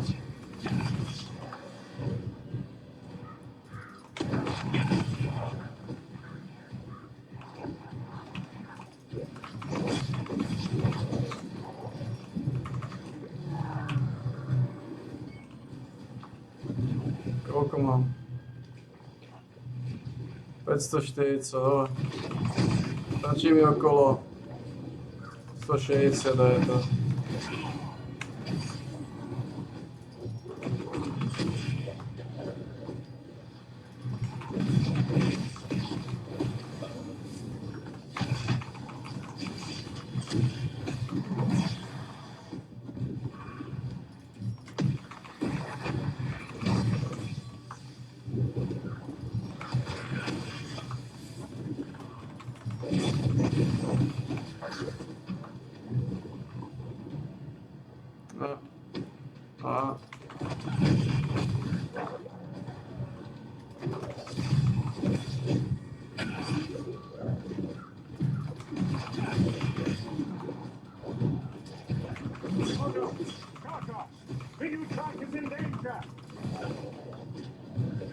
Defeat Karkas, so Minutrites can get ready to take flight.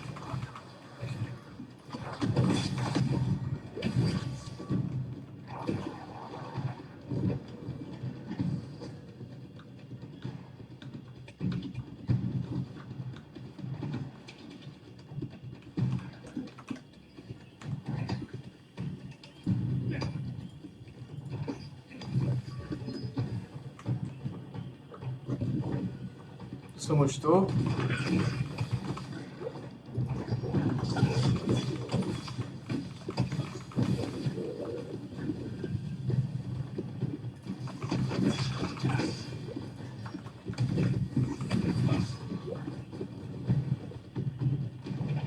Oh no!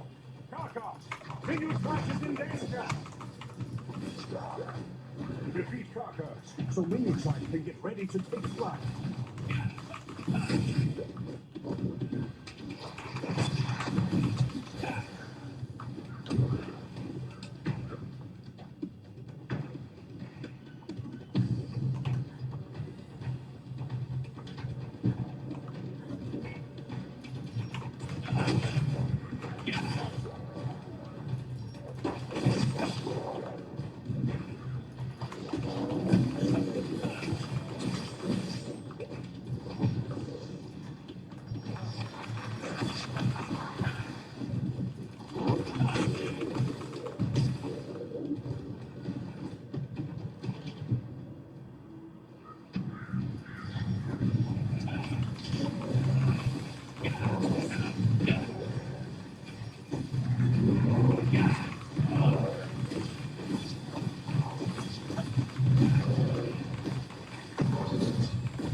Do času, čo?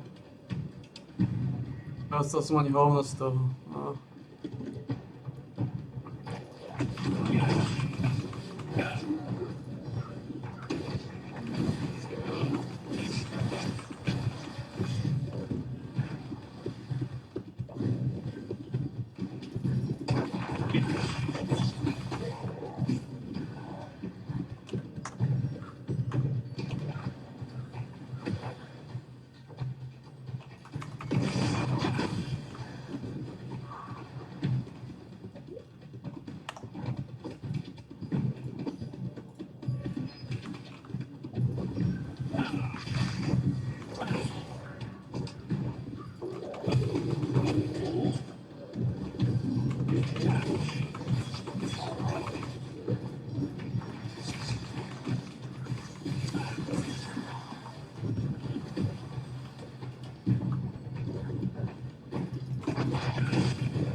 sme hotoví.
Sme hotoví. Môžeme to niekde rybarčiť? Môžeme. Ideme rybarčiť. Možno to odchytím nejaké ryby.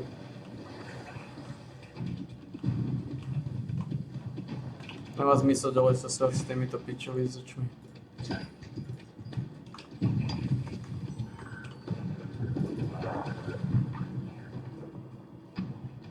Škoda, že to nemôžem.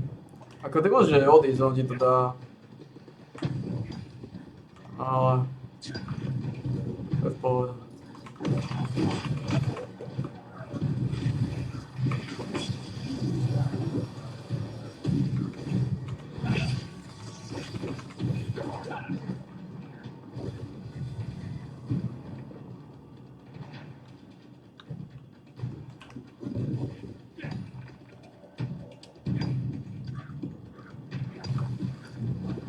Koľko? 29 do 800.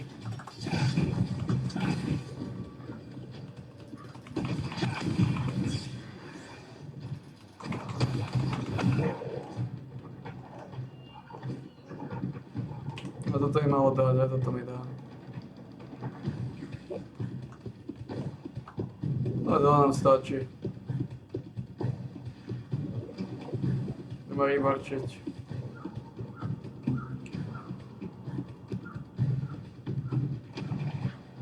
Máme cez 800, tam stačí.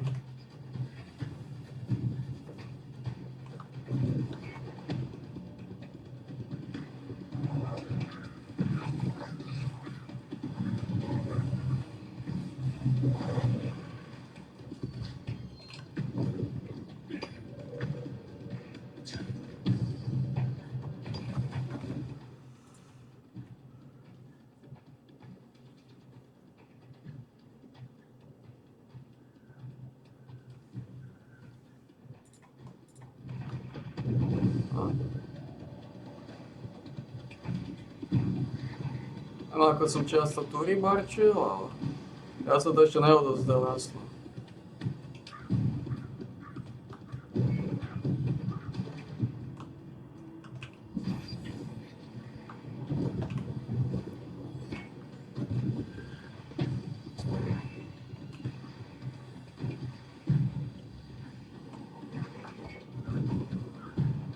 A môžeme ísť rybarčiť.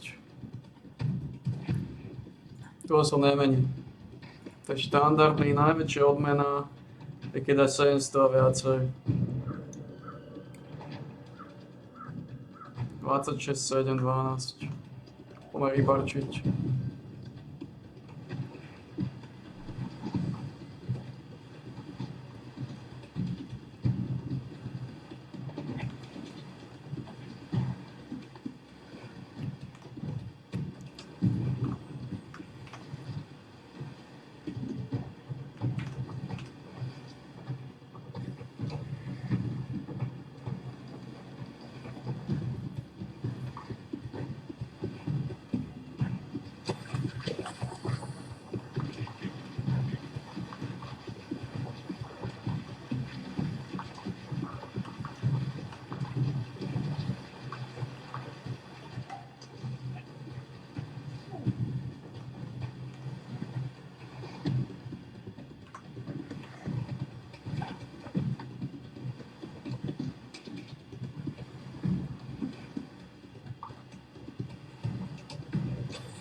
Potom 30 balónov vracajúcich.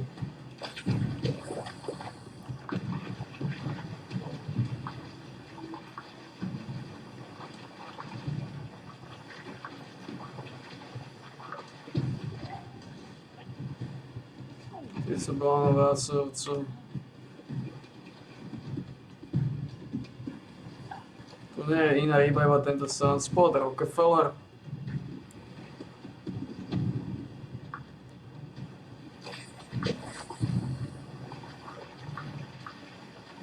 Čo je to za lokácia? Ak to vyťahujem znova, tak to končí. Za rybarčením.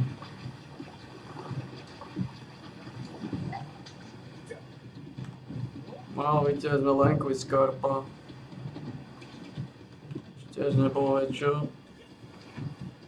Lebo ani to nepotrebujeme. Well done, everyone. Inutrap's wounds look much better.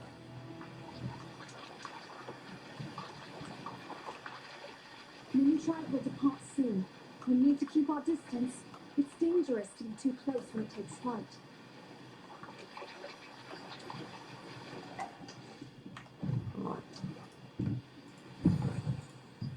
No. Ideme dole.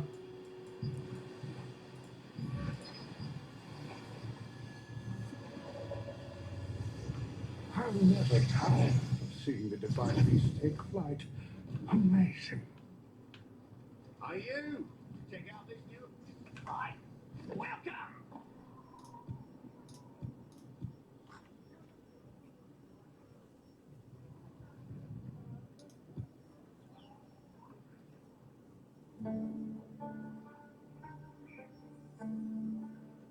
To vymažem, to nechcem tie. To si môžem nechať.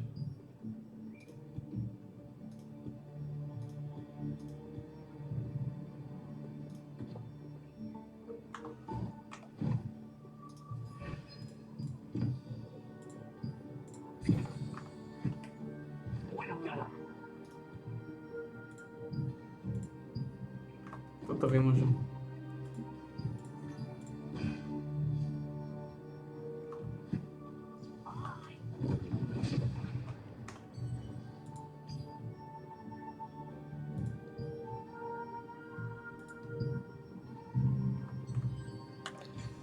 Ďalšie, že potrebujeme 30 balónov vracajúcov.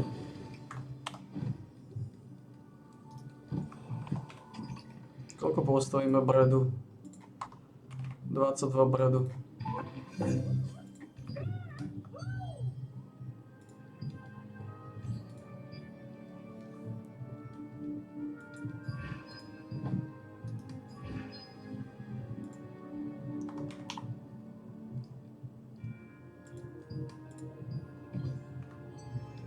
Koľko mám bredu? 17 bredu. To je malo stačiť.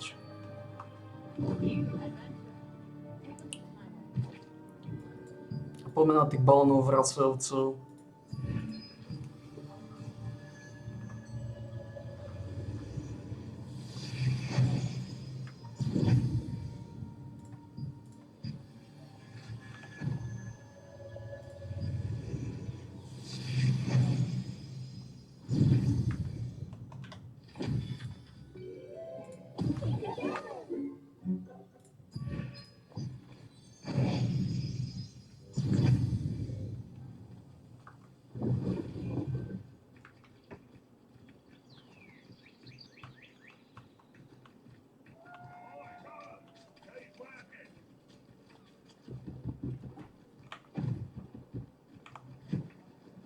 Toto je 30 balónov vracajúcov.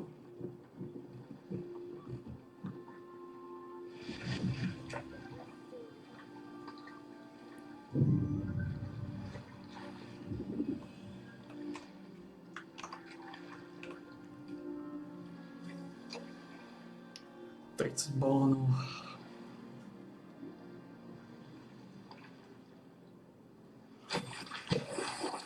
To neznie tak veľa, 30 balónov. No.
To môže byť prvý balón, až to je iba 29 balónov. A bol to Amberjack.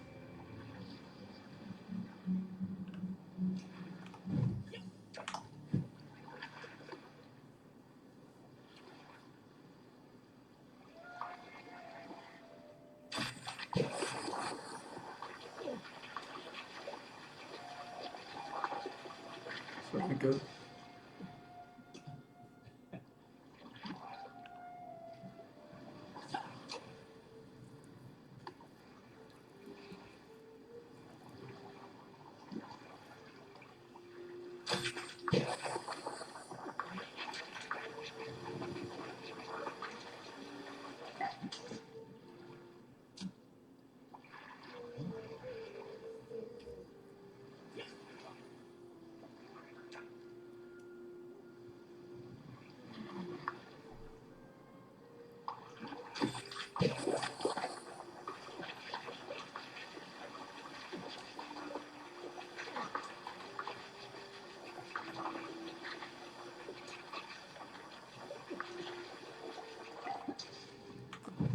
Seky.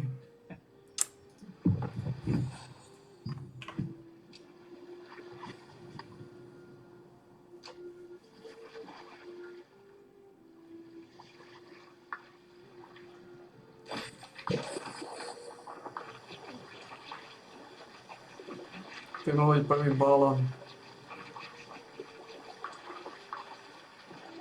Yep, prvý balón.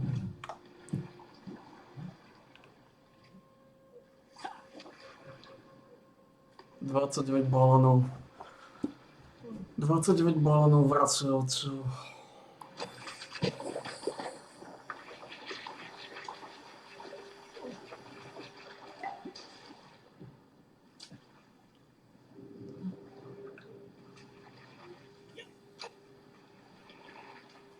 Dvadsaťdeväť balónov.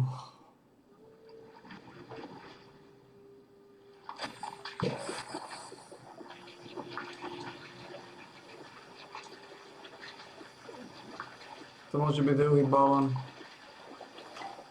Ale to Amberjack.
Chyba nám veľa balónov.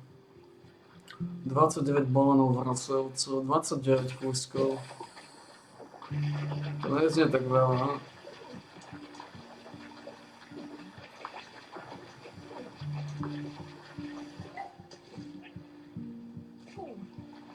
A pokiaľ budem dávať samých Amberjackov, tak to znie dosť veľa.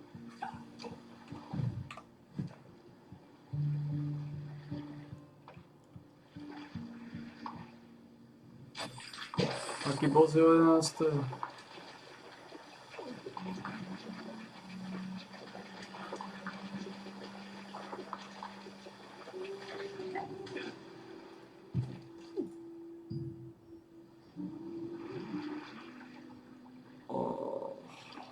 Leviathan, no.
28 balónov vracajúco.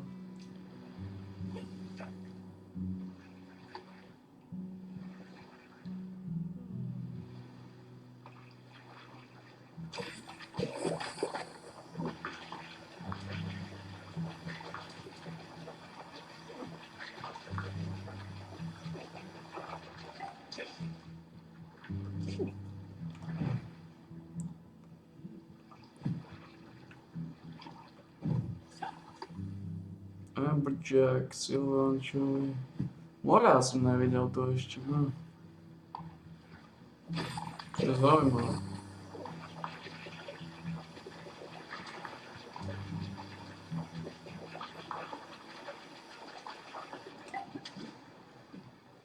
Sedem balónov.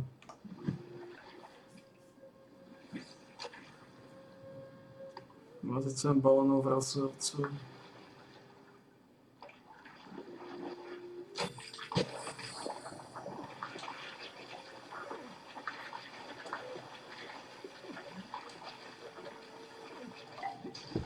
A už je tu more.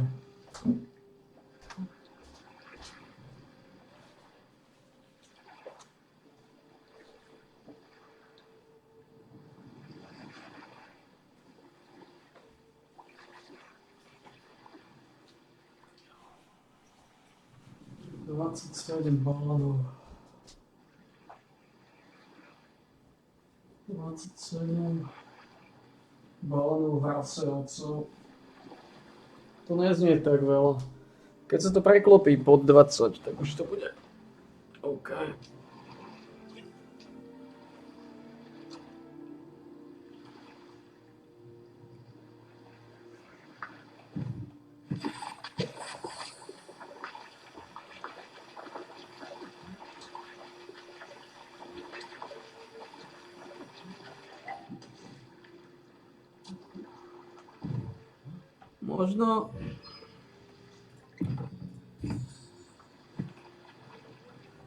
Možno to dám na 105. Dám na 105 baitu určite, nie? Na 105 baitu 27 balónov na...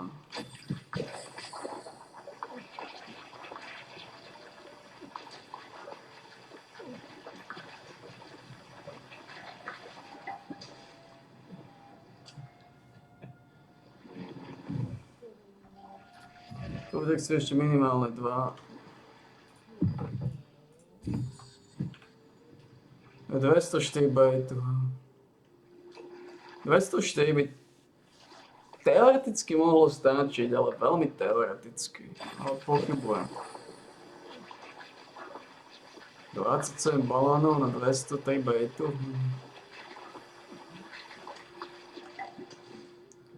Môžem červíkov potom doraziť nejakých.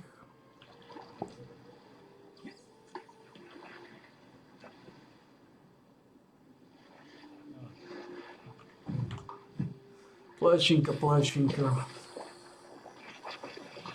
Prečo si nás opustil?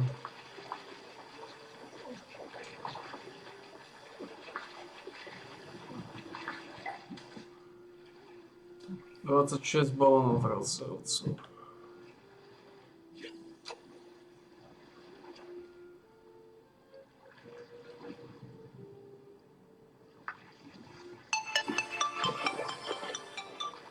Áno. Idem.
času.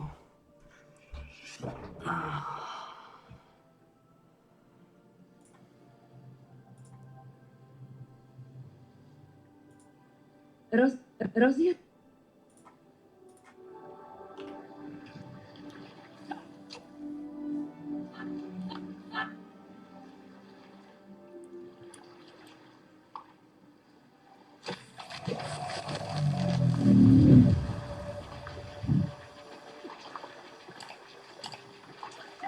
Hey everyone, and welcome back to another Fallout 76 video on the channel. With the new fishing mechanics added into the game, we've also been introduced to one of the rarest new creatures which you can catch, called an axolotl. In a cool new challenge, players can catch 12 different axolotls. However, each one of them is linked to a specific month, with Bethesda apparently going to give us clues at the start of each month. If you go through the entire year catching each one, you will get a title, which may not sound like much, but I suppose it will be very rare and only a select few people will probably manage to do all of them. To start off on this new challenge though, this month for June, we can catch the banded axolotl, and here is how you can do it. To start, here's a clue which Bethesda shared in the Discord. Now, although it does look like you have to go to one of these locations to actually catch it, you don't. All you have to do is actually be in the region of where these locations are, so for this month you've got the choice of going to either the Maya or going to the Toxic Valley. Now, just for ease and the fact that I know that there's water here, I went straight to the image on the right hand side in the Maya called the Retreat. Now, going here and just fishing though isn't just enough to actually catch the axolotl. If you really want to boost your chances and catch one of these, you want to go and use improved bait or superb bait, but not common, as it isn't actually supposed to be possible to catch an axolotl while using it. Now, just as a heads up, you can get improved bait from either containers or completing public events, and superb bait is only available by the seasons, so I would try and keep that for trying to catch local legends. On top of this, you also want to be fishing in the rain, or at least in a nuked area. This again boosts the catch rates of not only the axolotl, but also the rarer fish for you to complete your other challenges. Now, here is a table that I found made by Duchess Flame. The link for our website is down below, and it's really helpful. It shows you all the percentages of the chances of actually catching these fish while using different baits and also in different weathers. Now, waiting for the rain can be a little bit of a pain, so there is a little kind of workaround around this, which is slightly pay to win, but you know, I'll let you guys decide about that down in the comments below. And the way around this is basically to use a camp weather station. Now, me personally, for this one, I used the Thunderstorm one. This is one that most people are using, but I'm sure in the dev dive they did mention that you can actually use the snow one, as snow and rain is kind of extremely similar, and it's meant to count apparently, but I've never tried it. Now, once all set up, make sure that your rod is all modded to the best it can be. If you don't know how to do that, you can go to Tinker's Workbench and try your luck there. And if you want more information on all that, I made a guide on all that the other day, so I'll link it in the top right of this video. Now, I think while I was in this location and recording, it took me less than 10 goes to actually catch the axolotl, even though that the rate was apparently 5%, so I either got really lucky or, you know, maybe the actual location helped since it is the one that was shared, but who knows. I definitely recommend giving it a go though, just in case that is the actual case, although I haven't seen anything to actually prove that fact. But hopefully this is all the information you need to know to actually get yourself on the way to go and catch the banded axolotl. Let me know in the comments below how you're getting on with it, and comment either the word axolotl or something funny about them, just for a chance to be featured like all these beautiful people in the next video. The reason I do this is basically all the likes, all the comments help promote the video, so just a little thing to help me by helping you guys. So if you could do that, that'd be a massive help, I'd appreciate it, an absolute massive amount. On that note though, that is it from me for this video, so hope you all enjoyed and found it helpful. If you did, make sure you hit that like button and subscribe if you're new, and I'll catch you in the next one. Bye bye.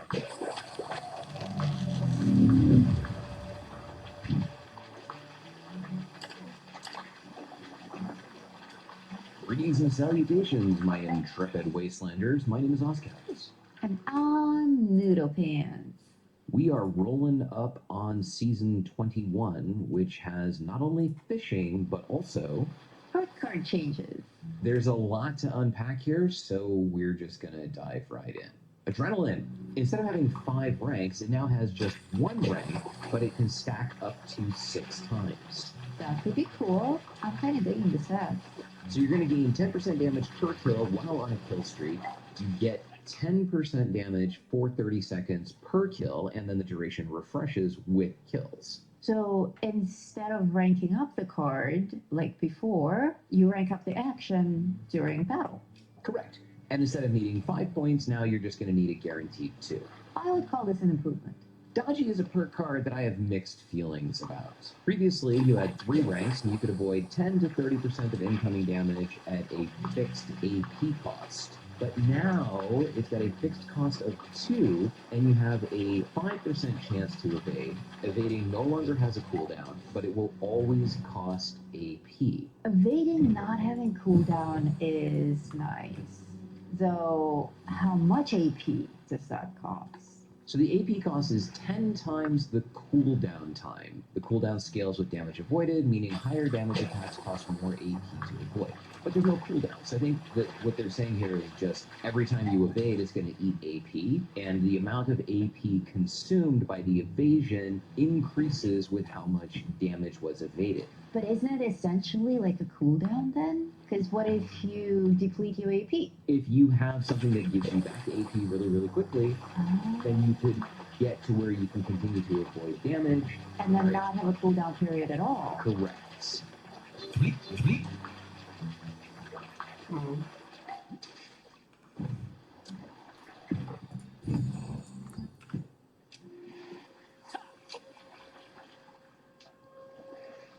Okay. If you end up in a place where you need more AP to evade the damage than what you have, then you just don't evade the damage, you eat it. Eat it. Enforcer used to be 3 ranks, and it would do from 5 to 15% additional stagger chance and an additional 25 to 75% of limb damage. Now, well, it's still 3 ranks, but it no longer applies to shotguns, it applies to small guns. What the hell is small gun? I think a small gun is going to be any kind of gun that's not a heavy gun. Pistols? Pistols, rifles, Okay. anything that's not a heavy gun.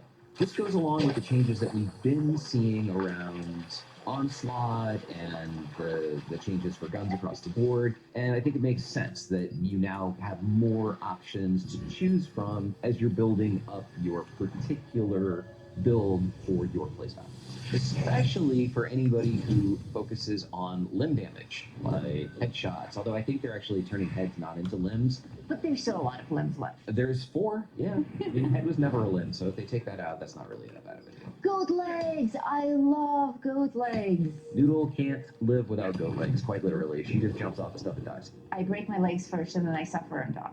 Now, she's actually rocking the 2-star goat legs right now, and so this is going to be an improvement for her because it's 1 star and you take 0 damage. Yeah, that's insane. You just become an invincible mountain goat. What this does is it brings the invincibility of jumping off of things that you get from power armor to people who play without power armor. Yeah, that's wonderful. Home defense. This perk I've never really understood. Wait, this is the one that lets you build advanced turrets, right? Yeah, it lets you build advanced turrets, but that was kind of it. Like, you can craft and disarm expert traps and craft expert turrets.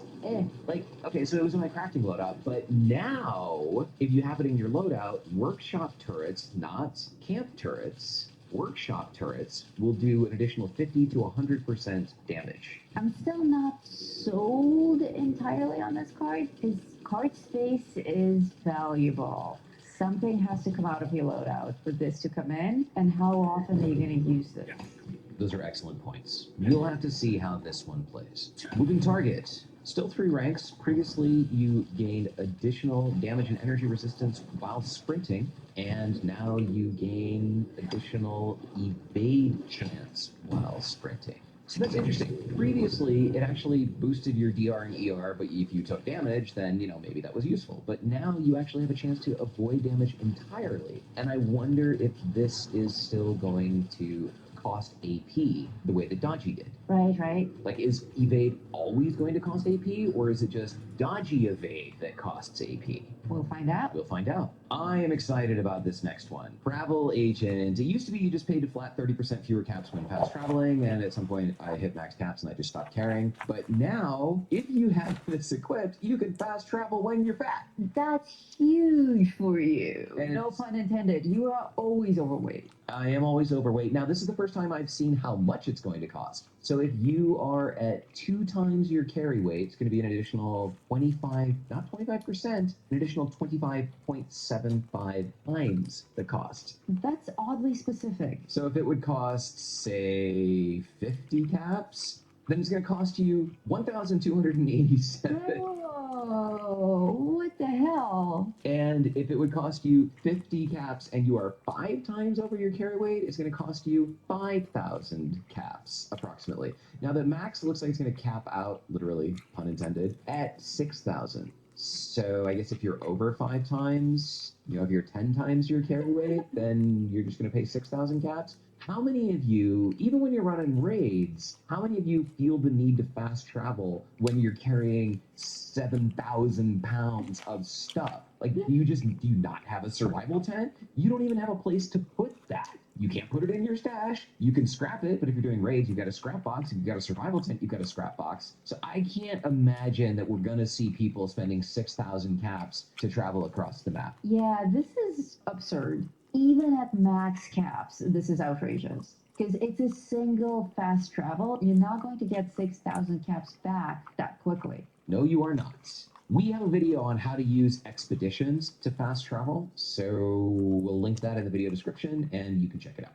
Chem Fiend used to be 3 ranks and gave you from 30 to 100% additional duration on your chems. Now it is 1 rank, and it always gives you 100% duration on your chems, but it costs 2 points. I'm okay with that. Same. I imagine that Bethesda went and looked at how people's loadouts were built, and they saw that everybody runs a 3-star chem. Because, if you're going to go get high, and you got a choice between, getting high for an hour, getting high for an hour and 20 minutes, or getting high for 2 hours, everybody's going to get high for 2 hours. Hell yeah. Period. The end. Dromedary, previously 3 ranks, now 2 ranks. And it gave you 25 to 75% additional thirst quenching, and now it gives you 50 to 100. Kinda don't care. Kinda don't care. I don't know anybody who runs this card. Hydrofix. Previously, 2 ranks, still 2 ranks. Used to be that chems generated less thirst, but now chems restored thirst.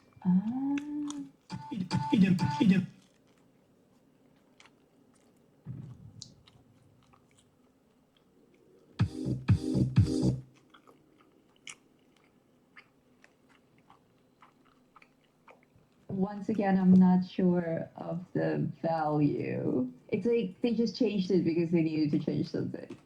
Same thing here for food, where this card used to reduce the hunger induced by chems, and now chems actually restore hunger. So now you don't have to carry food, and you don't have to carry water. You can just eat Psycho. So same thing, just sister card for food versus water. If you're not a carnivore, not an herbivore, and you just eat because you eat, then maybe this would be useful. If it eliminates the use of other cards, then you free up space for other things like the turret card. Or your backpack mod, right? Where if you're no longer eating, now you can make your chems weigh less, because a lot of people are running through Hiker for food and also a backpack mod to reduce the weight of chems. If you can consolidate all of that into a single thing, then maybe it'll free up some space for other cards, like you said. Slow Metabolizer. Used to be 3 ranks, 25 to 75% of additional food satisfaction, and now you're at 50 to 100 and only 2 ranks.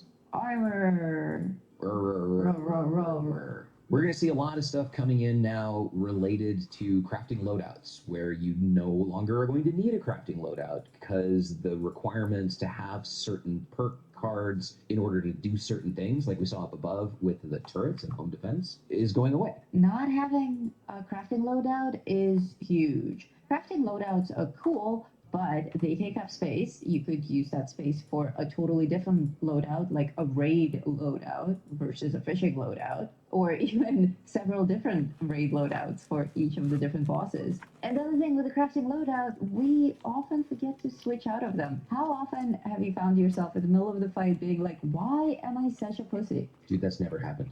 Yeah, never happened to me, not once. Today. You previously needed Armorer to craft advanced armor mods, and that's going away. Now you can just always craft advanced armor mods if you know the plans, and that makes a lot of sense. If you know the plan, why do you have to have all this extra card craft? Yeah. You know how to do it, so do it. Just do it. Exactly. That's a good one. So this one is going to 1 star and will always apply to improved durability and fewer materials. Along the same lines, Gunsmith going from 5 ranks down to 3 ranks, and now only applying to how long it takes for your guns to break. Makeshift Warrior, same thing. No longer necessary for crafting awesome melee weapons. It just makes them break slower.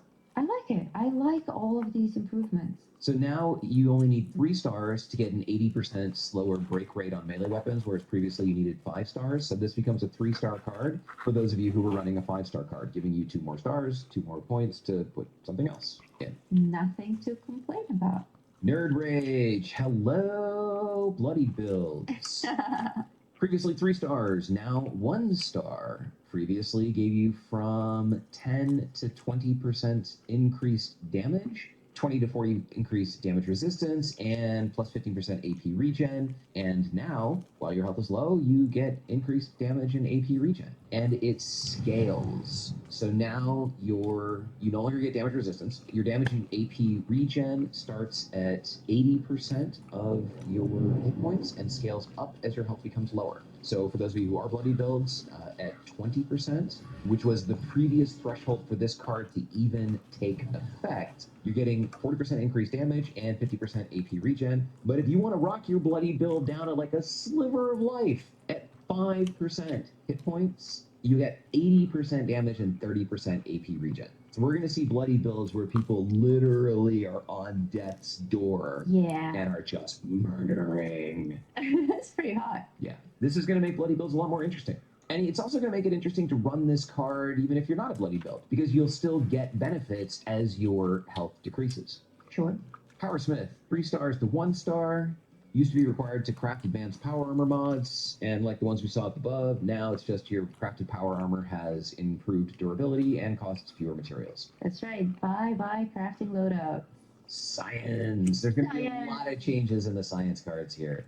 Same thing, you're no longer going to need these to craft energy weapons or mods or various other things. Science goes from 1 point to 2 points, but from 2 stars to 1 star, and your energy damage is increased based on your intelligence. Excellent. The smarter you are, the more you can hurt people.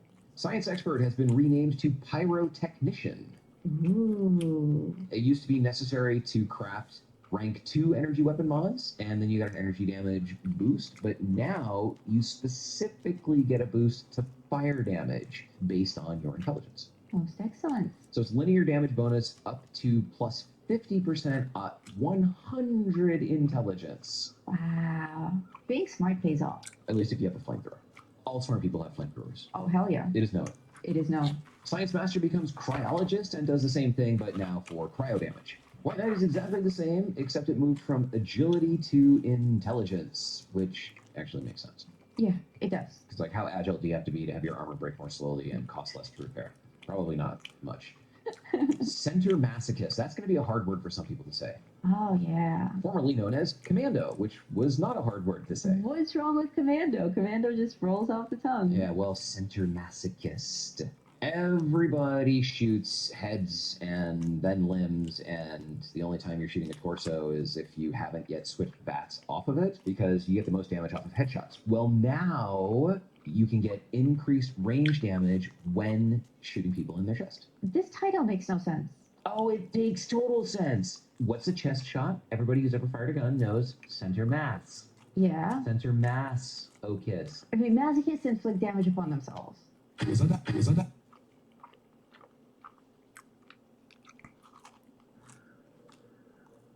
That's true. So, the title is stupid. Okay, this title is stupid. I'm with Noodle.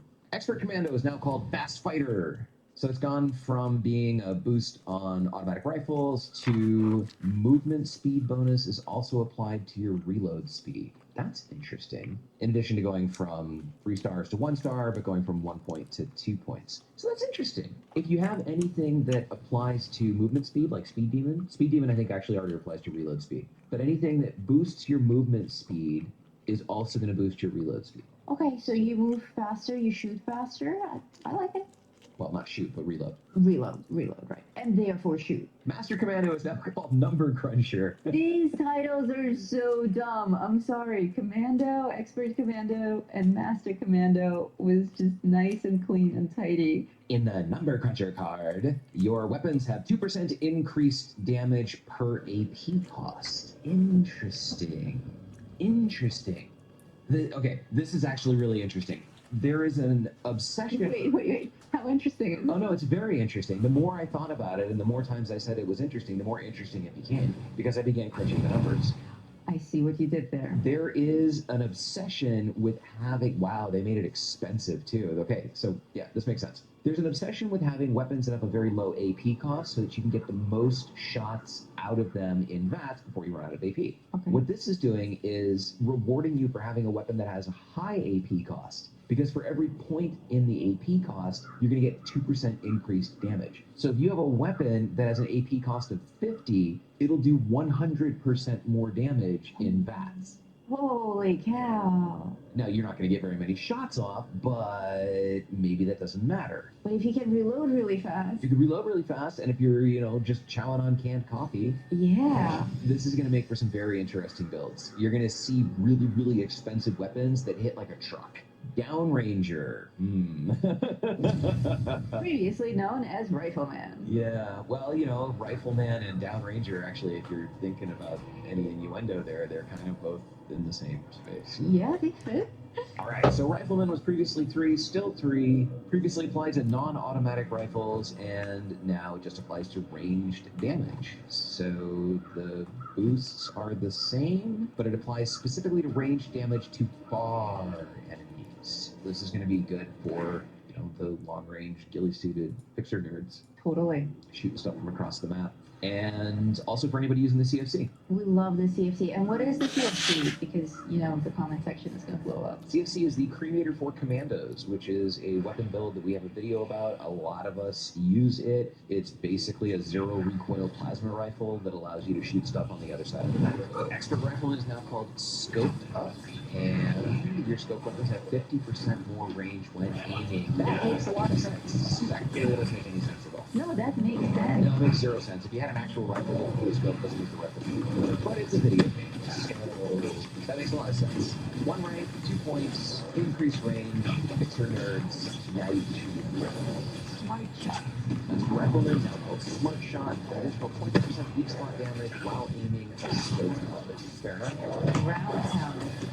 Ground Pounders, still 3 stars, but has changed from traditional reload speed to small gun reload speed. And then they put an actual number on better and excellent. So you get 15, 30, 45% more hip fire accuracy.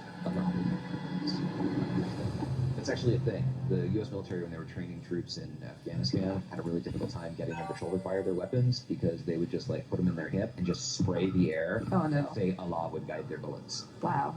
Don't do that, kid. Don't do that. Learn to use your weapon. Long Shot has dropped down to 1 star, still 1 point, and no longer applies to rifles, but applies to any scope weapon, giving it an additional 30% more range and accuracy while aiming. His scope is totally pointing in a different direction from his barrel. Maybe he has a lazy eye. Maybe. Skeet Shooter. Yeah. Small guns have 45% better accuracy and spread, gone down to 1 point and 1 star. That sounds good. I mean, who doesn't want better accuracy and spread? Sniper. Gain improved control and hold your breath for 75% longer. Previously, it was 25 to 75. Now it's just 1 star, 1 rank, 75%. Peace out. Thank you very much. Easy peasy. Tormentor has moved from luck to perception. Point cost increased from 1 to 2, stars from 3 to 1, and now you just flat out deal 20% more damage per crippled limb that your target has. That's a very fitting name. It's like picking wings off flies. Yes. Yeah, the more limbs you cripple, the more damage you do to that target. And it makes sense for it to be in perception. Shotgunner is now called Easy Target. Instead of 10 to 20% additional damage, it's 25 to 75% more damage to crippled targets. Wow, so you combine that with Tormentor, and now you're doing 20% more damage per crippled limb, plus once the target is crippled, you're doing an additional 25% ranged damage.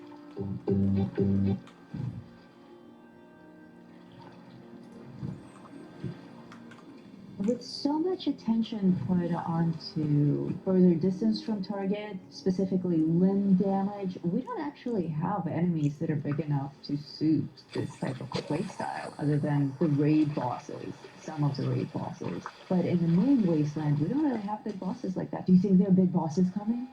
That would be nice. New bosses? Yeah. Love the spread. Love this spread. Oh my god, I am blushing just looking at this page. Weapons that fire 3 or more projectiles gain 30% range. Okay. Anything that allows a weapon to fire 3 or more projectiles in a single shot will just go further. So like my cremator? Like your cremator. Cool. It already goes really far. Shotgun champ. Very expensive, and now does an additional 10% damage to crippled targets per projectile. So you combine this with shooting further, with crippling, with tormentor, and you're going to start building some really interesting weapon specs. But again, I am seeing overkill. Like, we're not going to use this on the Scourge that are just walking around Morgantown. Sure you will. Scattershot. 20% of the damage dealt to a limb is applied to all limbs on your targets. Cool. That's pretty cool. That's very cool. Fireproof. This is a card that people have strong feelings about. In both directions. Oh yeah, some people think that this is wonderful, some people think it's the dumbest card ever. Previously you took from 15 to 45% less damage from explosions and flame attacks. Now you take 15 to 45% less damage from explosions and flame attacks. It's the same card. What, they didn't change anything? It's the same. It's the same card. Didn't even move it to a different category. So, no longer required to make the flamethrower trap. Okay. Reduced stagger and adds fire resistance. Oh, okay. Those are the Maybe changes. how it works. Alright, so this is not going to solve the debate of does this card suck. In fact, it might only add fuel to the fire. Oh, we got some changes coming to legendary perks. Blood sacrifice. Okay, previously when you died, teammates got from 25 to 40 additional damage resistance and they healed some amount of hit points over some number of seconds. Now, using AP in VATS consumes hit points instead at between 50 and 150% more cost. So this will allow you to spend life instead of AP in VATS. So you could have a very high health build with low AP and still be effective in VATS. Or maybe a high health build who doesn't normally use VATS, but if you needed to switch to VATS, you could. Or some of the cards that we saw earlier that are rewarding you for having high AP cost weapons, then you can have that run against a health build now and get more shots out of your weapon in VATS at the cost of your soul, basically. I think that's more appropriate for the card idea. Like, that is a blood sacrifice, whereas before it wasn't. Yeah, they got that one right. That's it, kids. That's what's coming in perk card changes for Season 21, which lands next Tuesday. Make sure to join us live. We'll kick off our live stream at server reset time, which is 9 Pacific. We are prepared to entertain you with many fun programs while we wait for servers to actually reset. One of those is going to be another review of this, so if you have questions about this, join us during our live stream next Tuesday, and we will do our best to answer your questions and discuss builds and strategies and things like that while we wait for the opportunity to go through it. Thank you so much for watching. My name is Oscaps. And I'm Noodle Pants. And until next time, Blood sacrifice! Imbecilové 2.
24. 24 balónov vracovcov. Čo by nevadilo, to čo vadí je, že plečinka nie je medzi nami.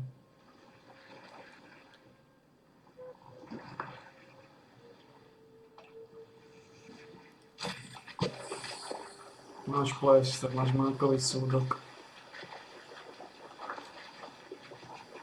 A čo dostal? Niečo dostal.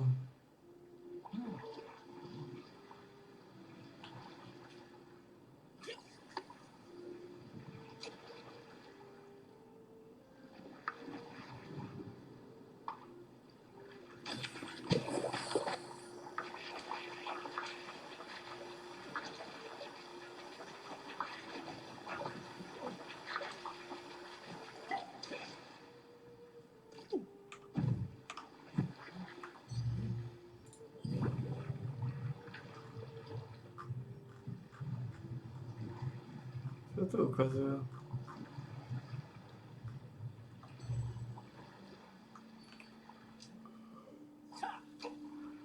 ...24 balónov vracovcov. Neviem, či to... Stihli by sme to mali.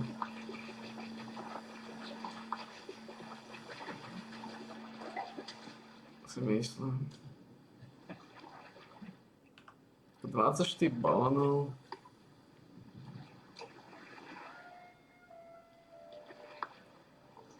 To neznie tak veľa, by sme to nedali.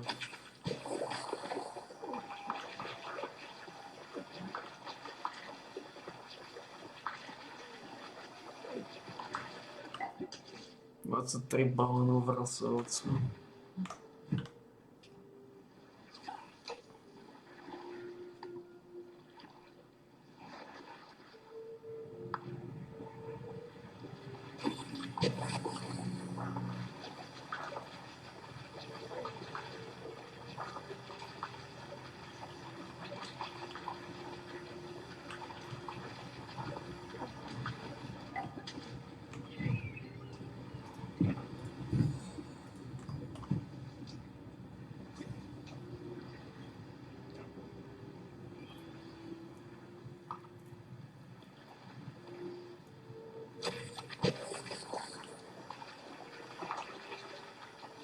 Toto má šancu iba len v raste tiež. Ale tam počuť.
...23 balónov vracovcov. 23.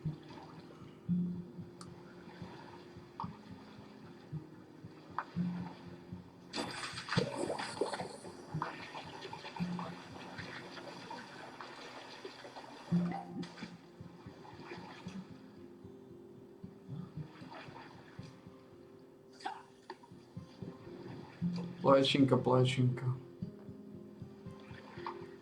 Máš plešter, máš mákový súdok.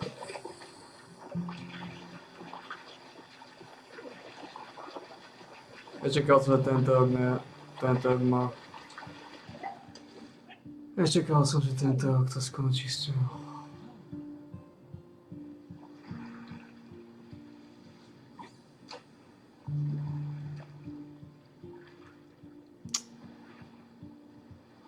Čože dostalo plester, čože dostalo?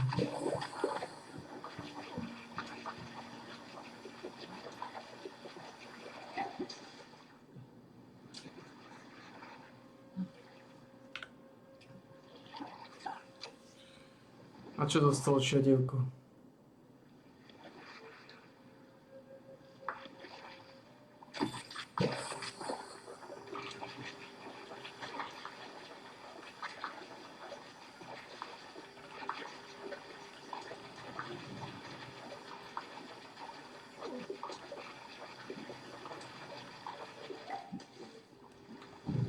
Dostalo plešinu, čo dostalo šedivku tiež.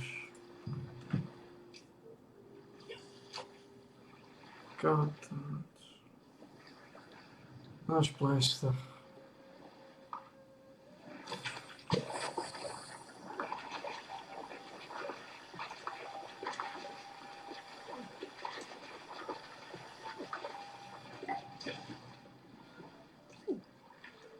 Obľúbil som si toho Galgana.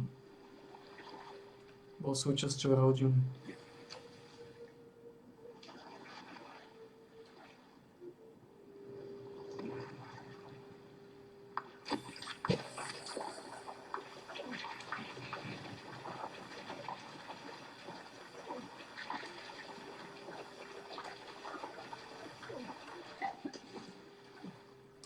Dva balónov vracajúcov.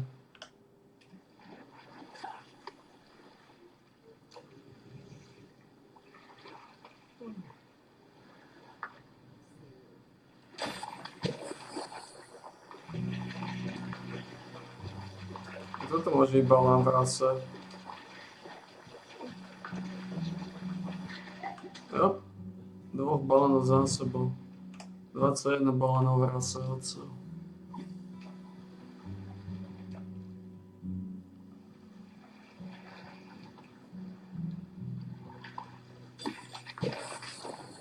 Toto je sek.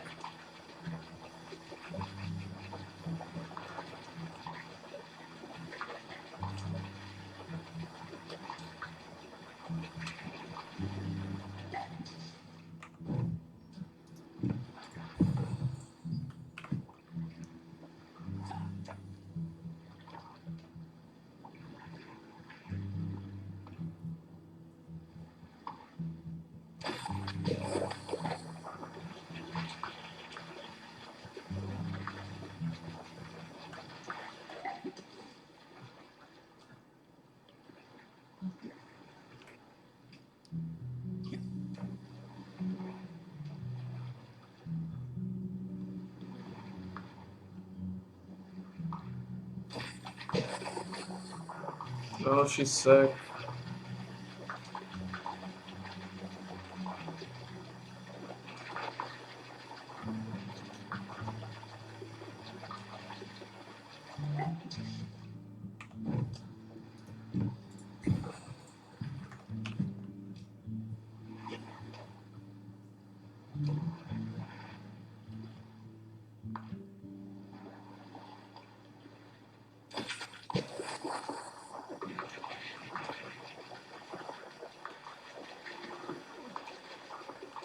To není balón.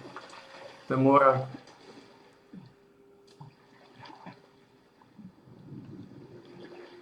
Koľko? 22 balónov? 21 balónov vracajúcov.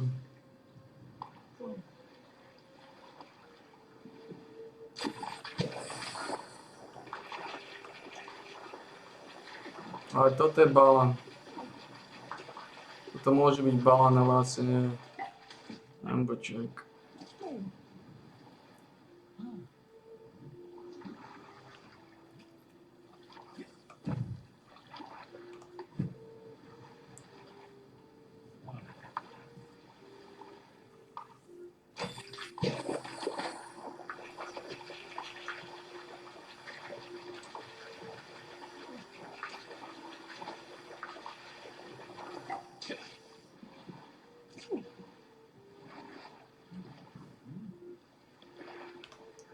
Ešte jeden balónok, chýba nám 20.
Toto je big sack.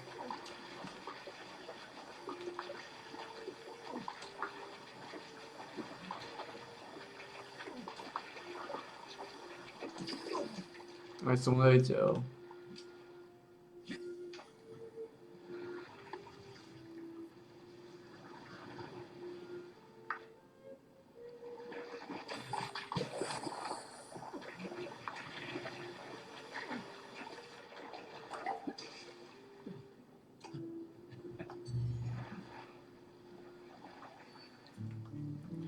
Som nevidel.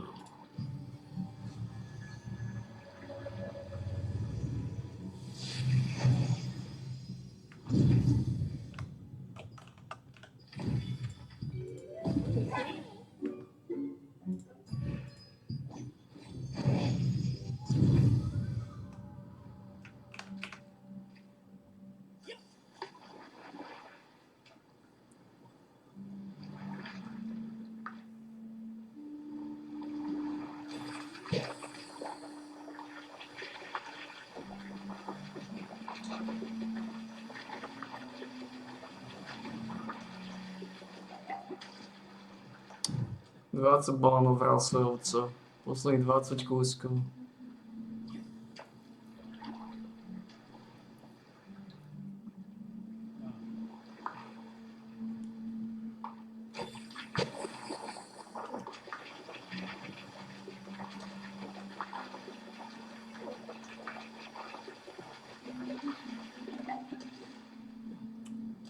Ako 20 balónov na 143 by sme mali aj dať. 7 pokusov, 1 balón. Teoreticky môže výjsť. A keď to nevyjde, tak dorazíme aj zvyšok na červíkov.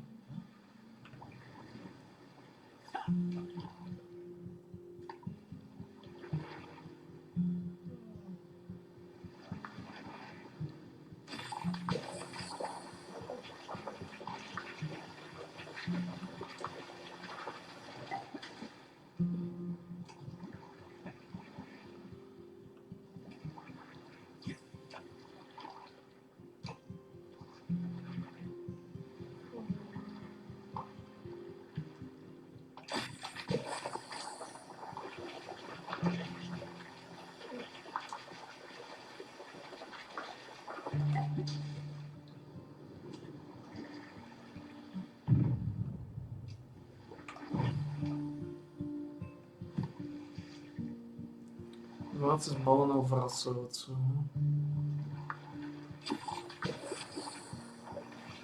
Toto je balón.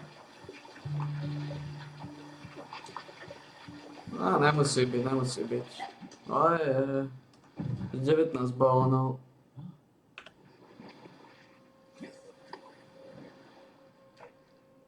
Vrasovcov.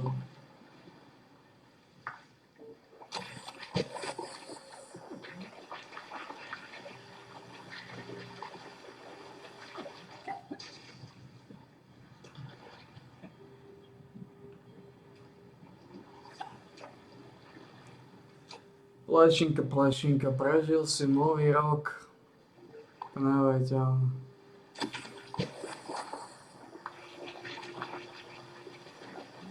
Toto môže byť balán.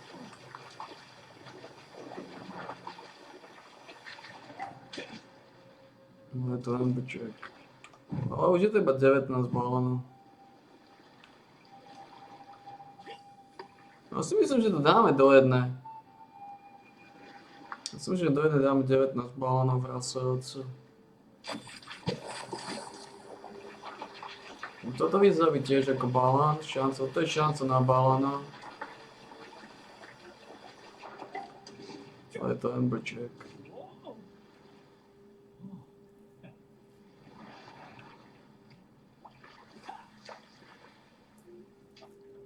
A do jednej by sme to mali dať. 19 balánov do jednej. Za hodinu a pol 19 balánov plus minus, za hodinu 20.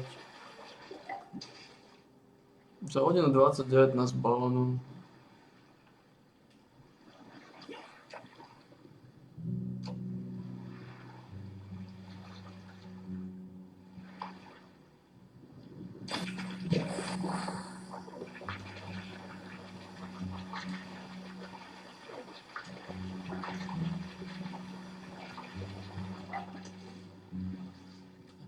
No, 18 balónov. Teraz celkom tie balóny sa rozproudili, 18 posledných balónov.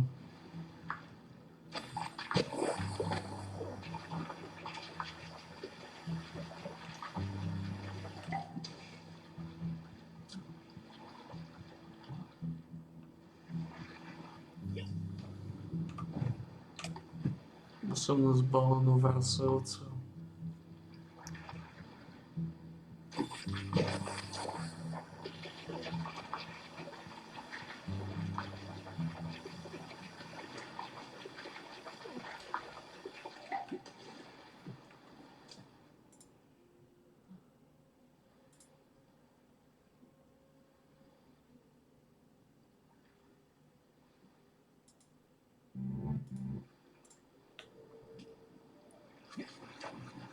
No, flushing.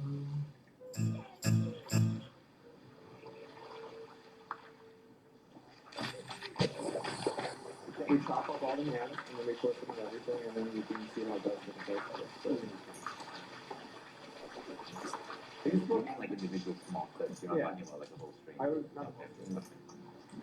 We do like something like 90 to 93% of our views not live.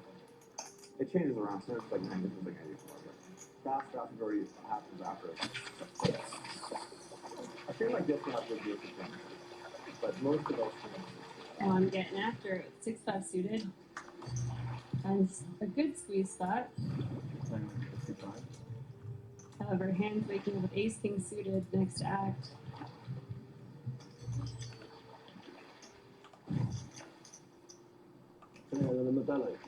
Osemnáct balónov.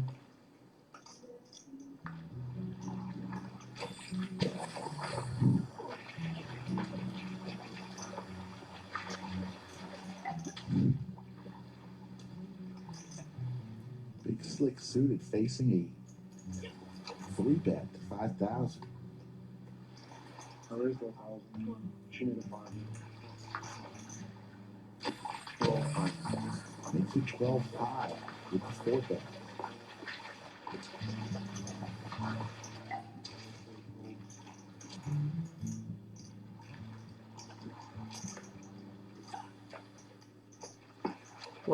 Plešinka, naša servátka.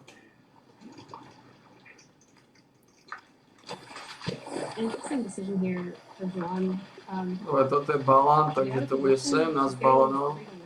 If she wants to speculate with the 6-5 suited, you'd expect your cards to be very, very live. Amberjack. Unfortunately for her, the clubs are covered. Man. To má byť balán. Final table Kevin will give us 3. Couple clubs. Oh no. Oh my goodness. What a flop. So Schwan flops amazing in her mind with the club draw and gut shot, but hands has the clubs covered, so she's really just drawn the pair draws and the gut shot. We saw flush over flush yesterday's stream. Will we see it again today? Actually, I just got out. DC? Like, where in DC? She's not super deep stacked. Washington, DC. Holy crap. You know, really, I could see this just getting in. DC? Because my family was there. My wife's family. She does just make the call. I visited DC one time. Yeah. Well, that place was nice too. Your board neither player wants to see that. It's like pretty-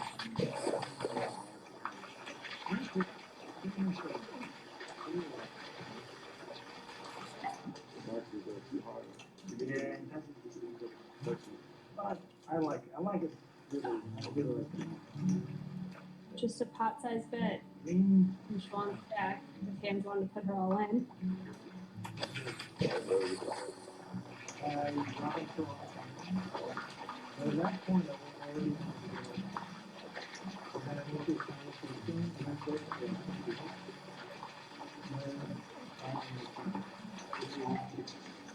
Oh, yeah? Okay. I lived in Scarborough, and then when we started, it's like, it's close to France. She's in a big fight,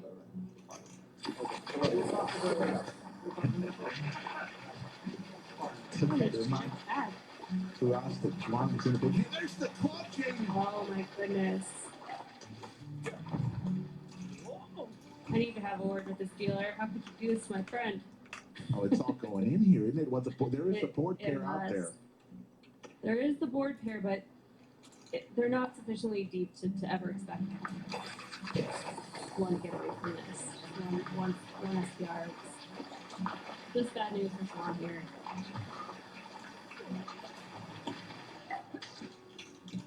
She thinks she just got there. Same as Bono.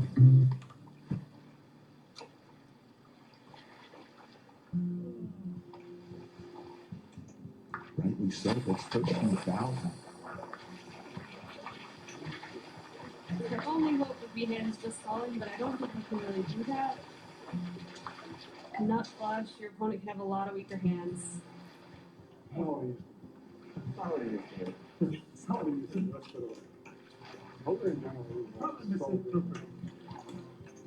I'm not. I'm going to use the clip. I was exhausted. I was like, what is it? I told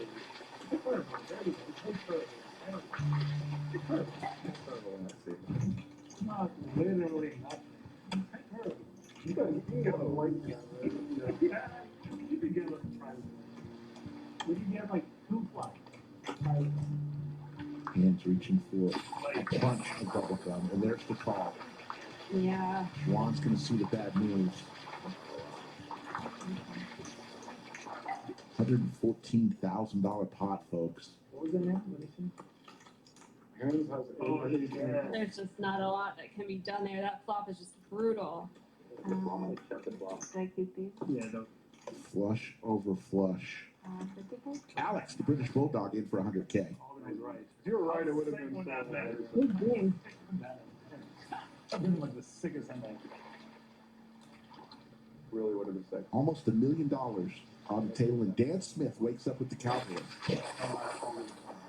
You call him Cowboy Dan. Where's his cowboy hat today? Yeah, he said last night he lost 60,000. He's going to leave that at home. Ah. It's always funny when really elite players who are just so smart at the game still have their little superstitions as well. Yeah, One of us. just like one of us. Last time we streamed here, we were going a bit about how 100K is nothing. Real man of the people.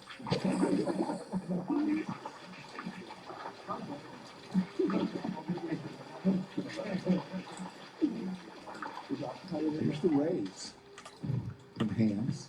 16 balonov wracających. 500. Alrighty, we're getting after it. Hands with the 4-bet with ace-5 offsuit. How does Cowboy plan to play this? They are deep.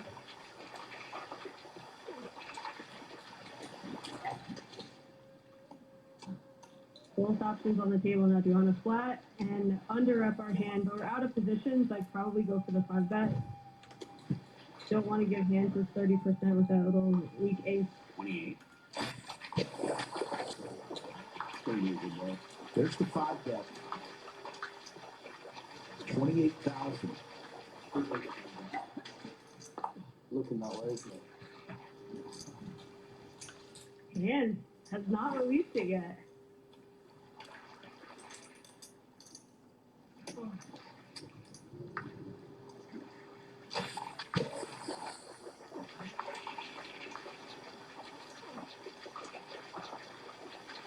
There he goes. Good for the game. He was a little happy about that. Dan will win this pot. And Dan is already smiling. Last night, lost about 60,000.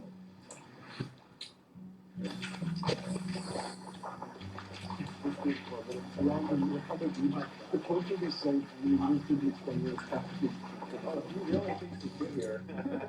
Oh, it's really hot in the river. Hands with the jiggies. At the end, you don't say anything and the pot goes to the wrong hand, and then like the viewer's like, what the hell? He had a better hand, like just nothing. There are people doing that right now on videos, and they just like purposely do something wrong and then do rewatch. So they're like, what? But then retention goes up. I think that's over the line. That's over the line. There are rules for these things, you know.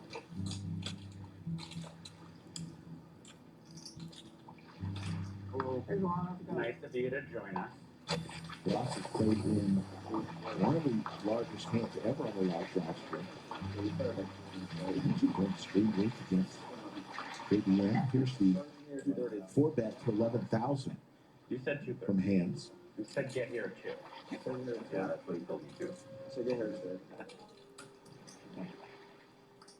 I was trying to give you an out, but they won't let me. I felt bad for being like after that.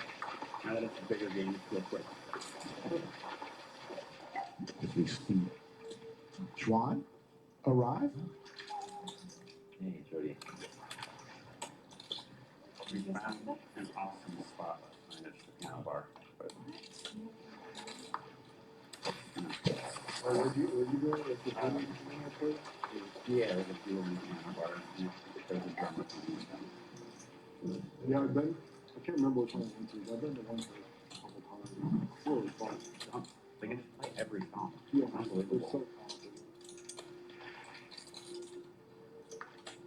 talented. Plešinka, naša gurmanka.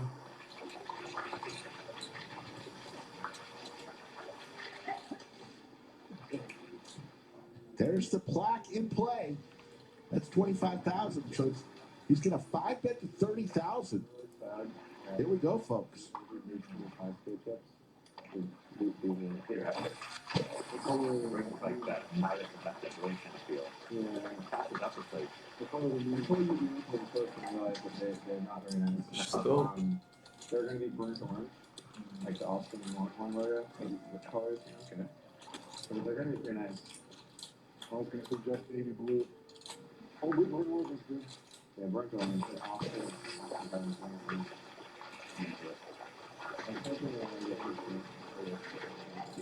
Next weekend.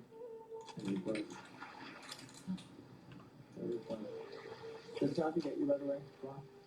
Kansas been put to the test already through 11 hands a couple times. He's going to lay it down. Toto môže byť 15. balán. My sme v polke balánov. Ross shows the deuce of diamonds. 15 balánov do konca. Everyone's forwarded.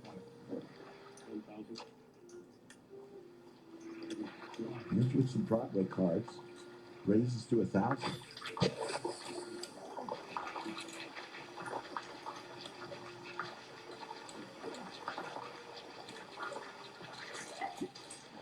Ďalší balán. 2 za sebou.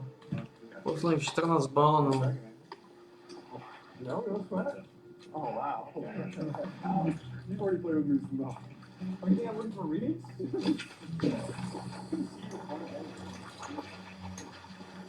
think he's going better than Both players with a pair and a Broadway draw.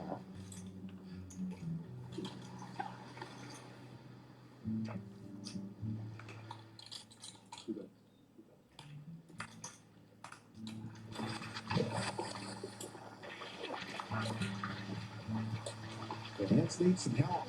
Looking for a jack or a 10. Gets the 10. And Hands with Broadway.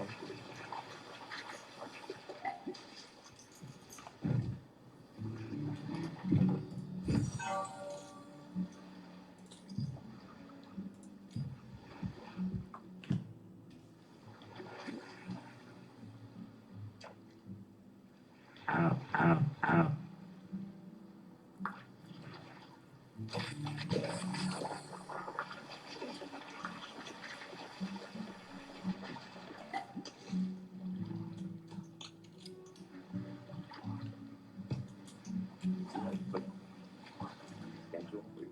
Every day.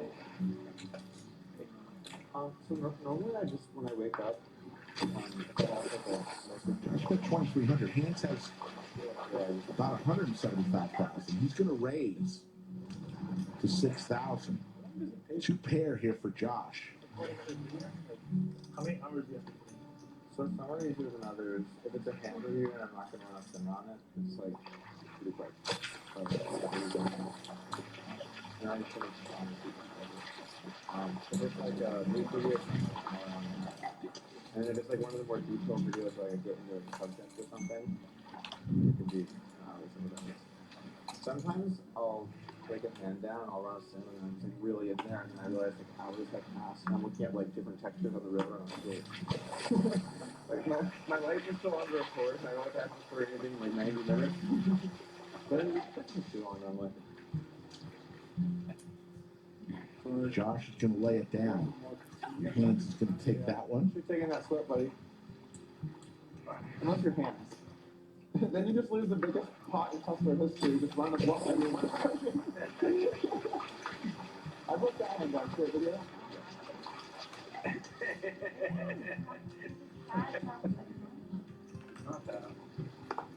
British Bulldog 3-bets with the 10s. And Hands with the jiggies. Second time he's had this hand. 21 hands into the game.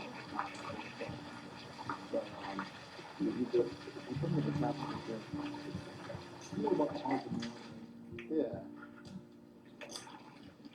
There are not a lot of people that would fire that. Not a lot of people have this cojones to check raise Alan Peter all That is a cojones, but yeah. Huh? That was a big ball shot. Yeah. Goes check, check.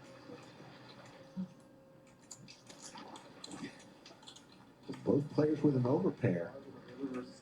Pocket overpair. That's a normal setup. You're not. He can get it too. He doesn't love life. Yeah. He just plays there. Get second nuts, right? Second nuts. We thought about it for a bit. It wasn't like Third, and the club. Both players with a club in Hands with the jiggies and the check mark.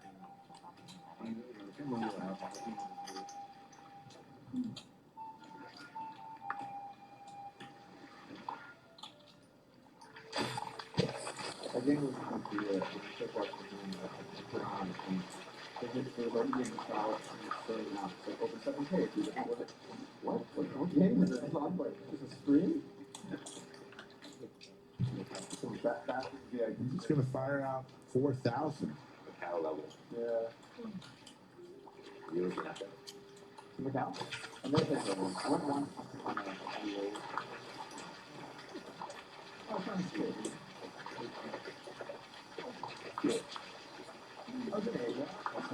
Hands is going to take this one down. A little $16,000 pot with his jacks. Not all the time. Once in a while.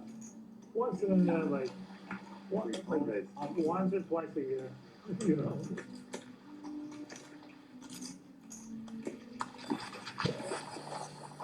The Kid, $4.99 super chat for Rick's Pickleball. Have fun. Thank you, The Kid, one of the legends. Awesome.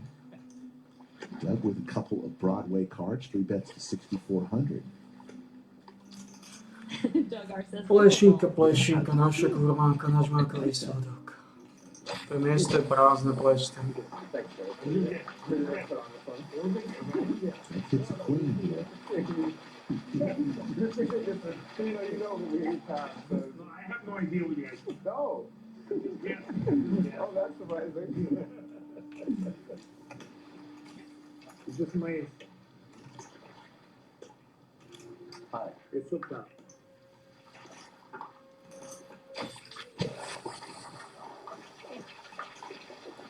Score.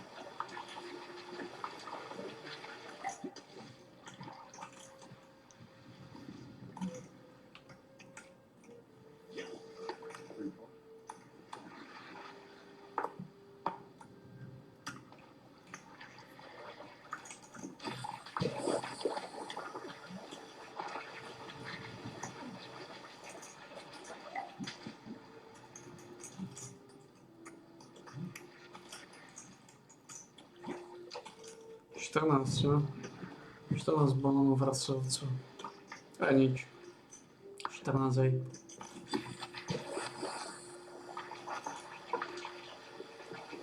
He's gonna fire again. 13. He is. 13,000. Doug going nowhere with top pair and king kicker.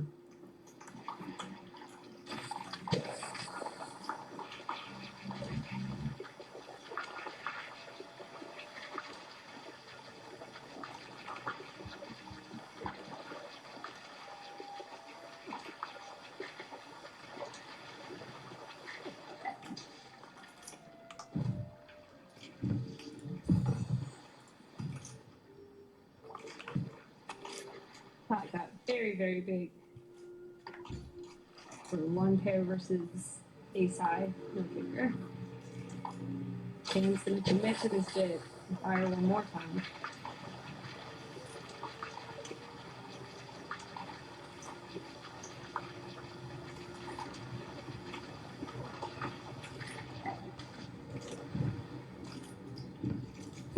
Probably pretty scary to keep barreling against Doug, who doesn't have much of a fold button. He gets really sticky, especially on a draw head board where all the draws missed.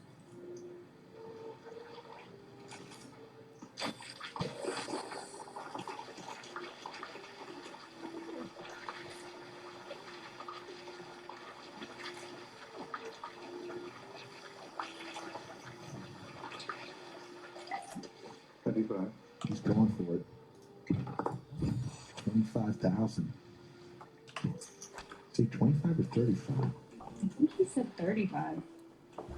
We'll see. Taylor's got it. It was 35,000. Each pot grew.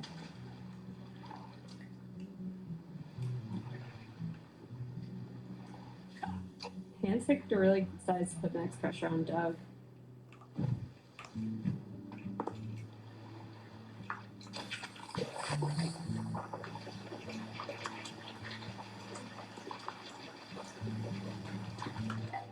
Makes the call.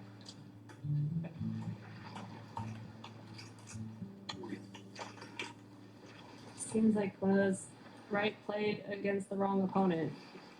See a lot of people making that fold and he barrel that hard, but Doug is very sticky.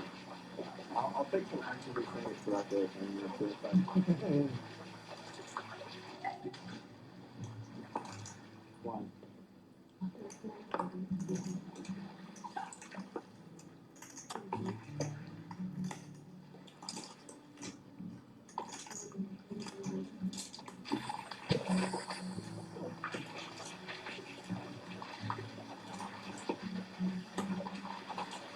Bit of a loose three-bet there from Jordy. The 8-5 suited. O, 13 balónů v rasovcu.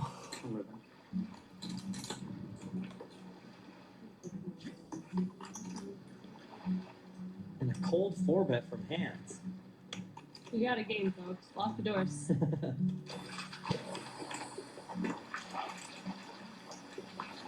I'm gonna have to really want to be in this. Sorry. Z balónom vrástil, co? No, že veľmi často vytočím 2 balónov za sebou. He can crack some good ones, but he's not playing super deep. Yeah, this would be about a quarter of his stack. Almost. About 20%. Oh, yeah. Well, we're going to see a flop. Okay, he's like, I'm stuck, you guys. We're seeing 3. Here's an 8 And then for Jordy. 3. Pretty impressive. Yeah.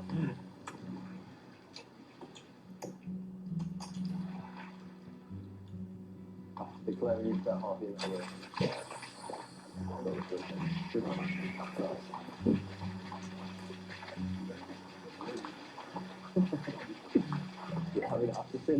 Teraz sa balóni rozprúdili. Ďalší balón v rýchlom slede. 3 balóny v rýchlom slede. More than 42,000. It's been tough with the stacks, because they bring them onto the table and sometimes they get overloaded. But I think he's got closer to Yeah, he does. 80,000. Okay. I think his stack has been short the whole time in the graphics, yeah. Interesting decision there to raise with the bottom pair and backdoor flush draw. Puts hands in a tough spot. Just his gutter. Ignoring Jeden z the balónov actual už iba... holdings, I think this does look like a good flop for someone Jeden who z balónov. would flat in that spot. It's got all the sets, some 2 pairs, some straights. Mm-hmm.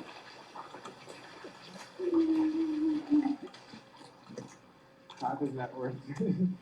Posledných 11 balónov. And it does get through. Nice play there by Jordy. Hey. Oh. Shows it? Oh, he shows. Oh. Pretty good ball.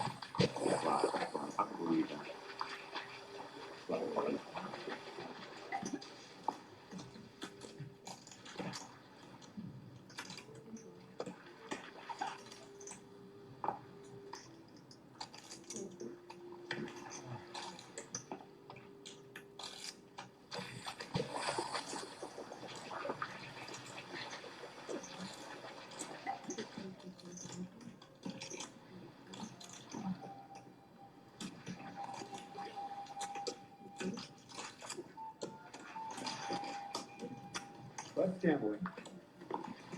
Doug with some suited Broadway cards. Here's your Deuce, Jack, and there's a Jack for both players.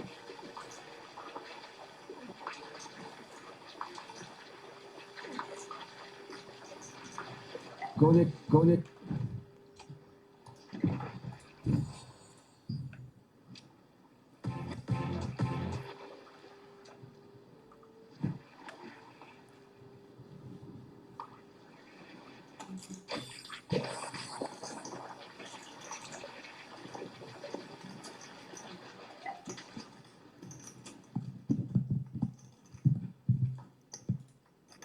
There's now 2 pair and the check mark for hands.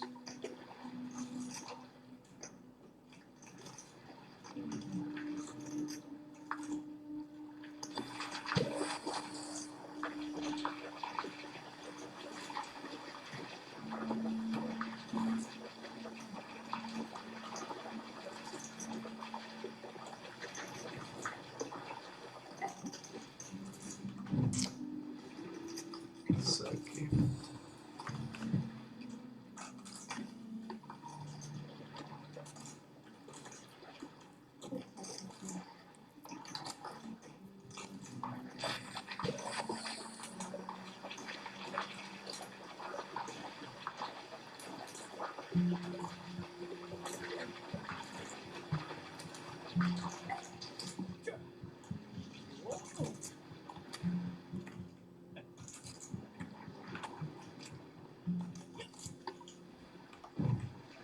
Taký veľký amberjack. Actions on hands. Toto má šancu balón.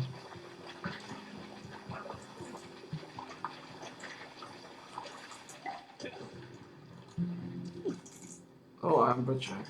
God. So Pope's pretty sticky, but I don't know if he's going to stick around for a turn and river barrel. Shall see.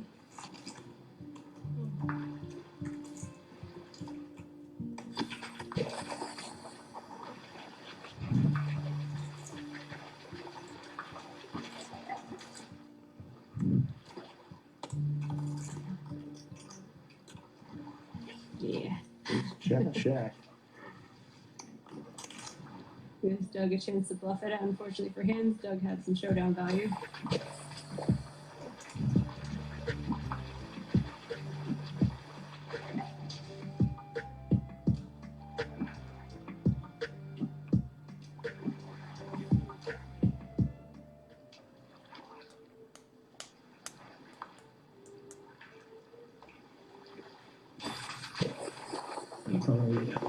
He's like, never played. He's like, more like that. You don't like that as much. I don't know. No, I like. What do you mean? I like everybody. Jeden raz balans stále. Brittany, thank you. Appreciate you.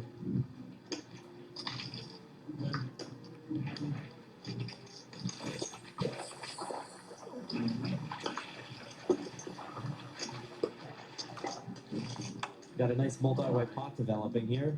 Ooh, I'm calling me.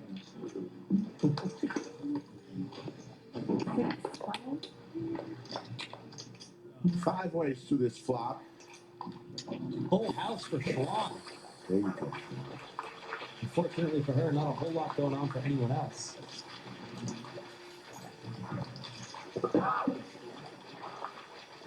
It's interesting. Easy folds ace-jack suited pre-flop, but bets 7-4 offsuit.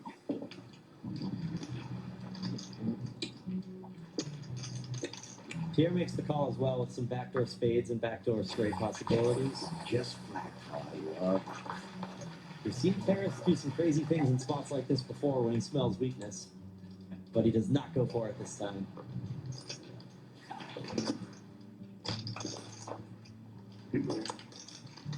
Now Pierre hits a king. Juan checks again, letting these aggressive players try to make plays, and Easy's going to make this play at 0% equity. Curious to see what Pierre does here. Having Schwan still behind, can't be feeling too great about his hand.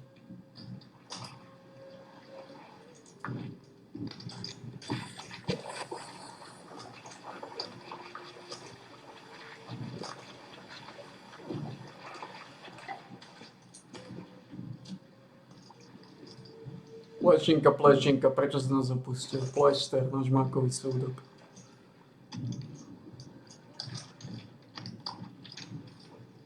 Wow, lays it down.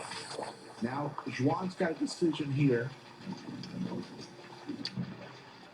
Does he try to pile some money into the pot here? She's flat calls here. We'll go to the river.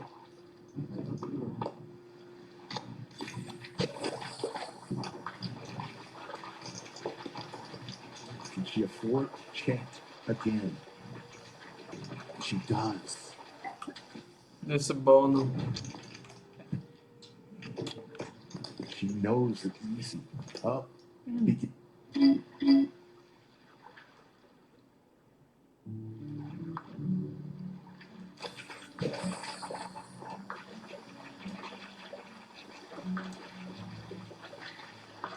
it's up.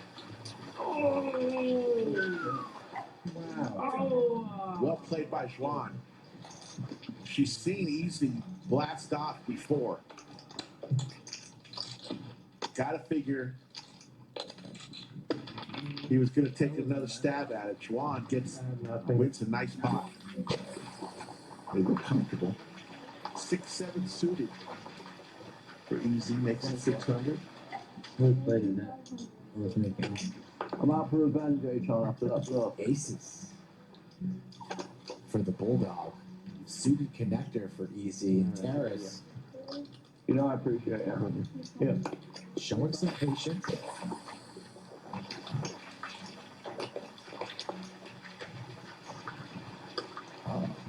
Good awesome action here.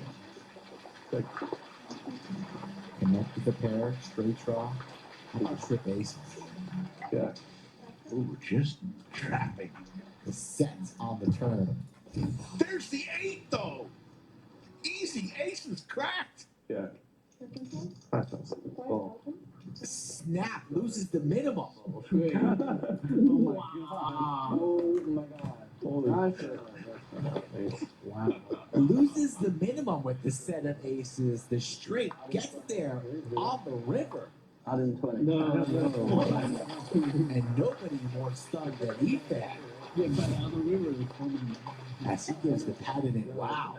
Easily. Yeah, that's the turn at all. I fully believed you on the river. Yeah, you never folded. No, I'm never folding. Yeah. Checking. Oh wow.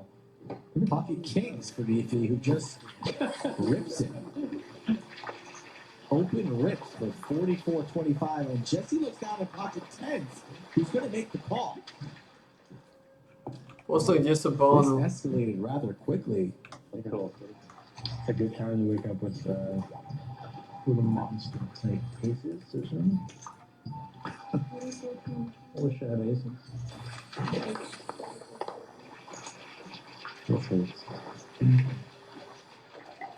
Also, just a ball of also. So Easy laid down the sevens. I mean, it's a lot of money already here. Not very fast. Queens wouldn't even be good enough. Jacks is Bad queens, that probably would have been bad too. dám disse ball do it We're now. gonna run it one time. No más. Queens wouldn't be good. Both tens are live. Oh, it's so strong. If they knew that. Yeah, it's just strong call. Picked up a few more Yeah, outs. ball no. They have an ace and they. King or an eight now. There's the eight. Runner guns down the two kings. And Iffy has to go to the pocket for some more candy. Thinks it like a pro though. Knuckles on the table. Nice man announced. As he's now on his third buy. Also ball no.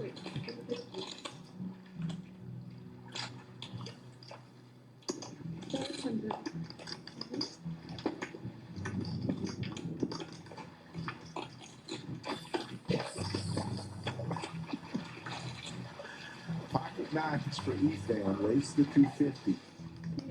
Jesse suited Broadway cards makes it 2,000. And here's Terrace with the jiggities. I mean, there's a 3-bet, 4-bet. You're in early position. It's kind of hard to navigate here with pocket jacks. Ball další. Terrace Oh, trying to shut it down. Ethan folds his Gretzky hand, says, I got a bunch of money. I don't need to get involved.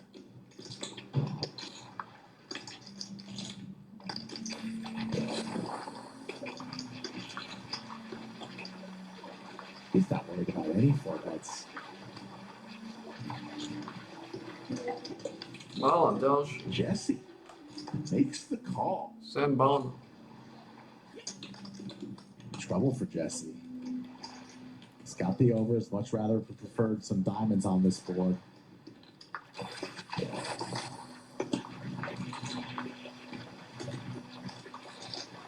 Does Terrace think that Jesse would be calling a 5-bet maybe with 9s or 8s? Unlikely. Needs to feel good about his pair of jacks here and C-bets like he should be doing on most 5-bets or off. $3,000 is the wager, and Jesse's going to feel one off. No 10 or a queen. What's Terrace going to do here? Already 17,000. Plešinka. Prečo sa nás opustil Plešter? Yes, you are correct, Kobe. Ethan would have flopped the set. Ethan is no longer in this thing. Nor should he be. After all the action three. Coulda, woulda, shoulda. 17.1 in the middle. Jesse versus Terrace. And he's going to get a free look at the river. Little scare card for Terrace. Jesse knows that he needs to start turning this queen high into a bluff now. Doesn't have any showdown value in a 5-bet pot 3.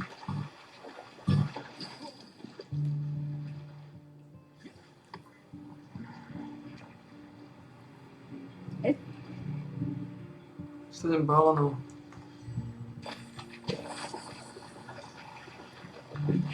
saves the white flag. Should just go check. Terrace doesn't really need to turn his jacks into a bluff here. Okay, check. And he'll take it down. And Efan says, wow, I would have flopped the set. Whether you're a beginner or an advanced poker player, the lab has what you need to take your game to the next level. As a Lodge viewer, you can get $50 off the Upson Lab with coupon code LODGE50. The course is backed by Upson Poker's all-in 30-day money-back guarantee, so there's no risk on your end to join the lab. If Looks you're like serious just about Balano playing wraca the game, to... head on over now to upsonpoker.com, join the lab, and use coupon Dám code się z balonu na LODGE50 sztyc to zbytu. save $50 now. Looking forward to seeing you guys in the lab. I thought it was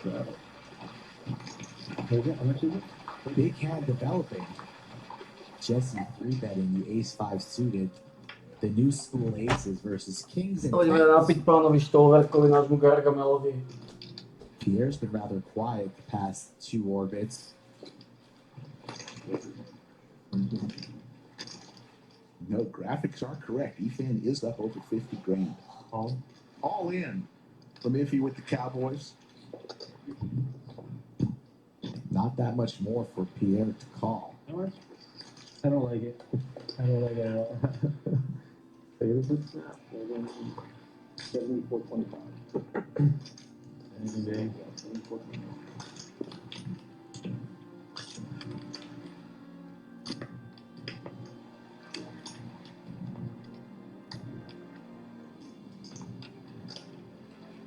I think I should call it. Okay.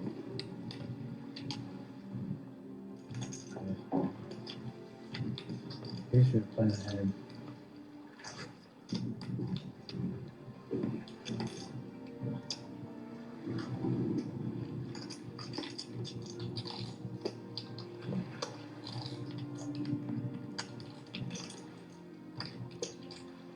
Makes the call. Pierre's praying that he's up against like an ace-king or ace-queen, but that is not the case. King again. Come on. The kings are king. Oh. Oh, kings are I got it too. Yeah, twice. Running it twice. There's like a 60% chance of it. Chopping. I want to scoop that. You're not scooping that. Yeah, same flop. I agree.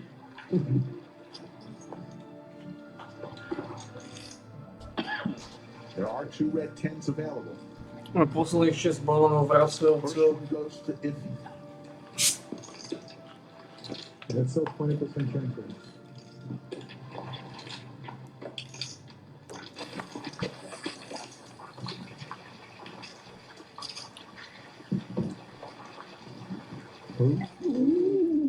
Good turn card for Pierre. Picks up some outs. Check mark and the scoop. What is that? 74.25. So Mike, coffee in the morning, so they could just maybe talk about some hands, a study session. Maybe I should mind my own business. Yes, you should mind your own business. But we did used to talk about the poker dating app, Straddle. Right on Easy's sweatshirt. I think he's the CEO of Straddle. That was a bad hand, Alex.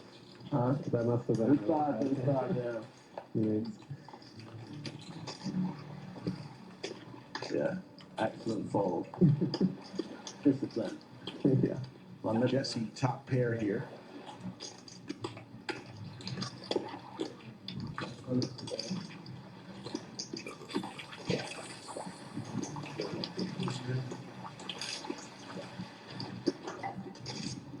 Šesť balónov. 7-6 balónov za 50 minút. Myslím si, že je.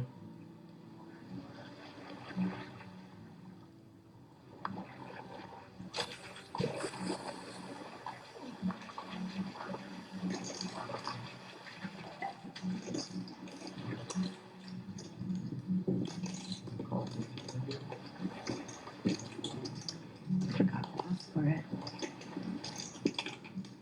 Pierre's in trouble here. Also hitting the queen just with the jack kicker. Easy's the one who raised with middle pair. Pět balonů. Posledních 5 balonů vracajú. Check mark for Jesse. King will play.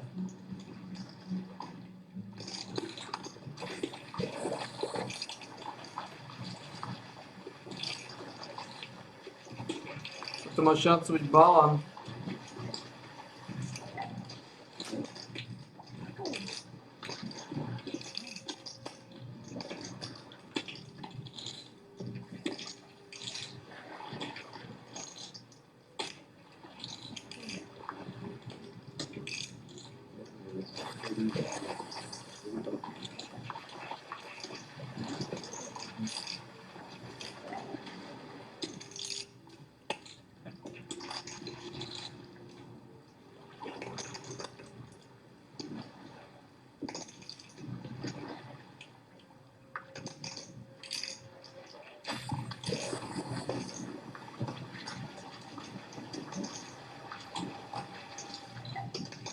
Tough one here for Pierre.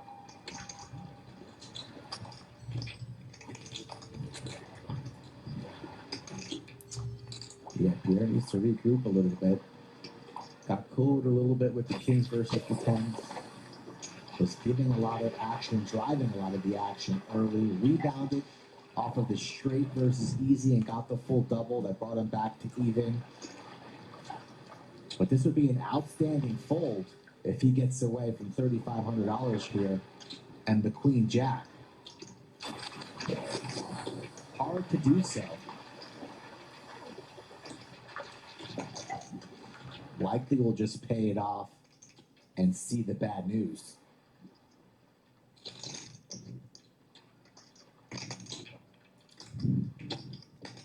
Really in the blender here. That's such a tight fold.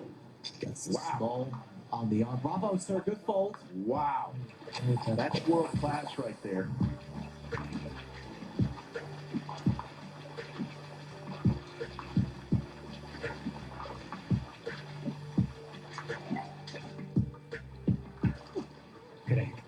Correct.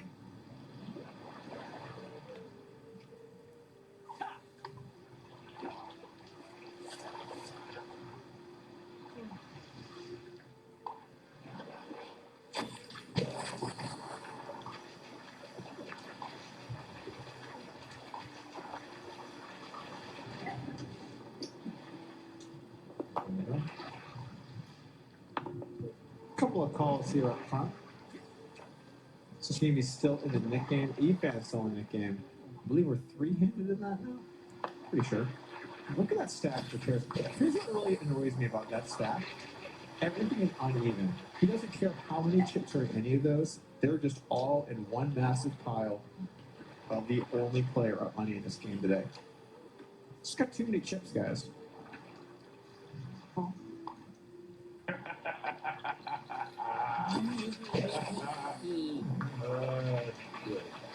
Sneaky. You scared? I was trembling here.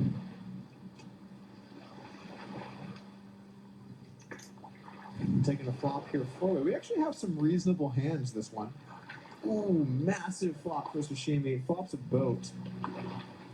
It's going to be a little tough to get paid. He's going to have to get adventurous. I might actually just get one. Trey going to make the call. Rampage in there. He better hope the club do not come. Oh, there's the money card. Ace on the turn. Rampage and Trey improve the top pair. So she's got a boat. Posledných 5 balónov nejako nejde. What happens now? Trey's gonna call with Ace Queen. Alright, Rampage is out of there. He knows the jig is up. Jack River. It's gonna be tough here for Trey. Puts it over. If that's coming, question is how much. Might be all of it. 69, 60. Posledných 5 balónov nejako nejde.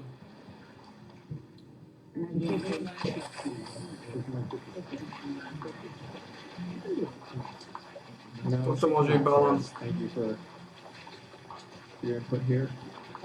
I'm inclined to believe you have a nine. Máš 4 balóny. The cube bed.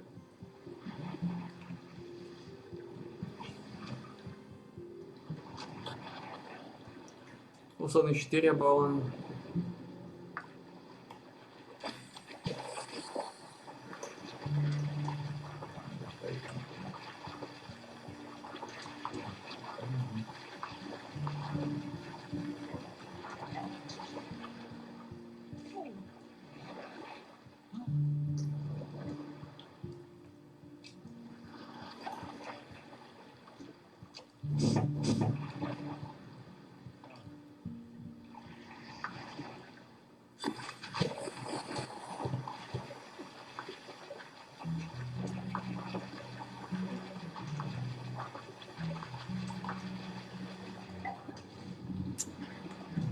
What is Trey Grab going to on. do here in the blender? Top pair. He can beat a bluff. Sashimi is still in the neck game. But it's not too hard to imagine he'd have 9. You'd be letting $7,000 on fire. 3 balóny.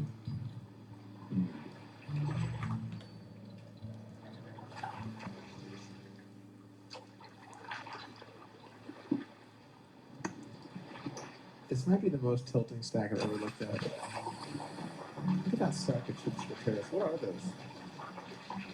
17, 23, 2600, 26 chips. Then he's got a couple of 10 in there. Not one stack is the same size as the one next to it. It's almost difficult to make those chips that uneven.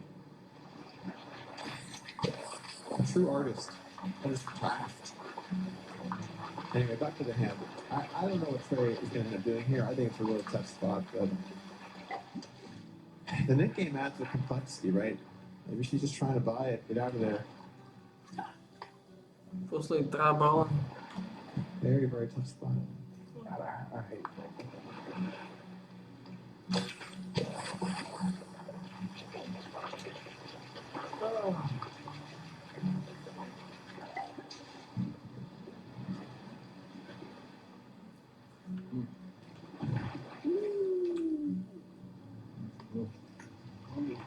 He folds and gets shown the boat.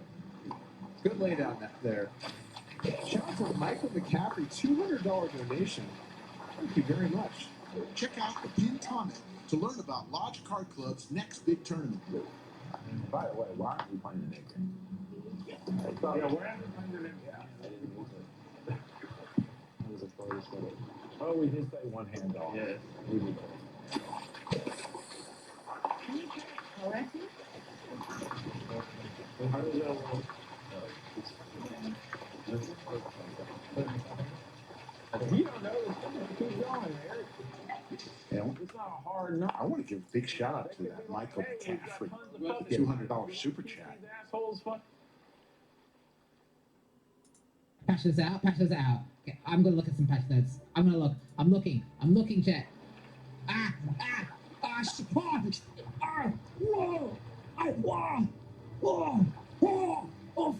This. Oh, wow. That was crazy, chat. That was insane. Jesus Christ. Did you see that? Did you see those patch notes? Did you see those patch notes, chat? Alright, blah, blah, blah, blah, blah. Blah, blah, blah, blah, blah. So we got a new league mechanic. We got the new Secrets of the Alizana shit. Poggers. Mercenaries. Poggers. Adjusted banana. Get this W change. Oh, here we go. This is speedrunners. This is the most important thing. DD dead. DD is Toto môže byť tretí balón. dead. Už iba 2 balóny. Wow, they fucking like. Iba 2 balóny. Lol. That's a pretty big now. Were people playing DD? Fire some meteors, got buff, frostblades, nerf, a little tiny bit. Just with No, Frostbite's got nerf. Wow, wait, a lot. What the? What the? Oh shit. Okay, Frostbite's got gutted. Lightning Strike. Wait, just half damage? Just half the damage. Okay, that will nerf it quite a bit, yeah. Power Siphon. Wait, it's way faster. Oh, so this is to nerf the mines. So they specifically nerfed the mines quite a bit. And they also nerfed Power Siphon for the Archmage because it now scales less with added damage. Right, yeah, I see. Although, no, because your attack speed goes up. This really is just for mines, honestly. That's good. Splitting Steel. Projectiles can no longer return. So that kills it as an in-game build. Like completely, because it no longer does the shotgunning thing. They also nerf Vile Lightning Strike. Do you think Vile Lightning Strike also has the 50% less projectile damage? Because if it has that on top, that's... Yes? Oh, that's fucking massive nerf then. Like, that's a fucking massive nerf then. Because it's like, Jesus, it's gonna be doing 3 times less damage or something. Okay, good. W. Wait, Awakened Spellacor got buffed? Oh, that's so cool. Wait, doesn't this completely make up the nerf to Archmage? It does, hey? Between the Arcane Surge and the Spellacor? Or the Unleash, whichever one you go. So in other words, they didn't nerf Archmage, they literally just nerfed Nova. So Archmage is still insane as long as you don't play specifically Nova. That's sick. That's awesome. Honestly, I might play Archmage.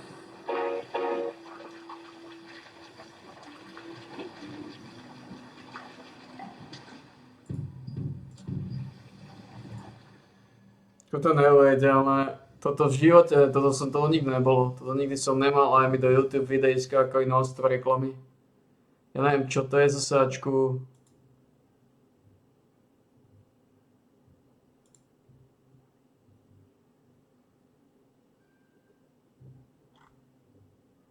Ale...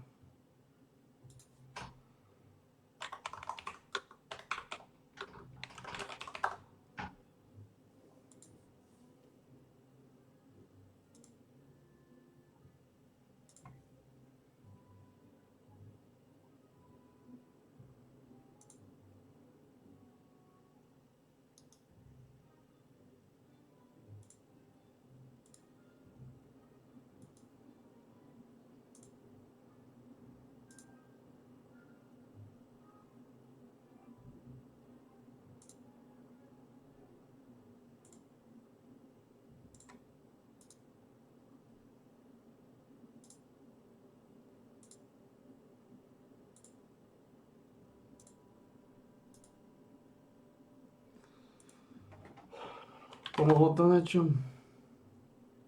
Tá osáčka funguje? Otestujeme.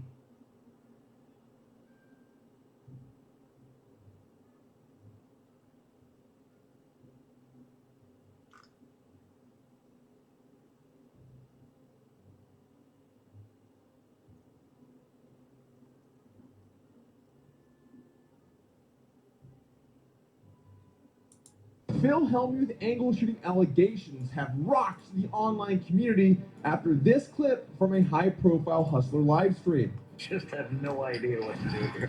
And Hellmuth just folded the best hands. I thought you folded. No. Let's have a deal. We're only charging $5K. I think that's generous. Oh my nice fold.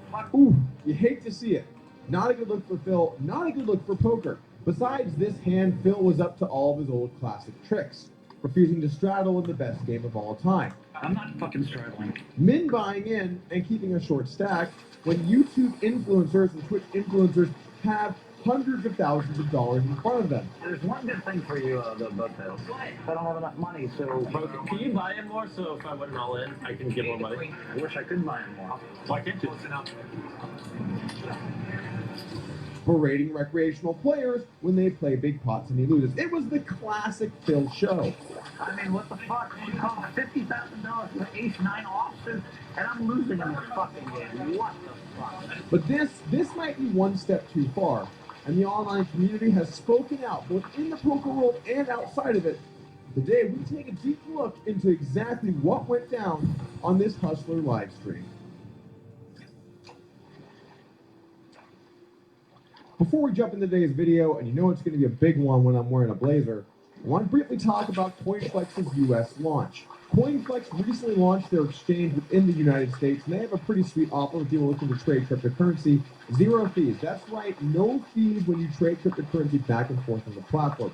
Every other exchange, to my knowledge, does have fees. So if you like trading cryptocurrency, head over to coinflex.us now. Legal disclaimer, that was an ad, and cryptocurrency can go down in value because, well, it's cryptocurrency. Back to our story today. We're going to have to talk about Phil Hellmuth's behavior on this live cast stream. And oh boy, was this one a doozy. The community was excited for this Hustler live stream because this event started to get promoted about a week ago. And when you saw the lineup, it was definitely one for the ages. Headlining the event was Mr. Beast, one of the most popular people in the entire world. He has 95 million subscribers on YouTube, one of the biggest people on the entire platform. And YouTube is a pretty big platform. With the world watching, the poker community knew we had to put our best foot forward, which is why we filled those 3 remaining seats with only the best and the brightest, including Dan Bilzerian's best friend, a scumbag that owes people money, and a man with the emotional fortitude of a 5-year-old. Quick note on the Tom Dwan front, to this day, he's still yet to resolve the 2010 Durer Challenge with Jungle Man Dan Cates. But then also this tweet from Heraldus yesterday showed that Durr still owes him $375,000. I'd say that's surprising, but I can't lie to the good people of the internet. But anyway, let's not get bogged down in exactly what debts to who Tom Dwan has today, because then we might be here for a while. Let's focus in on the Phil Hellmuth story specifically. The stream started off with these players at these buy-in amounts. Everyone in for $50,000, but I can assure you, things escalated quickly. This 8-hour stream culminated in these results, with Alexander Botez taking home the most winnings, $457,000, but Mr. Beast, Ludwig, and Ninja all with over 100K in earnings each. The 4 biggest winners, all influencers. The poker crew finished a combined down $1.2 million, with Tom booking the only win for $26,000, a meager profit at best in this game. Phil Hellmuth losing $100,000 to people that mainly play video games on Twitch for a living, and Alan Keating losing over $1 million, and frankly, it looks like no one else even really lost when you think about how much Alan lost compared to the field. We're going to get to the big hand that caused the commotion, but there are just so many other things I want to talk about with regards to Phil Hellmuth and his behavior and etiquette at the table, considering the game that he's involved in. As a precursor to the arguments I'm going to make, I want to note this might be, seriously, the best poker game that was publicly shown of all time. I can't think of one that was better. This is just an all-time great poker game. Look at these VPIPs people played. Look at those VPIPs. Normally if you have one guy playing 60, it's a good game. 60 puts you middle-ish of the pack with all these animals. When you end up with a seed of the all-time best game ever, there's one main thing to keep in mind, and it's pretty simple. Don't be a gigantic nit. Expanding on that, just be a good presence at the table. Throw some straddles on, play some bigger pots, participate in what the table is doing and talking about. Don't just try and maximize your hourly because you see a good spot in a good game. This is the best game. You're going to be winning an EV no matter what. Loosen up, let people play, and definitely don't start berating people. You know, no one would do that. It's like impossible that I could ever be losing in this game. The man just bet a queen five. I called 5,000 out of the fucking gun. I gotta have 9s or above, and he bet a queen 5 for value on the river. I just have never seen such a bad play. And then he said, "You win," because he never can win with it. They're bluffing off their fucking money to me. And, oh my God, this is terrible. This brings us to the first hand I want to break down. The action opens with Mr. Beast putting on a $25,000 straddle on the button. $25,000 straddle? People haven't looked at their cards yet. This is not 100, 200. Action falls to Phil Hellmuth with 2 big blinds, and he jams in with ace-8 offsuit, obviously the standard play. Now Alexander gets a little bit of a tough spot with ace-9. Certainly, she's ahead of a 2 big blind jam range here from Phil Hellmuth with ace-9, but she does have some people behind, which make it a little awkward with her stack size. I think you're probably going to have to just call, which she does decide to do. Looks like the right play. You can argue for a rejam, but you definitely can't fold. She makes the right decision and puts the chips in the middle. Alan P looks down to ace-3 suited. He puts in first a few blinds, and Mr. Beast decides at this point he's already got money in there. He's got 2 cards. That can't be that bad with the queen-5 offsuit. After a lot of trying to calculate things out, eventually we end up all in a 4-way pot. And when it becomes clear that Botez had called with the ace-9, Phil Hellmuth doesn't exactly take it well. Only a complete. I'm dead. Oh, don't do it. Don't do it. Only Botez would call it an Queen 5. I like your hand. I like your hand. I like your hand. I like your hand. High 5 queen, bro. Queen 5 is so fucking. Come on. Show me queen. We need money. There are 0 aces and I had an ace. Oh, he's stalling. Oh my god. Oh, Queen. oh, that's A 30? wow. So she's like, Everybody pairs but Beast. everyone but me. Everyone but me. That means there's 6 left that you can't win. Out in the hell and someone. That's fine. Hey, I'm calling it right now. This is a queen. I'm calling it right now. This is a queen. No queens. I will literally tip you $20,000. I gotta give some props here to Mr. Beast for this amazing tip offer here on the river. All of a sudden, the dealer has to super hard sweat, hope this is a queen, because he gets tipped $20,000 if it is. Incredible. Let's see the river. Queen. You better put a queen there in your best interest. Magic's got $20,000 if you can put a queen on the river. He's great. 20 grand. Even Magic can't do that. And Botez again. Are you kidding me? Like ace 9 off 600,000 now. Female poker earner. Did you crack it just now? Jimmy, you realize how many chips I have?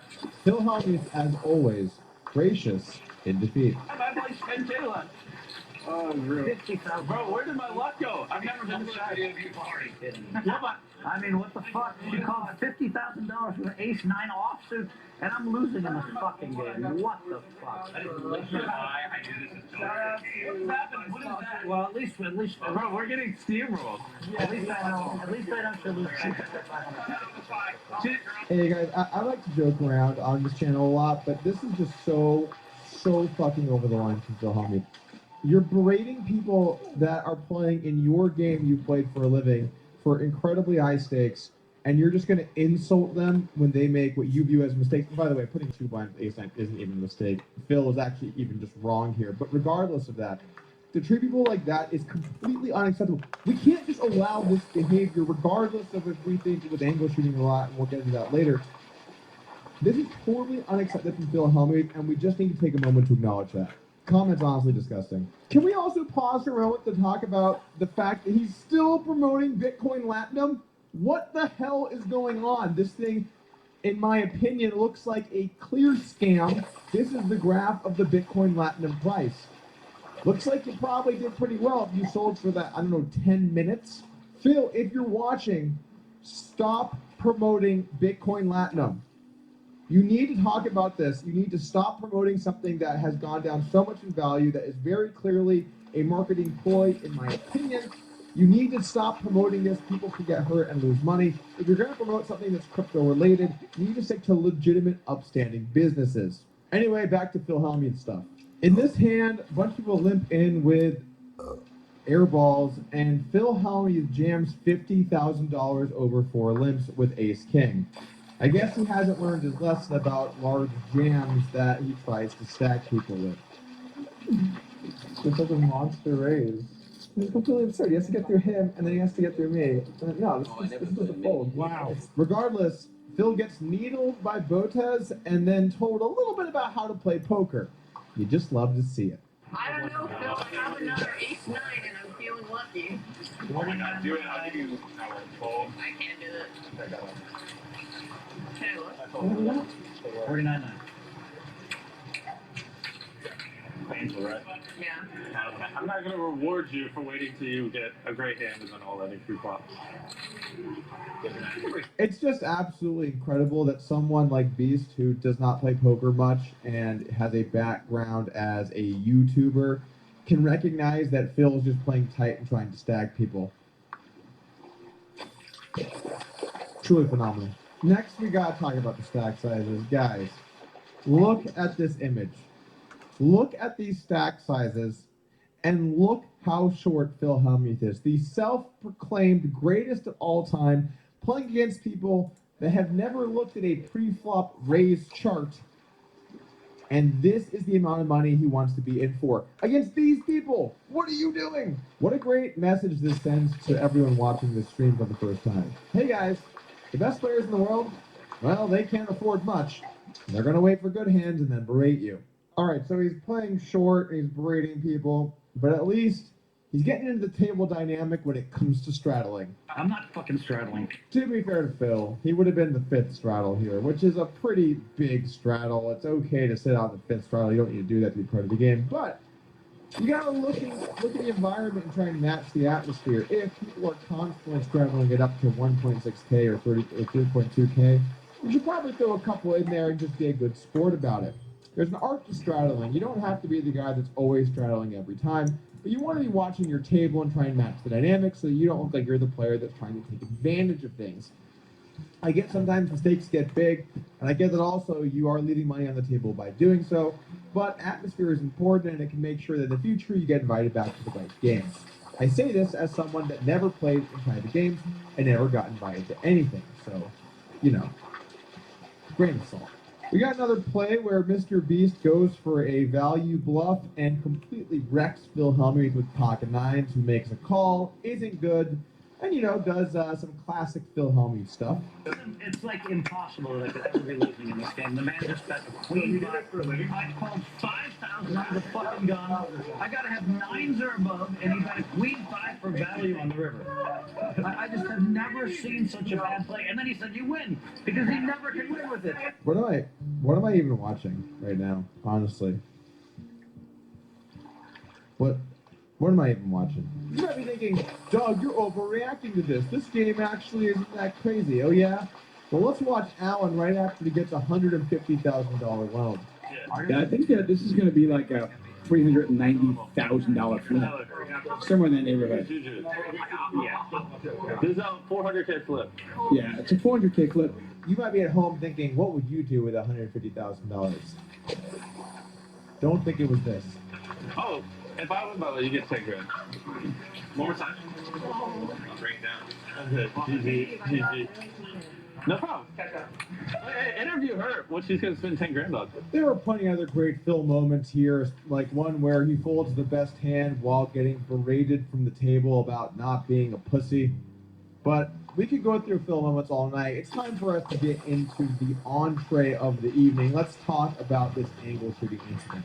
We don't need to focus on the pre-flop action too much, but I want to hone in here as Phil starts to tank so you guys can get some good context on exactly what went down. Let's take a look at the clip in a more full context. Mr. Beast is going to take a shot at it with absolutely nothing. There we go. Phil calls. I'm all in. Slime moved all in. 30 or 30. I look on the screen and everything you mean with Forson is that Forson lost 14 hands in a row. I just put you over him with his glasses on. It's so funny. Yeah, that's right now. And then the camera gets close to you, they're talking about you like that. Fuck. I just have no idea what to do here. And Helmuth just folded the best hand. You got a shot? I have ace nine, yeah. Oh my god, what did you fold? Excellent. Oh wait, I thought you folded. No. Did you not fold? No, I didn't fold. I'm thinking. Did you see his hand? He showed like ace 7 or something. Or ace 6. No, dude. I thought you folded. No, he said show your hand and then he flipped it over. God. You showed me the worst hand. No, maybe I thought you folded with a deal. Yeah, let's have a deal. I don't think you should be punished for folding your hand. Alright, so what kind of deal? I don't know. I guess just take your money back. Or put in 5K. Put in 5. Put in 5,000 spare. What do you think's fair? 5? 5 or 10 or something. That is a little mighty. I've just never seen someone show and then we've literally no. The whole game. I know. I'm not used to I think it was confusing that the hands were in I gave you a pretty good deal. All right, I call. So next start, yeah? No, you're just showing out in my action pot. No. I just you were the dust. Yeah, he knows. Yeah. We're only charging you 5K. I think that's generous. I don't know, whatever. I don't care. That's a good deal. It's all good.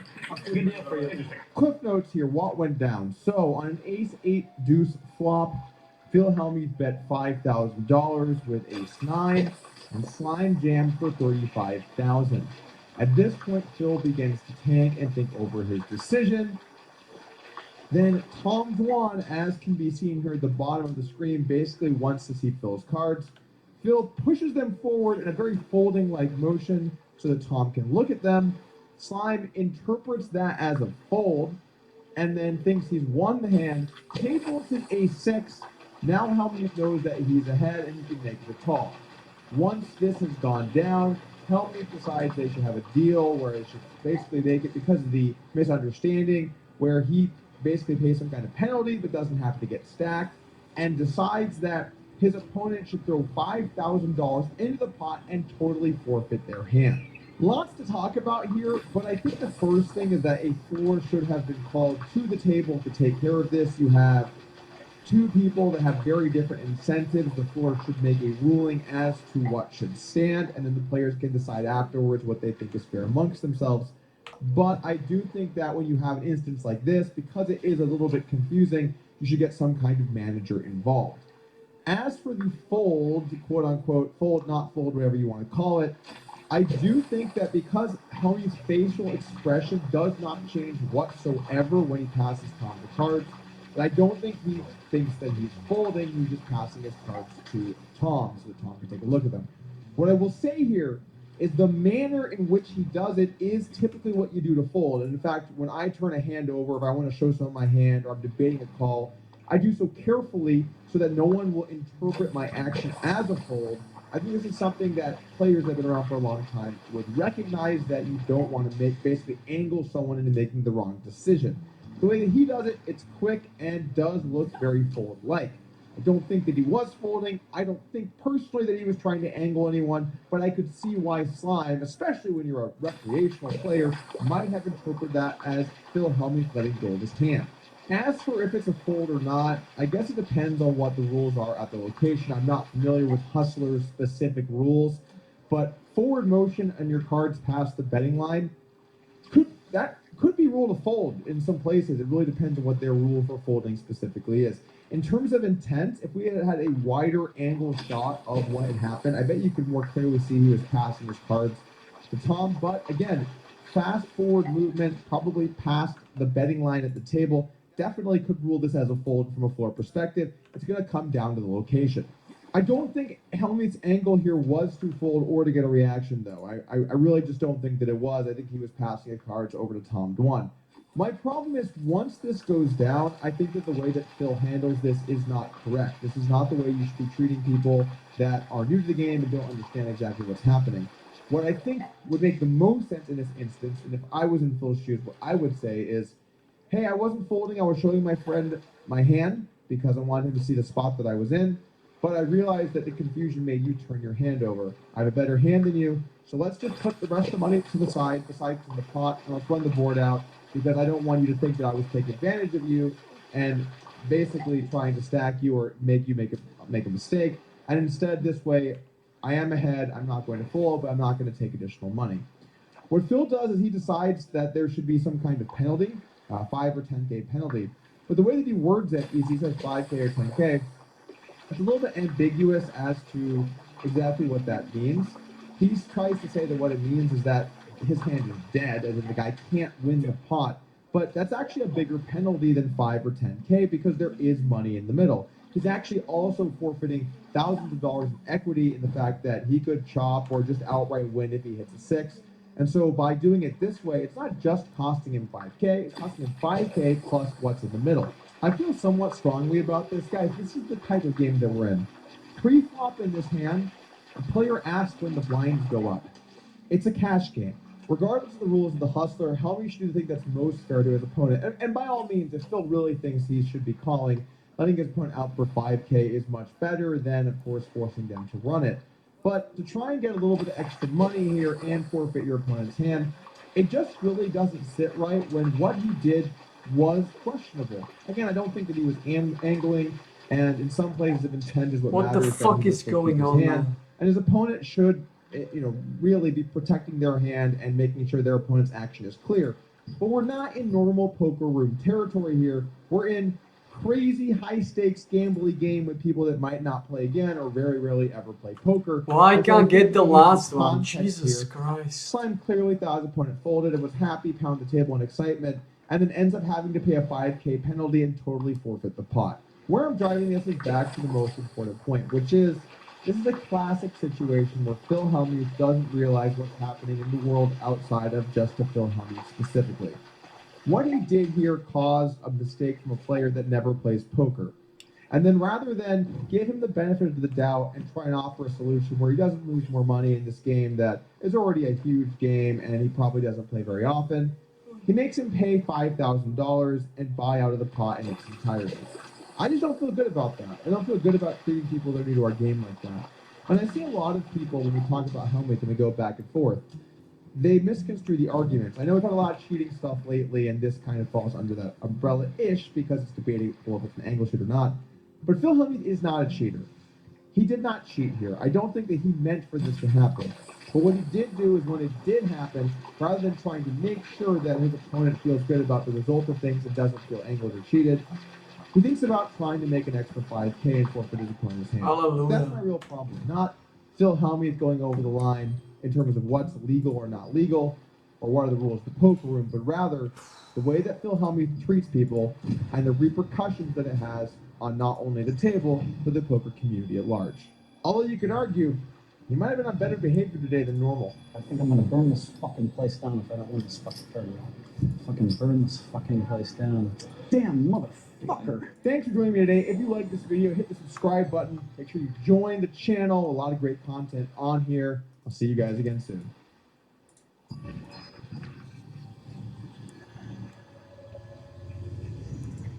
To neboli žiadne reklamy, môže toto funguje.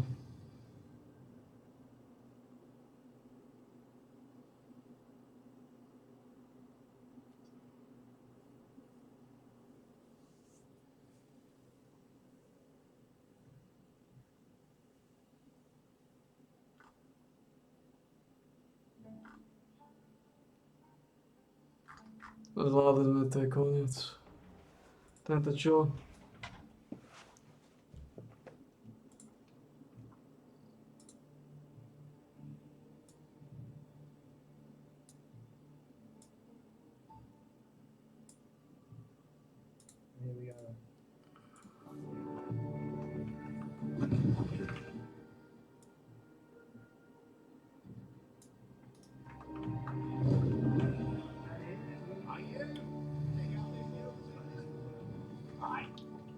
He's my favorite customer.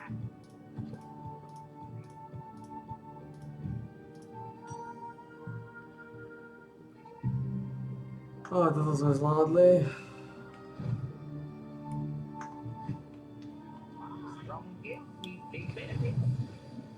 Ďalší, posledný boss je zase tento. No a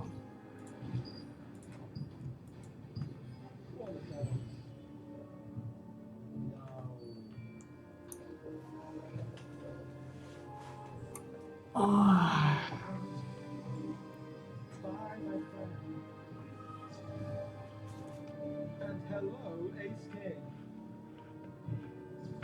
$23 could be mine. Cool.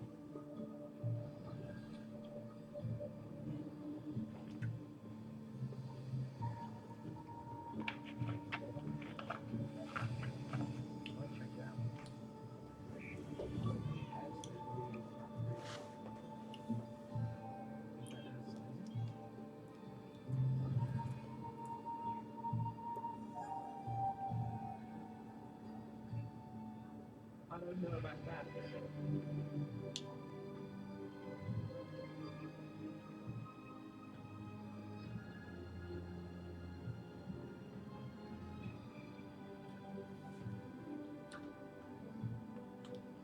I do know about this though. I think they just showed me it 20 years ago.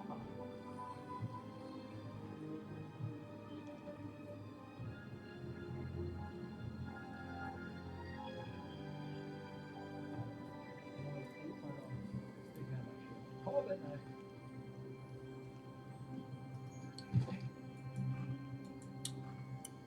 Oh, zvládli jsme to. Narybarčili jsme to. Nothing I can do about that.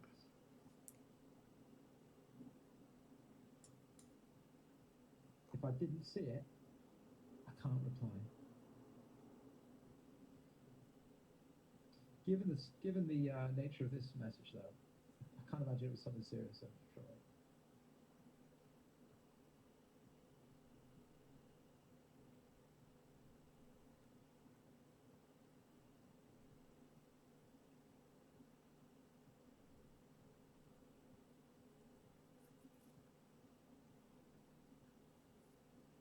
Well, that's me told.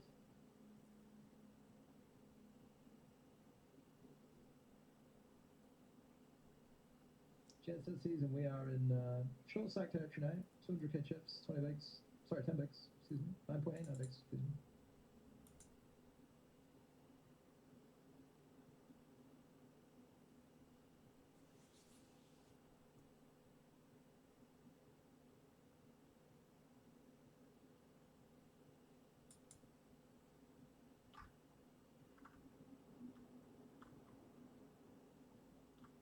And this will be it, won't it? Beautiful hand to pick up.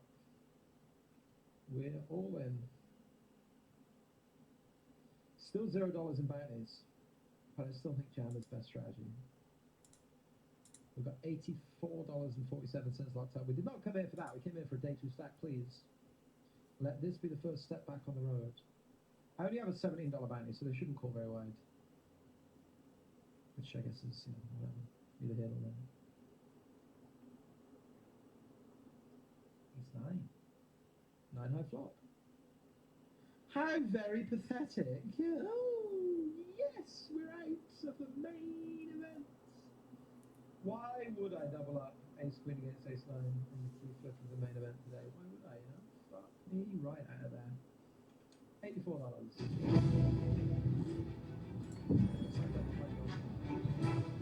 So there's that at least.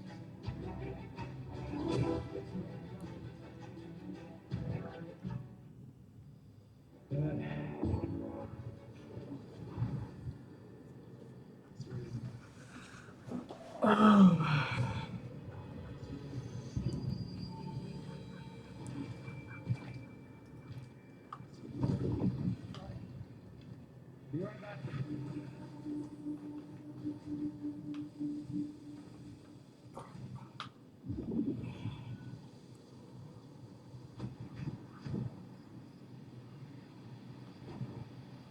Oh, look at this.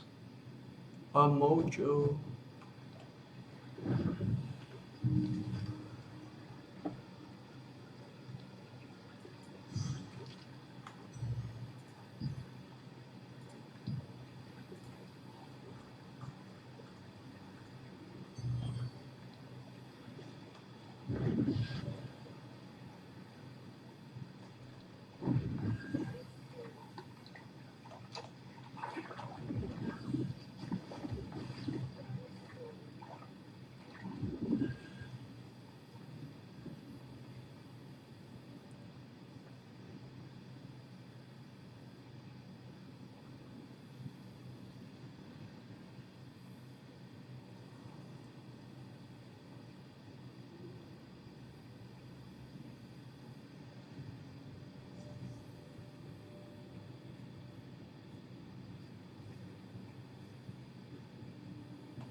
Oh. Of course. Of course.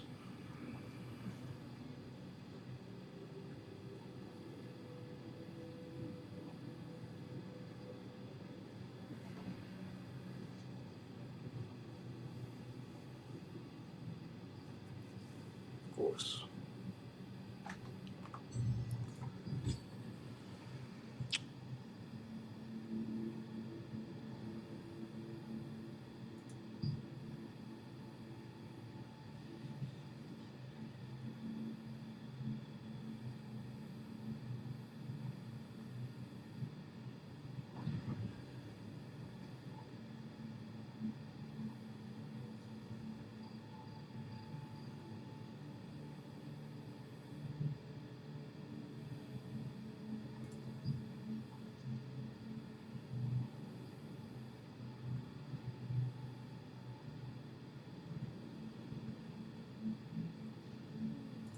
But I can pick up this.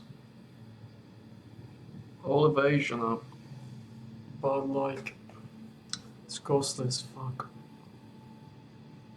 Costly as motherfucker, man.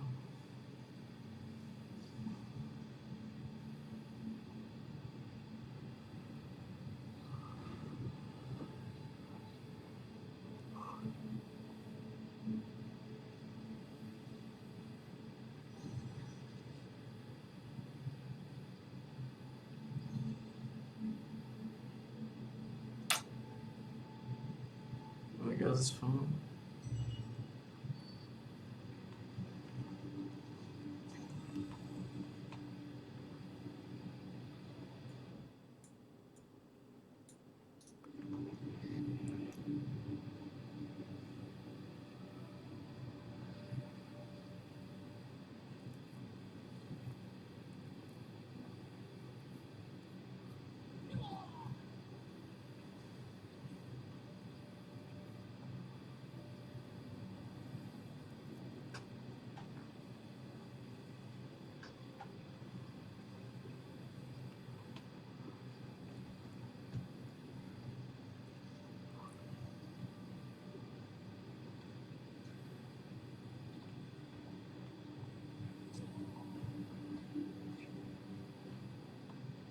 Co světě jako hovna.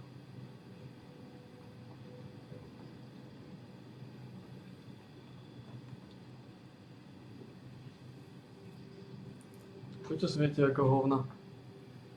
Jako chory bastardi narušený.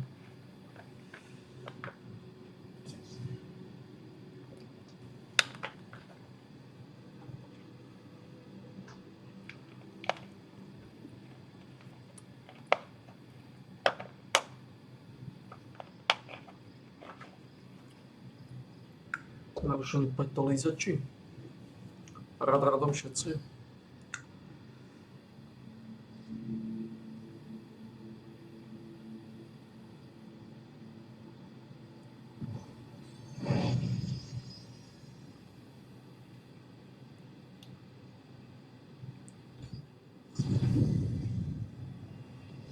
Počkej, teraz bude noc. Fuck me. Williamson. Thank you, 54 bucks. It's not another month, I'm afraid so. I'm afraid you're trapped in here with us. Welcome, welcome. Thomas Gerard says, hey, Fragler, you trying to carry the watch deals? Thanks for the deals. Thank you. Thank you for the kind words and the support from the agent. Appreciate it. Remember when we got all of those screens, ace 9 and 9 and Dylan? Oh, goodness. 3.5 makes these 90 pigeon. Yep, Jack Taylor. The Spraggy, I would never go over this hand. Never! The Spraggy has been my dad for so many times. It is 7, 6, 6. I use just your call.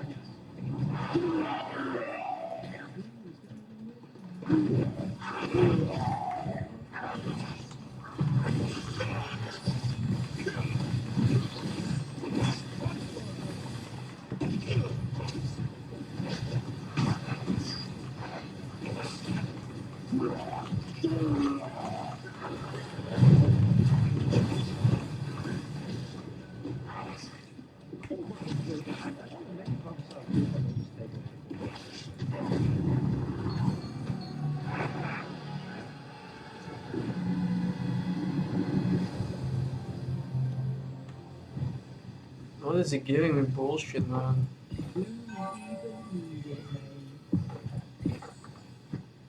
Complete horse dog.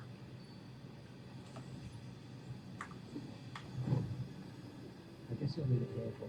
Calling they're gonna do.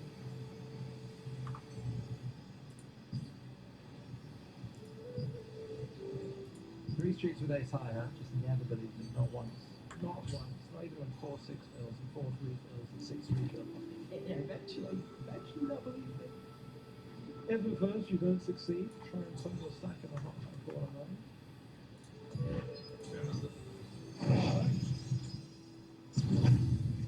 Okay.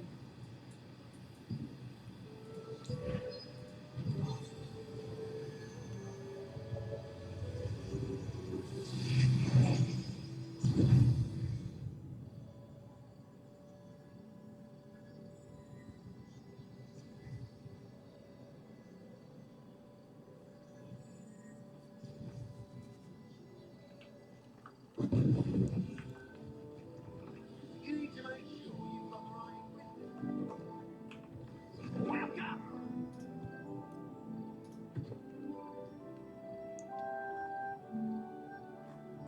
to zelené mi načudalo.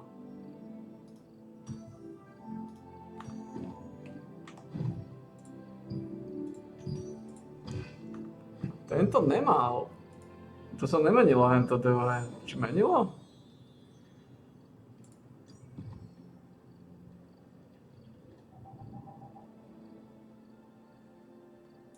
Gosh.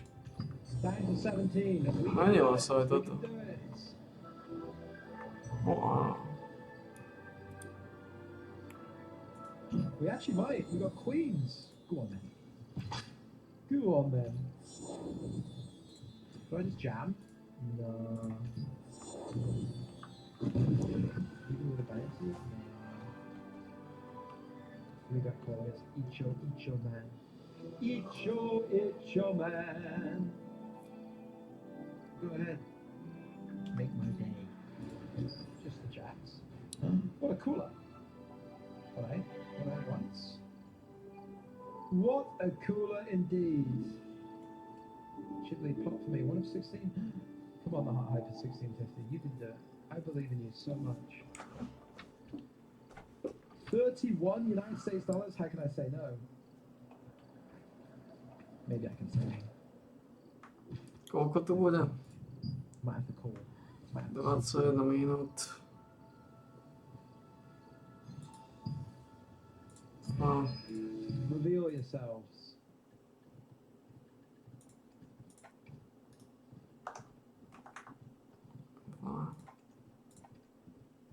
Pozme sa na follow na chvíľu. 3, 4, 5, 6. Okay. I see where you're going with this. I see where it's at. 3, 4, 5, 6. Queen. Okay. No point in bluffing because we've got a showdown against Icho anyway, and I'll have 4 high. And 10-8 for Icho. And he's quadrupled up. He's back in the hyper. And that is a hyper turbo. The 10 is good. He's all in again. He's all in again.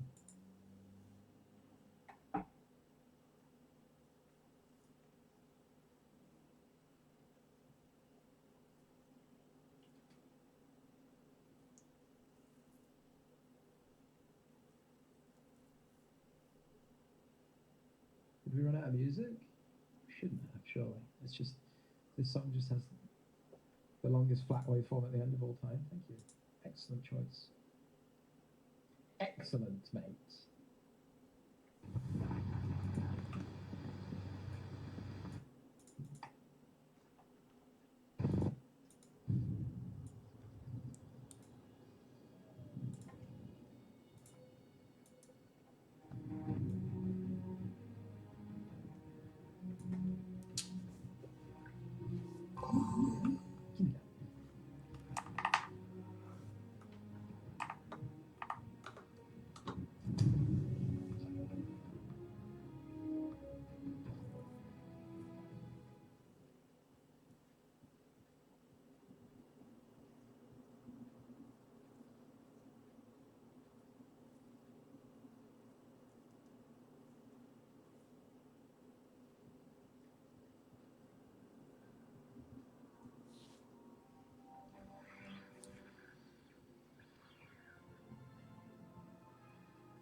Same hands.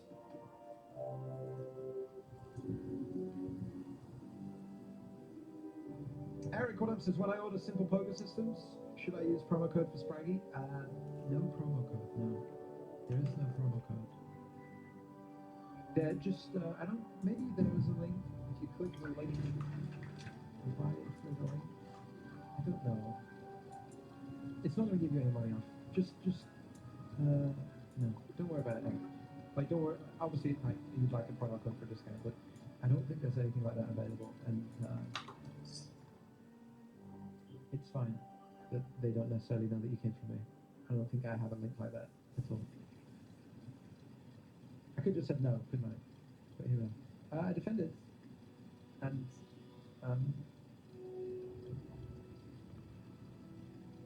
might get a bit awkward because we're big stacks against each other. They went for a bigger size than top, which I think it's reasonable. I'm just looking at lobby. I'm second, they're fourth. I think block is best.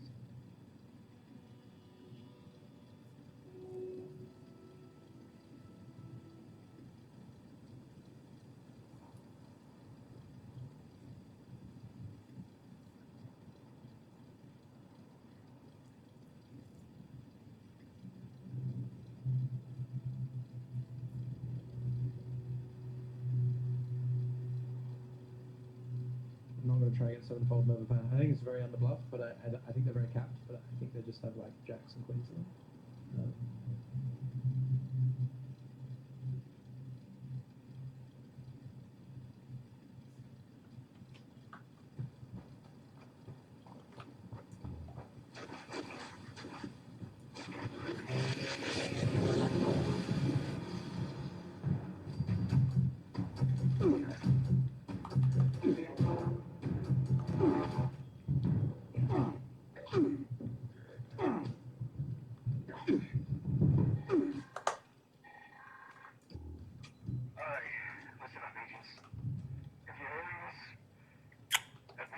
What about 92 bangs? 140 something? Just initiated the recall process for a rogue assault drone. A tough one. This thing's got a shield so strong hardly anything will dent it. But I have just the solution for that. There are 3 pylons set up around the area. Starting one of these up makes you a conduit. Long story short, that means you're full of juice. Juice that pumps from you right into that robot shield. You'll need all 3 active to down it. Good luck. Huge flop in the 109 hyper. Shite turn. Shite-ish turn. Shite enough. That is great.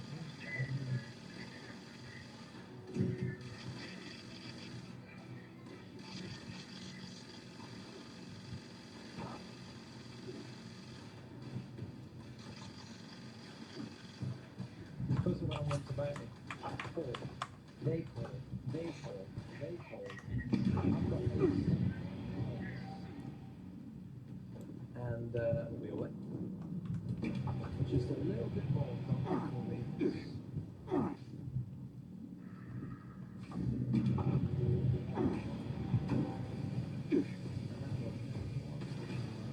Nice.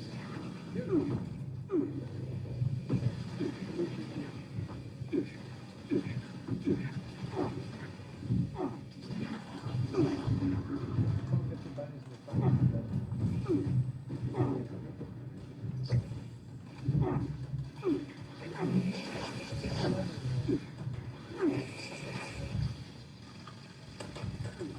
What is this? 700?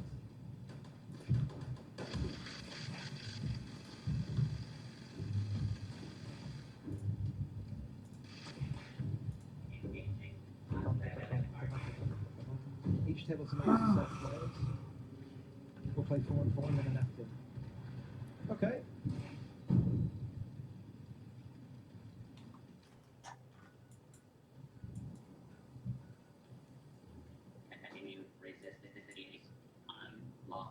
There will be calling of this 100k.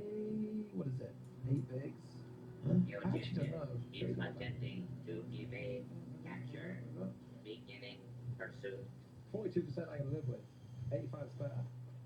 100's good. Neato, mates. Neato. 2 of 10. Big one to win. Important one to win in the 1650. We came second in the Hot 33 today. We're going to go one better here. One better, I'm telling you.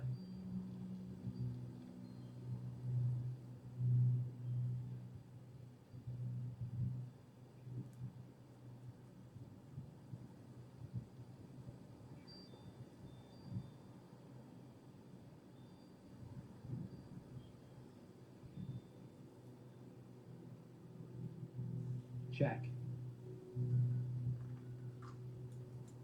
Uh-huh.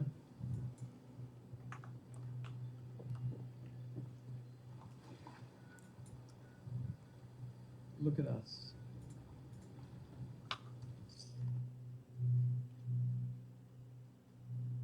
Wow, Portugal won the Friendlies Cup, huh? We'll do it if they do it. I've got a big hand again. I've got a big hand again. Alright, big pop.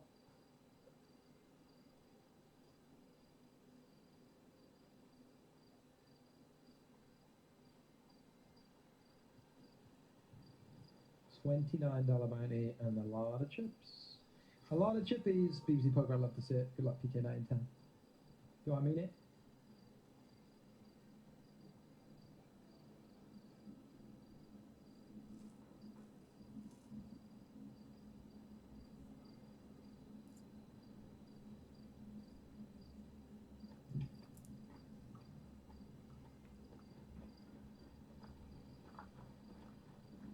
We must flip though. Good start. It's happening. We've laddered to 9.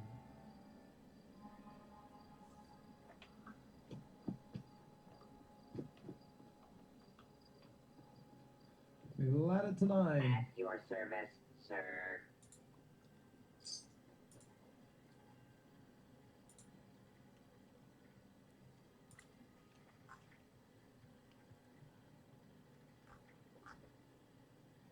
Another banger of a hand.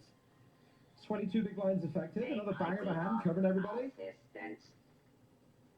I love it. Oh my god, he's just jammed. He's just jammed. It's a 7-bet jam. Good luck. Ace King.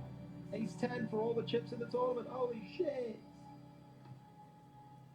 A 10 on the river. 9. Life is so hard. Oh my god, 800,000 chips. Second place would have had 350k and he hits a 10 on the river. We'd have had 2.5x a second if we hold. Oh no! Oh love, oh love, oh lovely, oh love you too, nice hand. At your service, sir. I'll be working my way back to you, babe. What a great fucking hand that was. Why not a 10, you know? Why would I want 800k and $77 and 2.5x second in chips? Why? I don't care for things like that. Assistance. Not at this hour.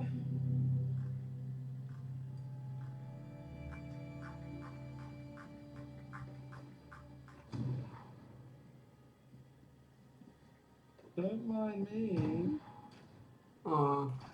Serve and protect. Alright.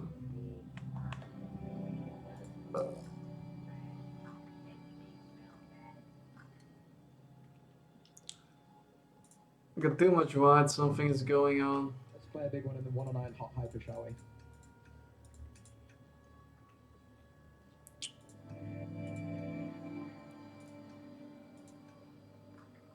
Nito, man, that was the whole tournament there basically, wasn't it? Because he can just jam like very, very wide now every hand because he covers or raise, and I'm just caged 4 of 9. Boring. Boring, River. Boring, boring. So boring, guys.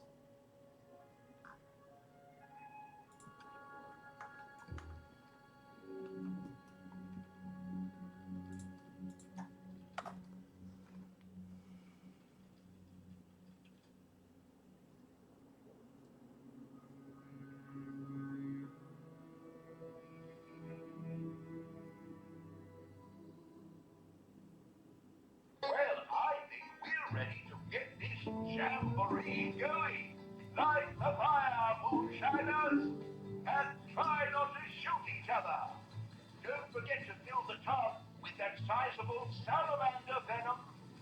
Well, you He's never doing see it. angry sizable salamanders do that every day.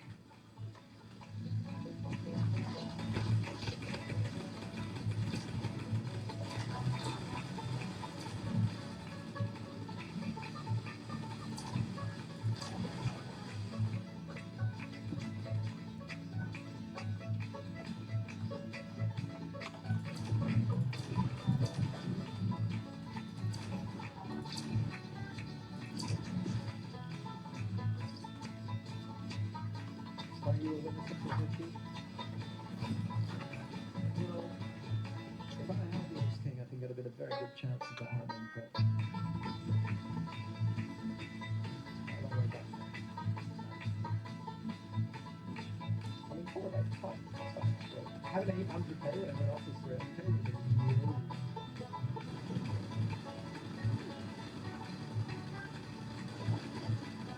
Well done! You found the tub! I can't say that for many of the moonshiners who come through here. Keep filling it with venom now. Your mother would be proud.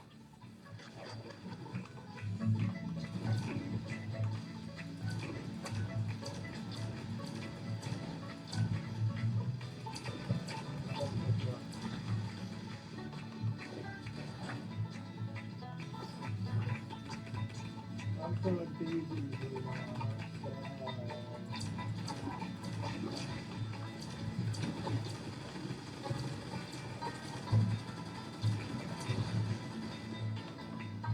Now my stats right.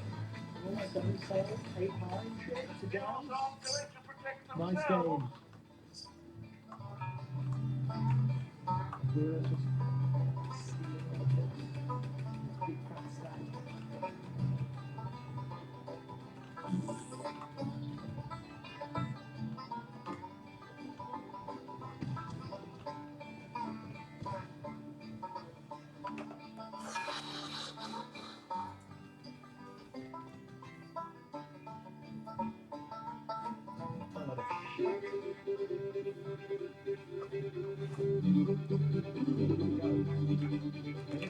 To neuvěděl jako často má, to neuvěděl jako často má, to neuvěděl.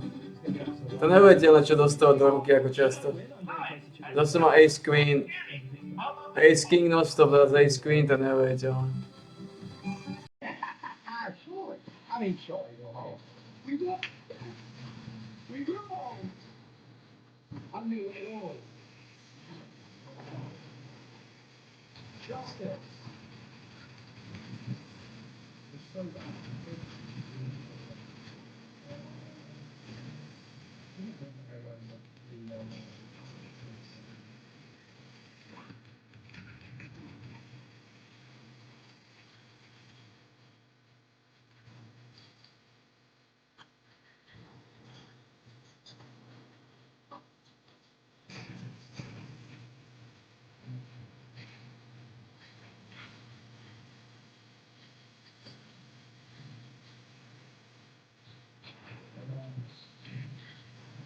There it is.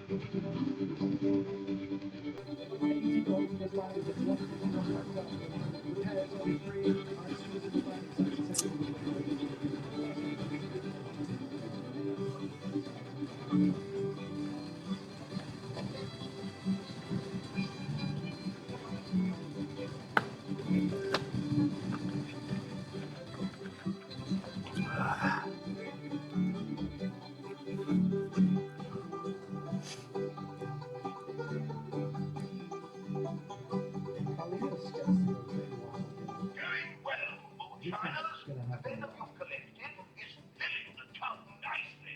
We're halfway there. Most impressive. Keep up the fine work.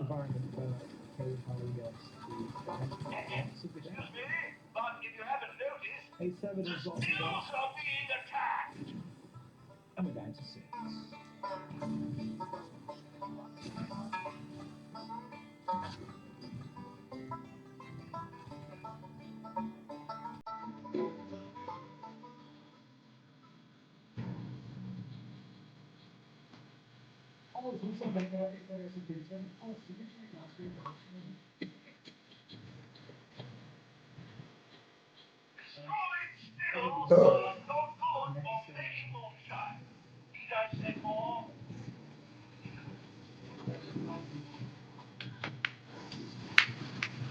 Možda pozadnja, aké má hlasovací údaj na PokerStars?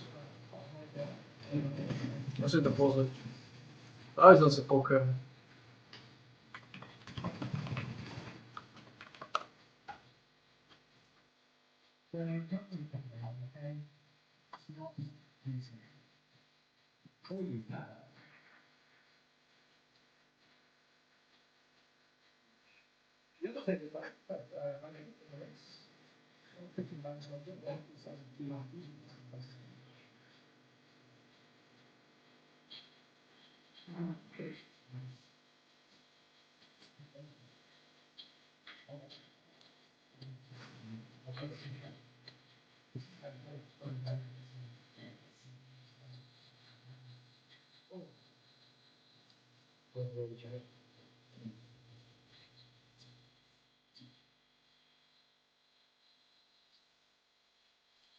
Aj som si poker.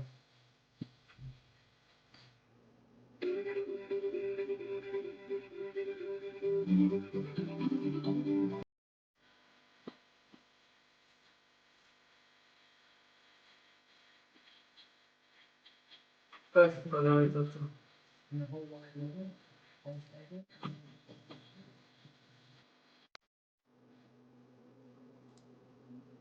Tak, pádali. We understand. Limped pot here. And they go for 2 blinds into 4 with 3.6 in hand.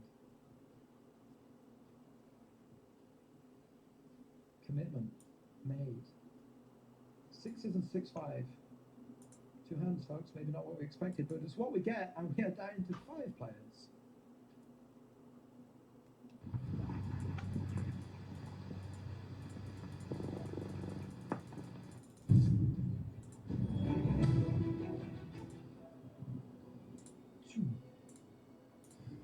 If KK Colin just plays call, I think I do call. Just because they're going to jump very wide, and future game, like doubling up is worth a lot. Okay, let's go. Should be robust enough for sure, right? Ace 10? Yeah. Got a flip for it though. Good stuff. Great stuff.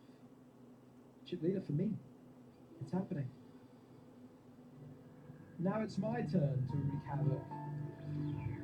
Maybe not against these two guys though, jamming, because again, in the same way that I was able to call, these guys will be able to call because jam doubling up.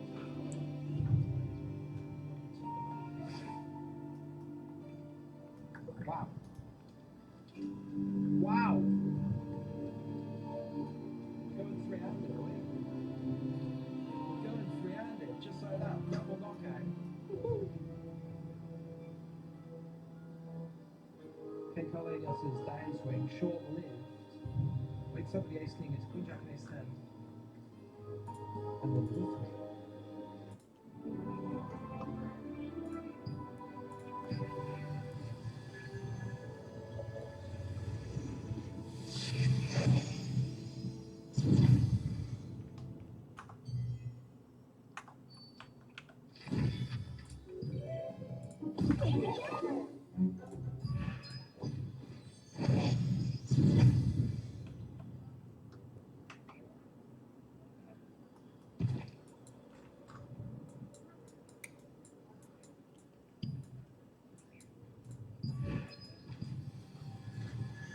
Čo títo nainštalovali sa? Neviem, aký mám login.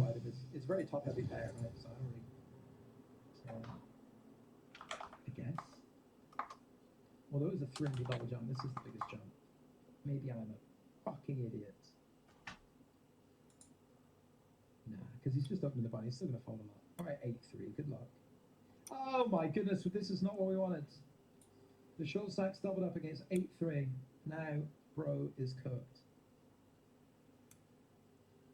It's bad for me. That is bad for me.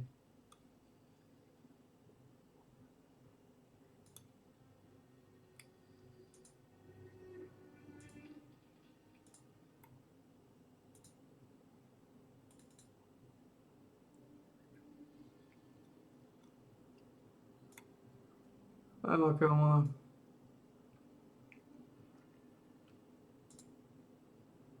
Ah, ok, muda. Então tá nisso.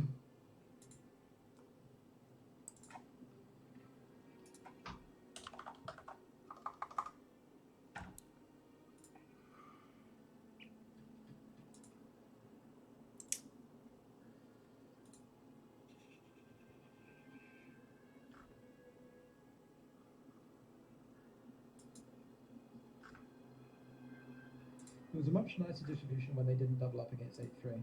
I must say. I have to give the ball. 0 dear.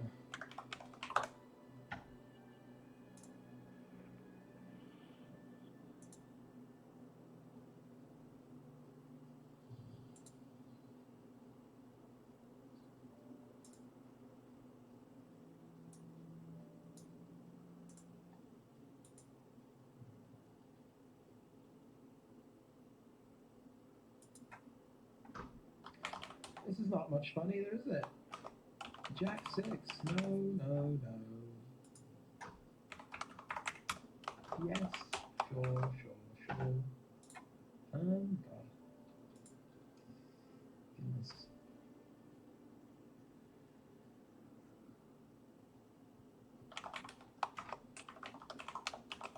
I don't really know what the limp looks like here. Kind of scary to jam against an unknown limp.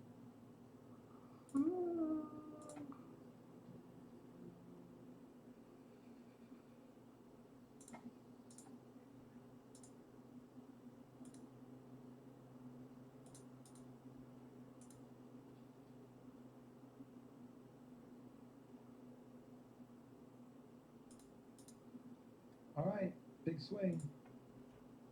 Just the ace 10. Chop. Nice. Good luck, guys. Oh. Good luck.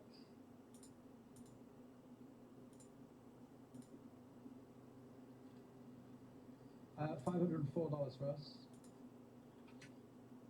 Not the end of the ones.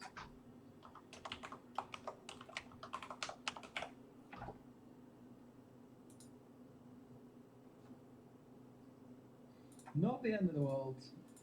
We are on the bubble in the Hot Hyper 109. Ah, email aqui, mano. And we're raising in the 55.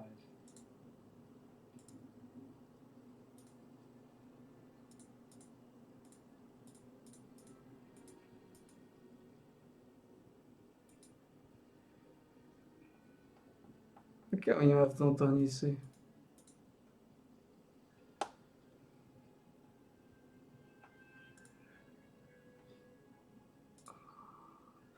Username. We lost the flip. There you go, DMY Dota. I won a 50-50. I lost the 50-50. It's fucking mental around here. Yep. Hmm.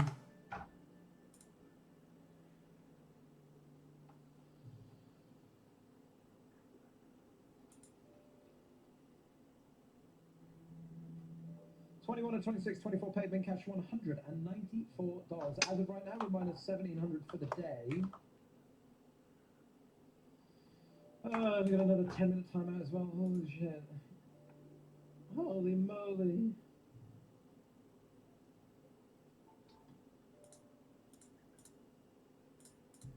Jaki e-mail są rejestrowany? No, not on the bubble. Not on the bubble. 2 from the money. King for me. I'm very happy to get kings. Don't you worry about that. Don't you worry one bit.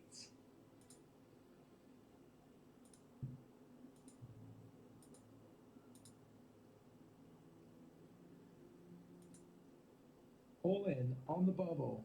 Honestly, No fucking way, huh? 2 blinds to 5 blinds is not worth much, so they should actually have a good hand. But,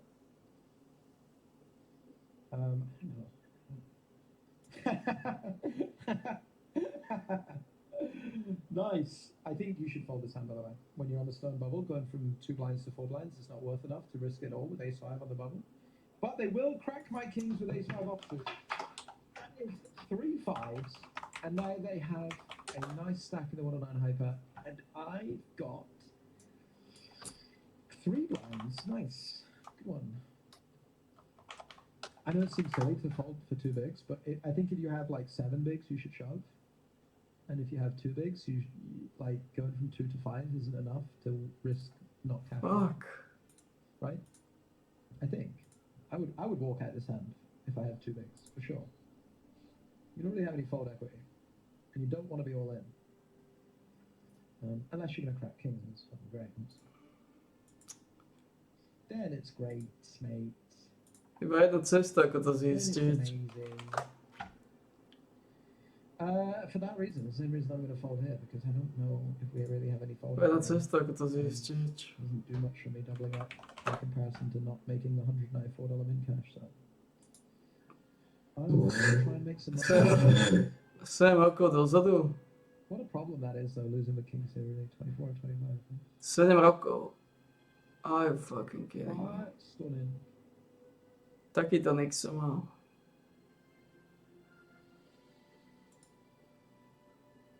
Sedem rokov dozadu.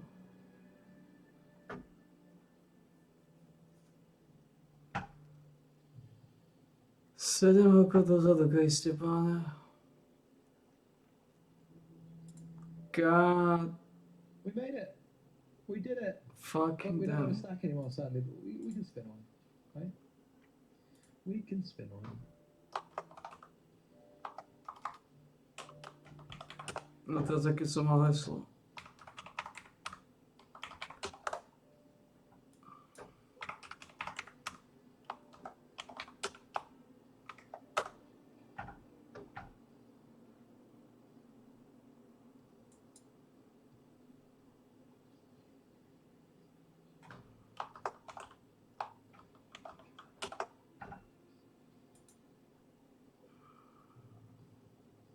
Yeah, please. Yes, please. That would be amazing.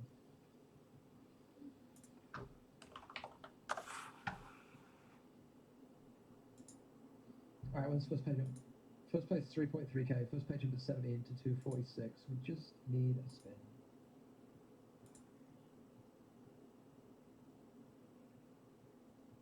Eight high, too strong. And I guess I'm all in, aren't I? I guess I'm all in.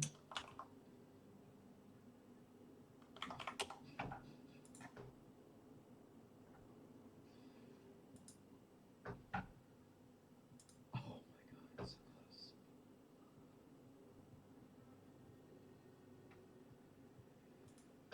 So close. $195 for the cash there. And then there was one, the 55 bounty daughter, with 10 blinds. So today, 5,170 in buys, 3,663 Okay. cashes for negative 1,500. But my goodness, did we not have a lot more chances of that? It's not a terrible Sunday. I feel like our REV, we put ourselves in a decent place EV-wise. Hey ho. It ain't nothing over till it's over.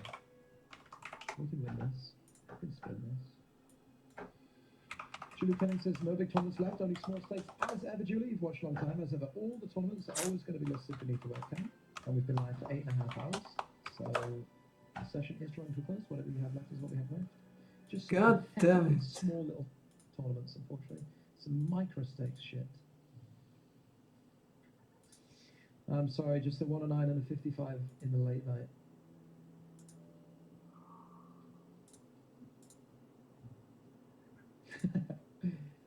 Hitmar, ain't that the truth? Go frick this game, man. Frick off. Ace 5 off against my kings.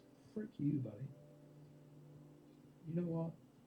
No, it's a fold. I'm not just going to tilt it all in because it's just a small sextoni at the end of the night, but I'm not going to tilt it all in.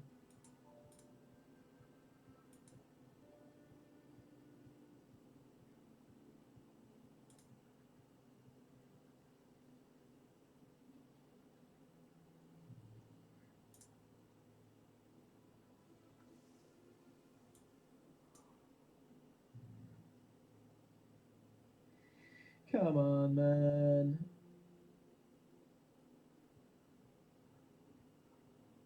Fuck me.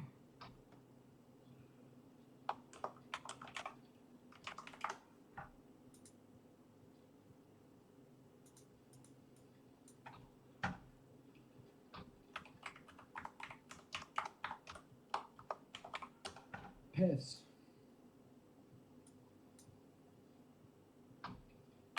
Fuck me, man. A reminder, tomorrow I am playing golf. But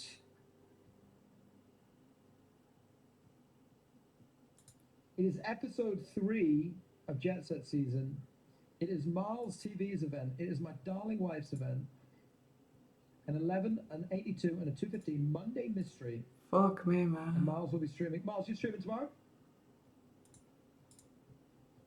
Miles, you streaming tomorrow? Are you streaming tomorrow? The Miles TV Monday Mystery live tomorrow. Fuck me, man. Twitch.tv/Miles TV. Look at us go here. We're all in. I just jammed my 7. I got caught by ace queen high, and the river was an ace. And with that, I depart.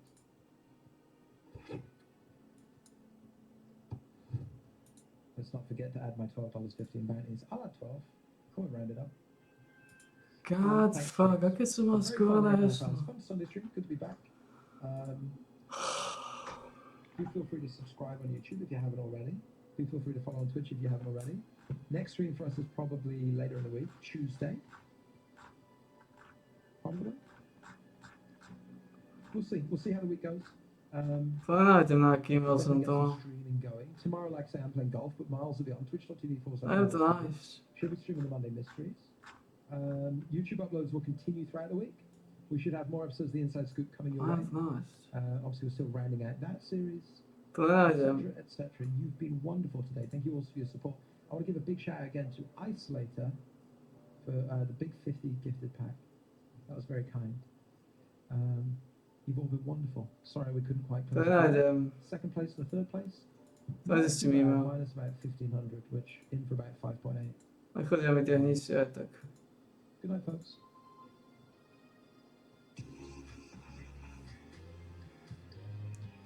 Fajnáltam annyi hónap.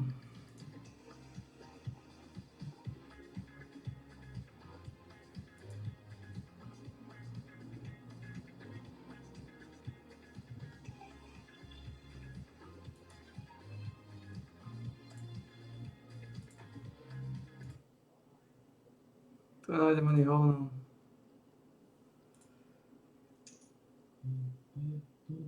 Ako mám Niga, ale to nepomôže.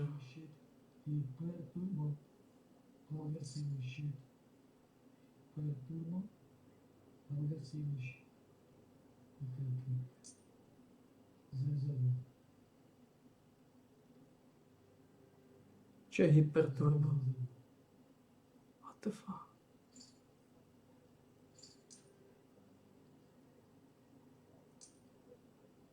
Nozes.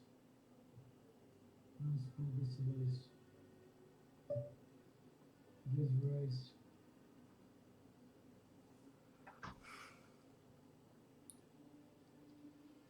Race 120.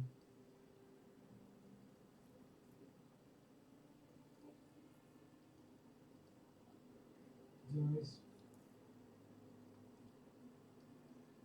Good. Sweet to God.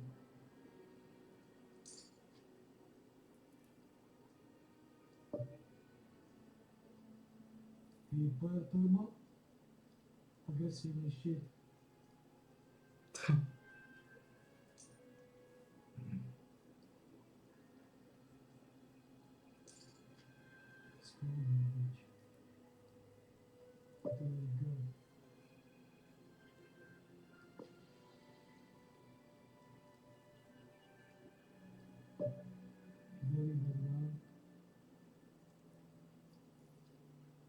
50. Knock down the head. Knock down the head. Knock down the head, you fucking fucker. Knock him.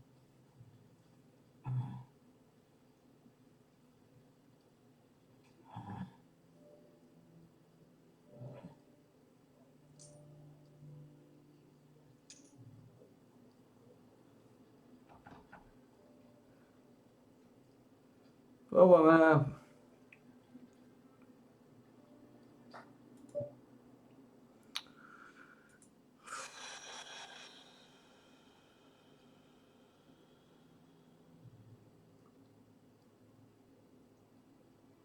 Oh man.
Fuck me.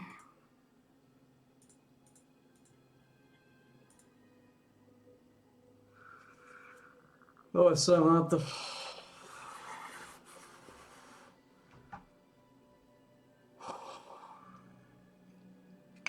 Samantha. Нам здесь течь.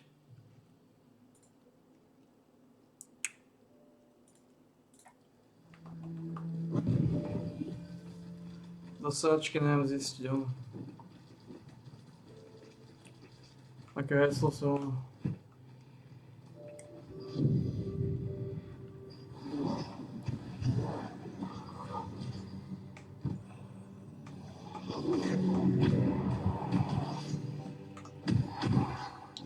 Досадочка.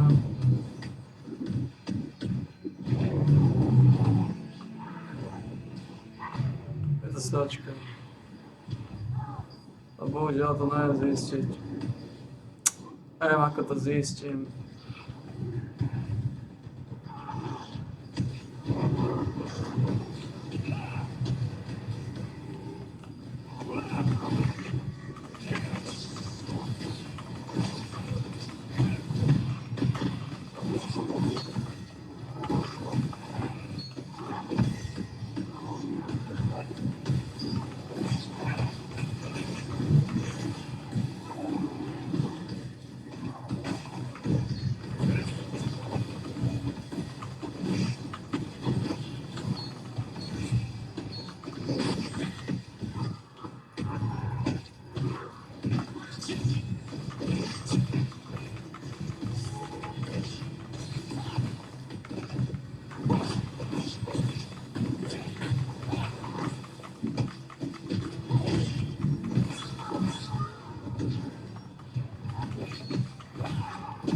Как это здесь? Vem niinkään, ale to mi hovno platné.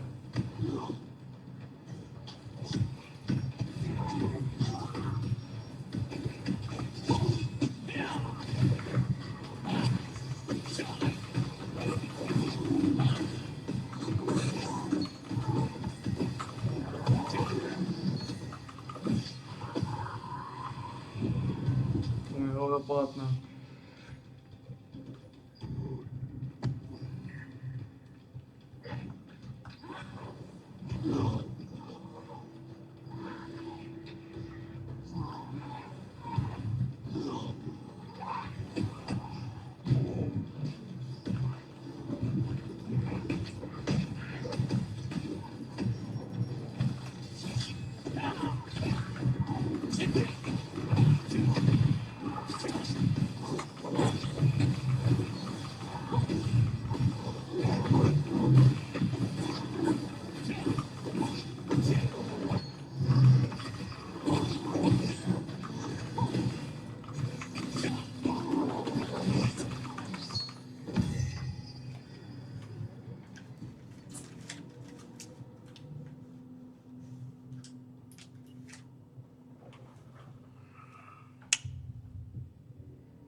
Fuck. Fuck me, man.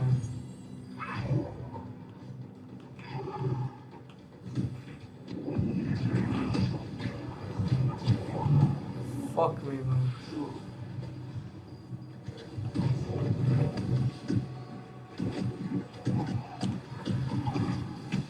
Fuck me, man.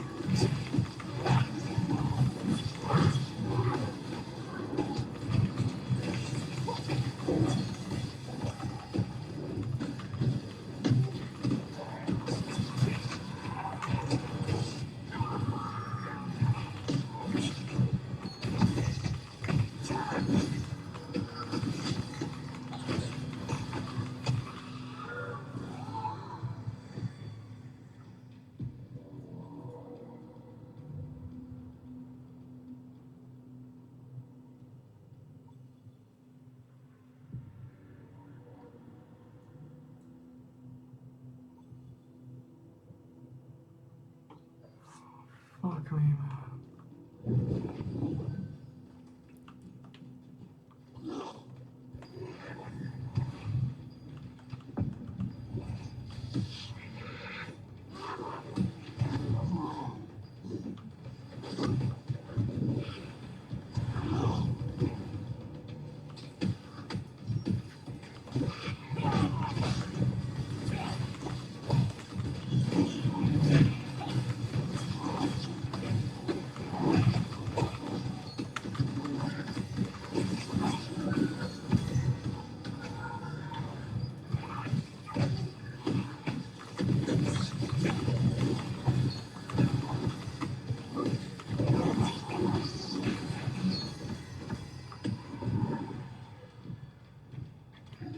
Fuck me, man.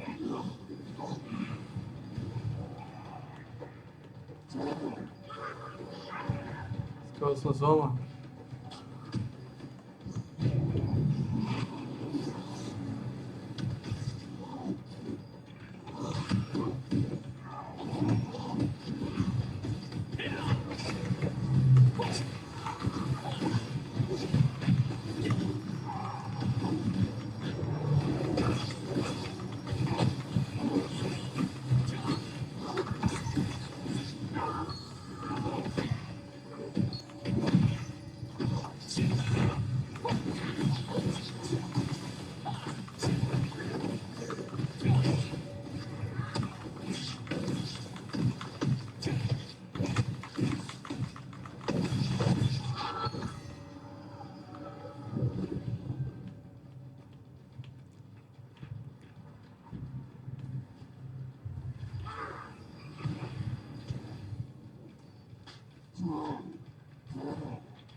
Oh.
Co nem Rocco, Cristo.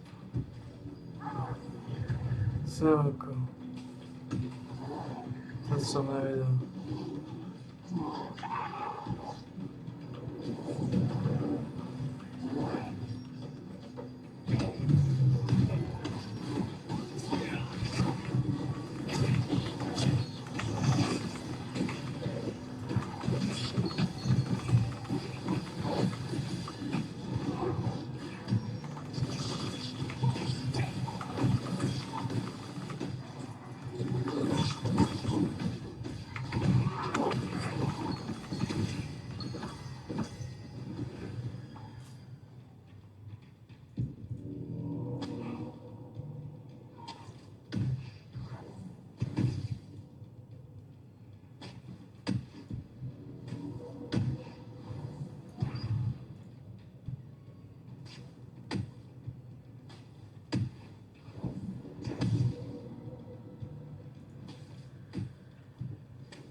What is it?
Christ.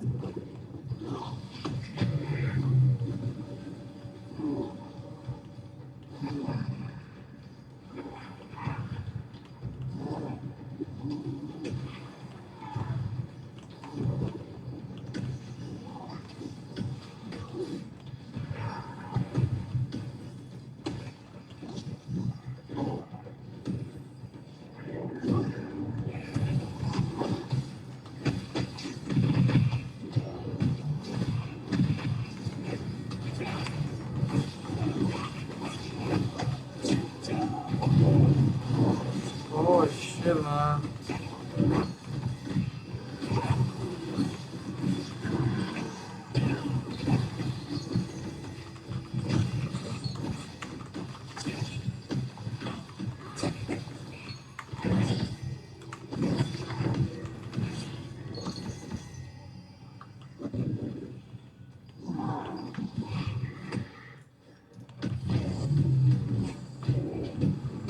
Oh.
Gosh. No, esto. Man.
Ah, cosissimo adesso.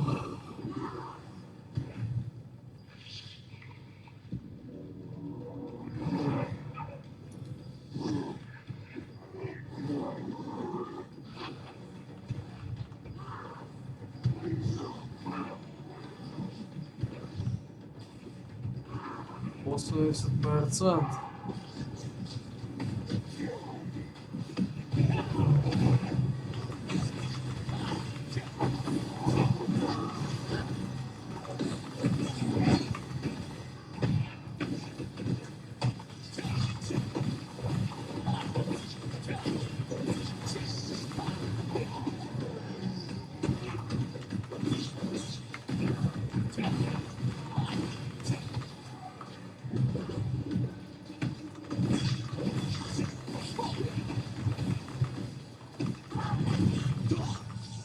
Počkaj, to je len 736.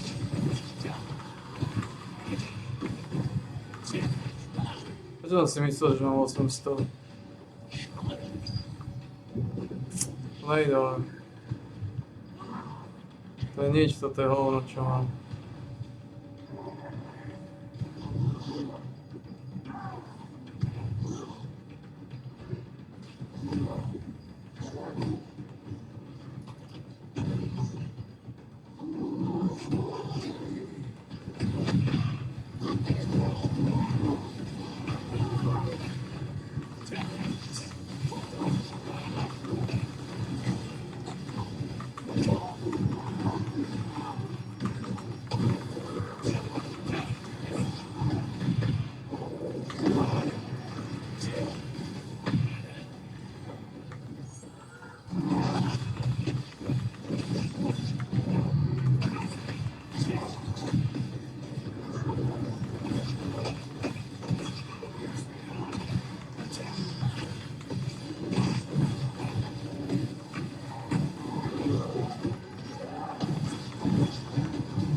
Neviem, ako zistím heslo.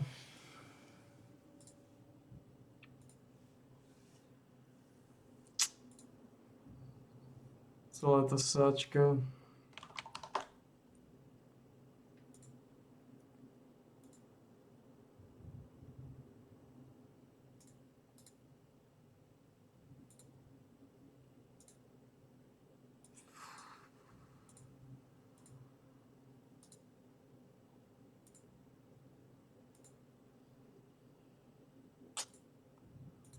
Celá tá sáčka.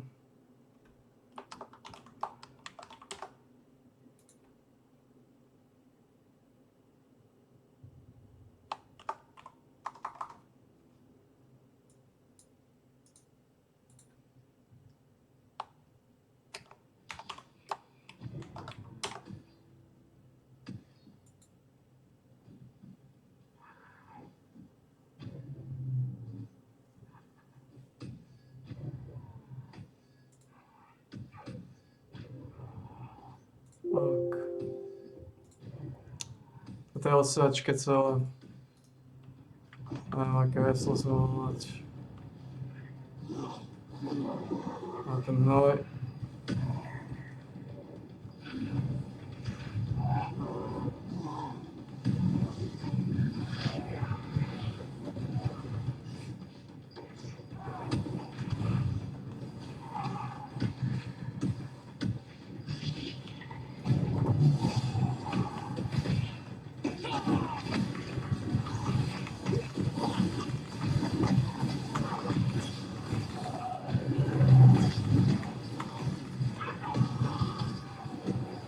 Neviem, aké heslo som mal na ten hnoj.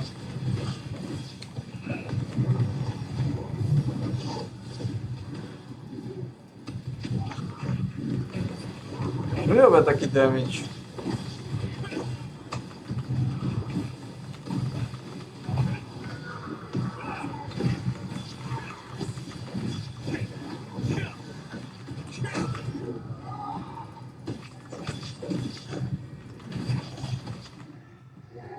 Neviem, ako sa dostal na ten účet. Vôbec netuším, ako sa tam dostanám.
Tamo će 120 tu.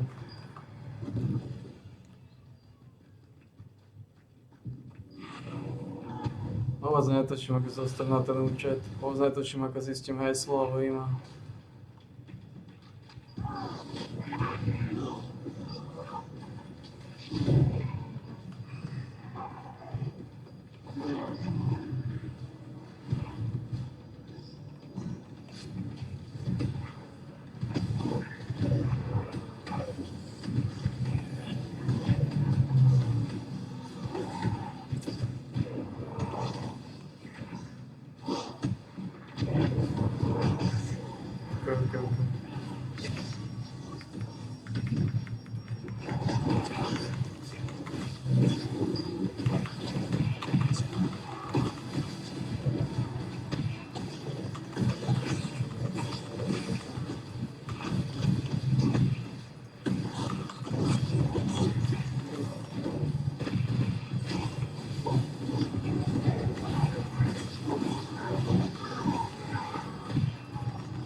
Zatočím, ako sa dostal na ten účet.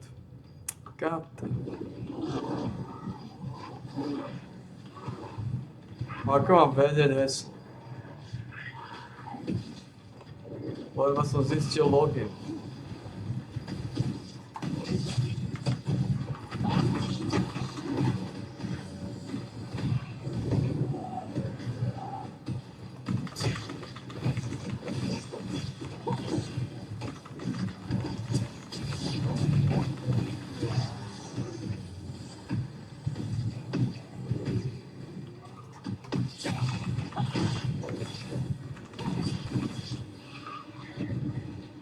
Ako mám vedieť heslo?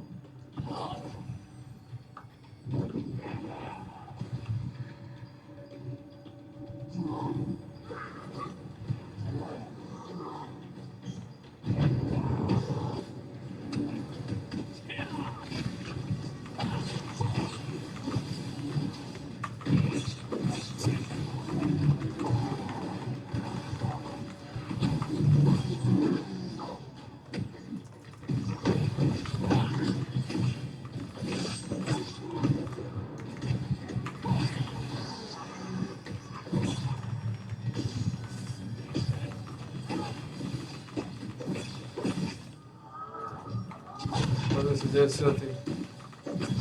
Potom ešte 90.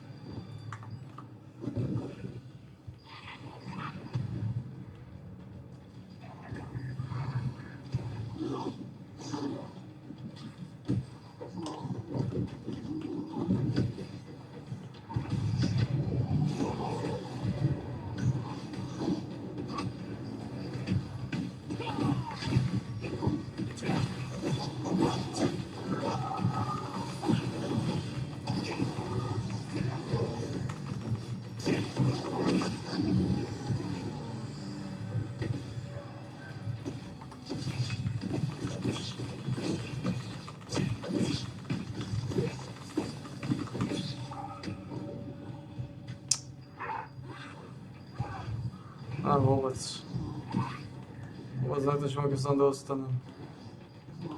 Mám ten účet pičný.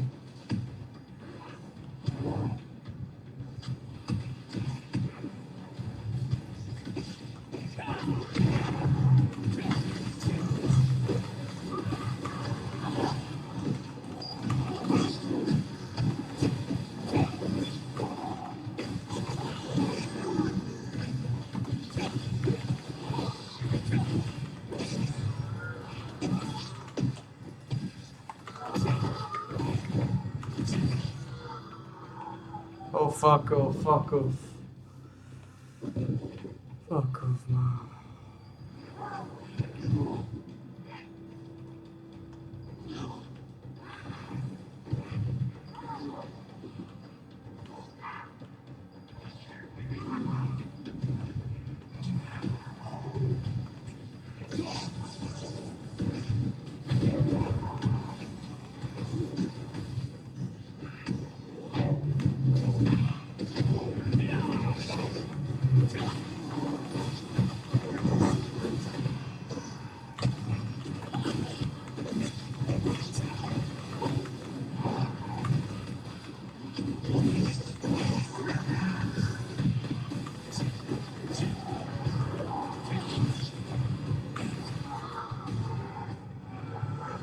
Face 6 mi ještě chýba.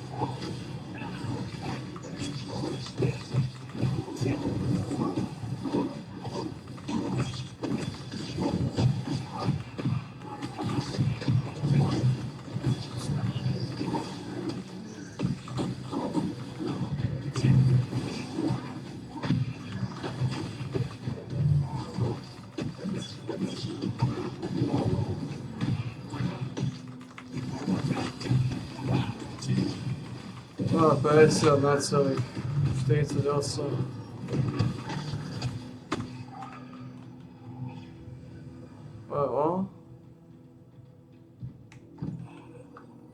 Vymezli this, man.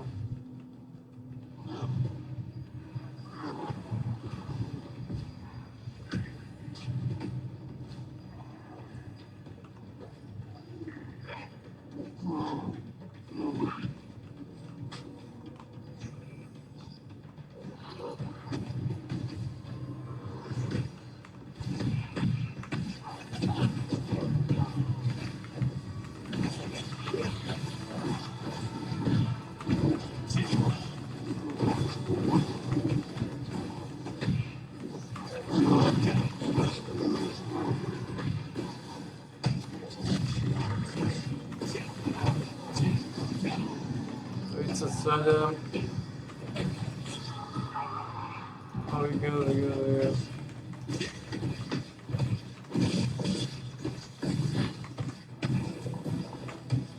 Koliko mi chýba? Do 428 000.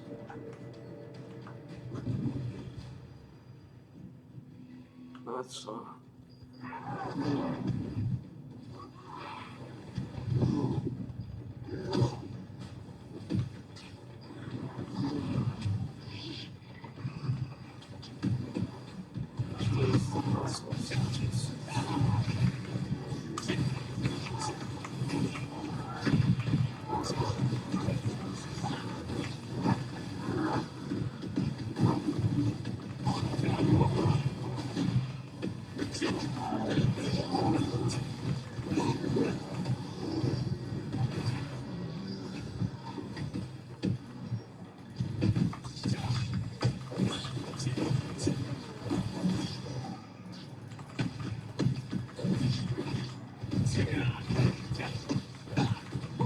Máš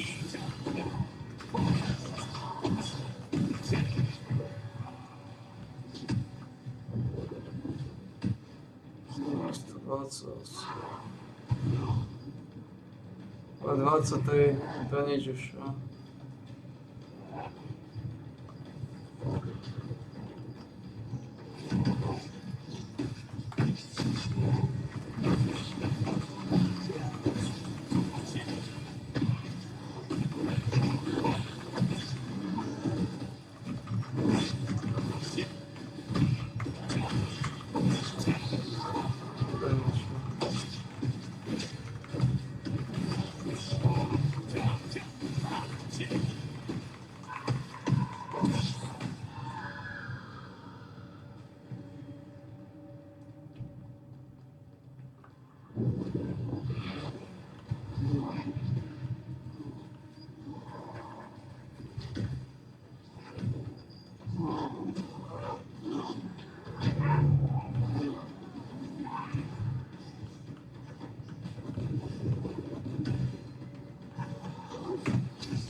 Nahoře mi chýba jeden. Goddammit, chýba mi jeden. Pojď sem ty.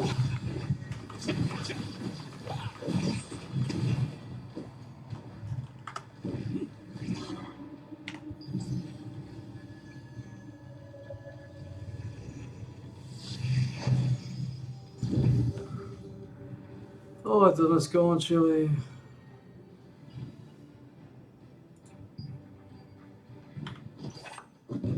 Zahodíme tieto veci. That wind from the ruins of Terrain always gives me the creeps. I know. To môžem vypnúť. Look in the direction of that undead den. You know, zombies are very common in the town and prayer house ruins. Skeletons, though, are common in the hollows where the ground is dug up. Right. The patrol manager told me that earlier. Never ever touch a monument stone or the abandoned armor when patrolling the ruins of Terrain. The undead often hide under those. Is that so? No wonder I got goosebumps when I walked nearby.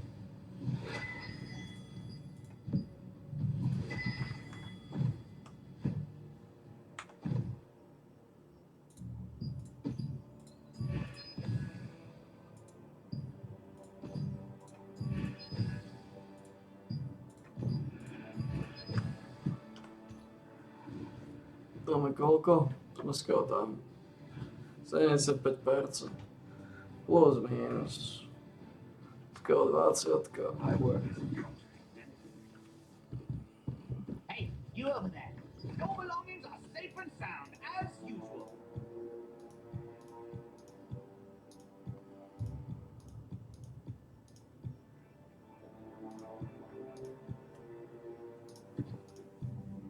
To zlé, no, to zlé.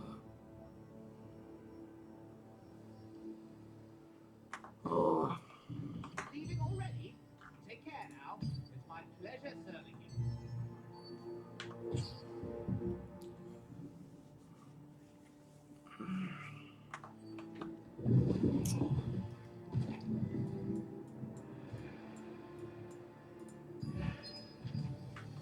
Když se do toho ťukáme.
Možno je dôvod na to, že sa tam neviem nahlásiť.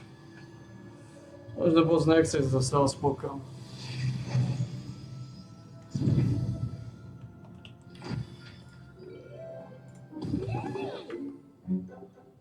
Poprvé môj čas je tak limitovaný.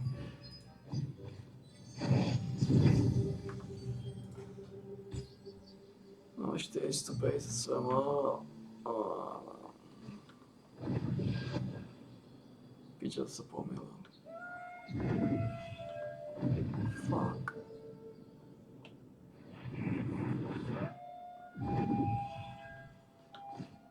Možno boss nechce za South Poker mať takého. No ničo.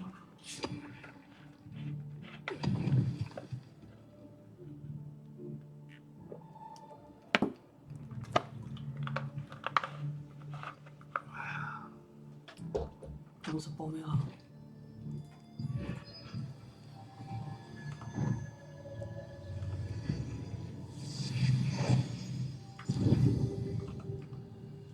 No existuje tu nejaká aplikácia.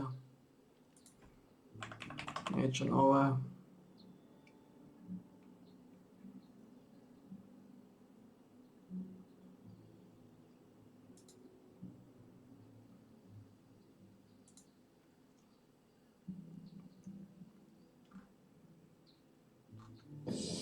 Free to play.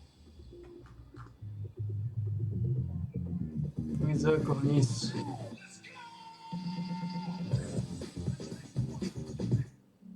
Vyzerá ako hníz, man.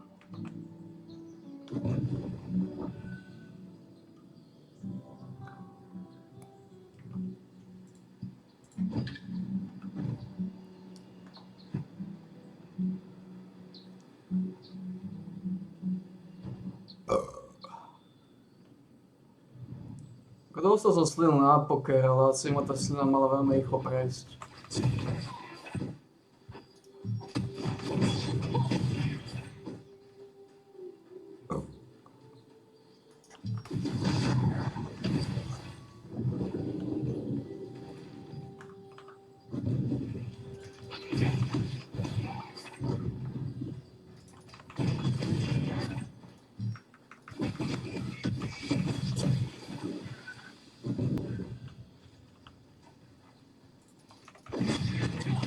Aj, asi je to zlý nápad.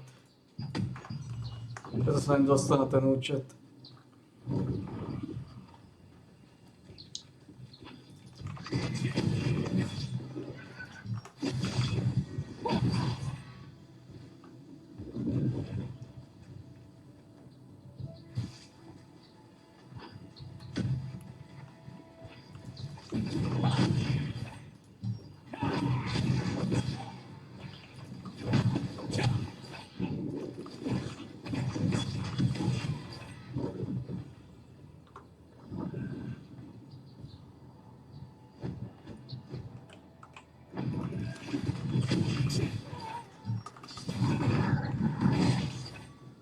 By som sa nečudoval teraz, keď to ani moc nepotrebujem, tak mi dropne ten meč, tyhle. A by som sa vôbec nečudoval, keby teraz dropol, keď som postavil.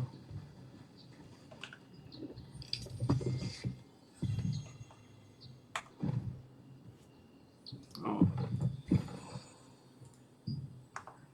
So vezme ešte 500 000, odchádzam.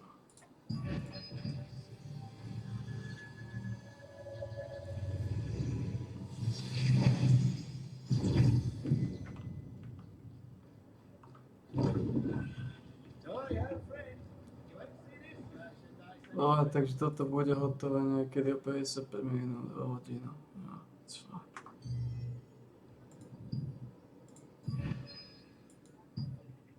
ale bálime.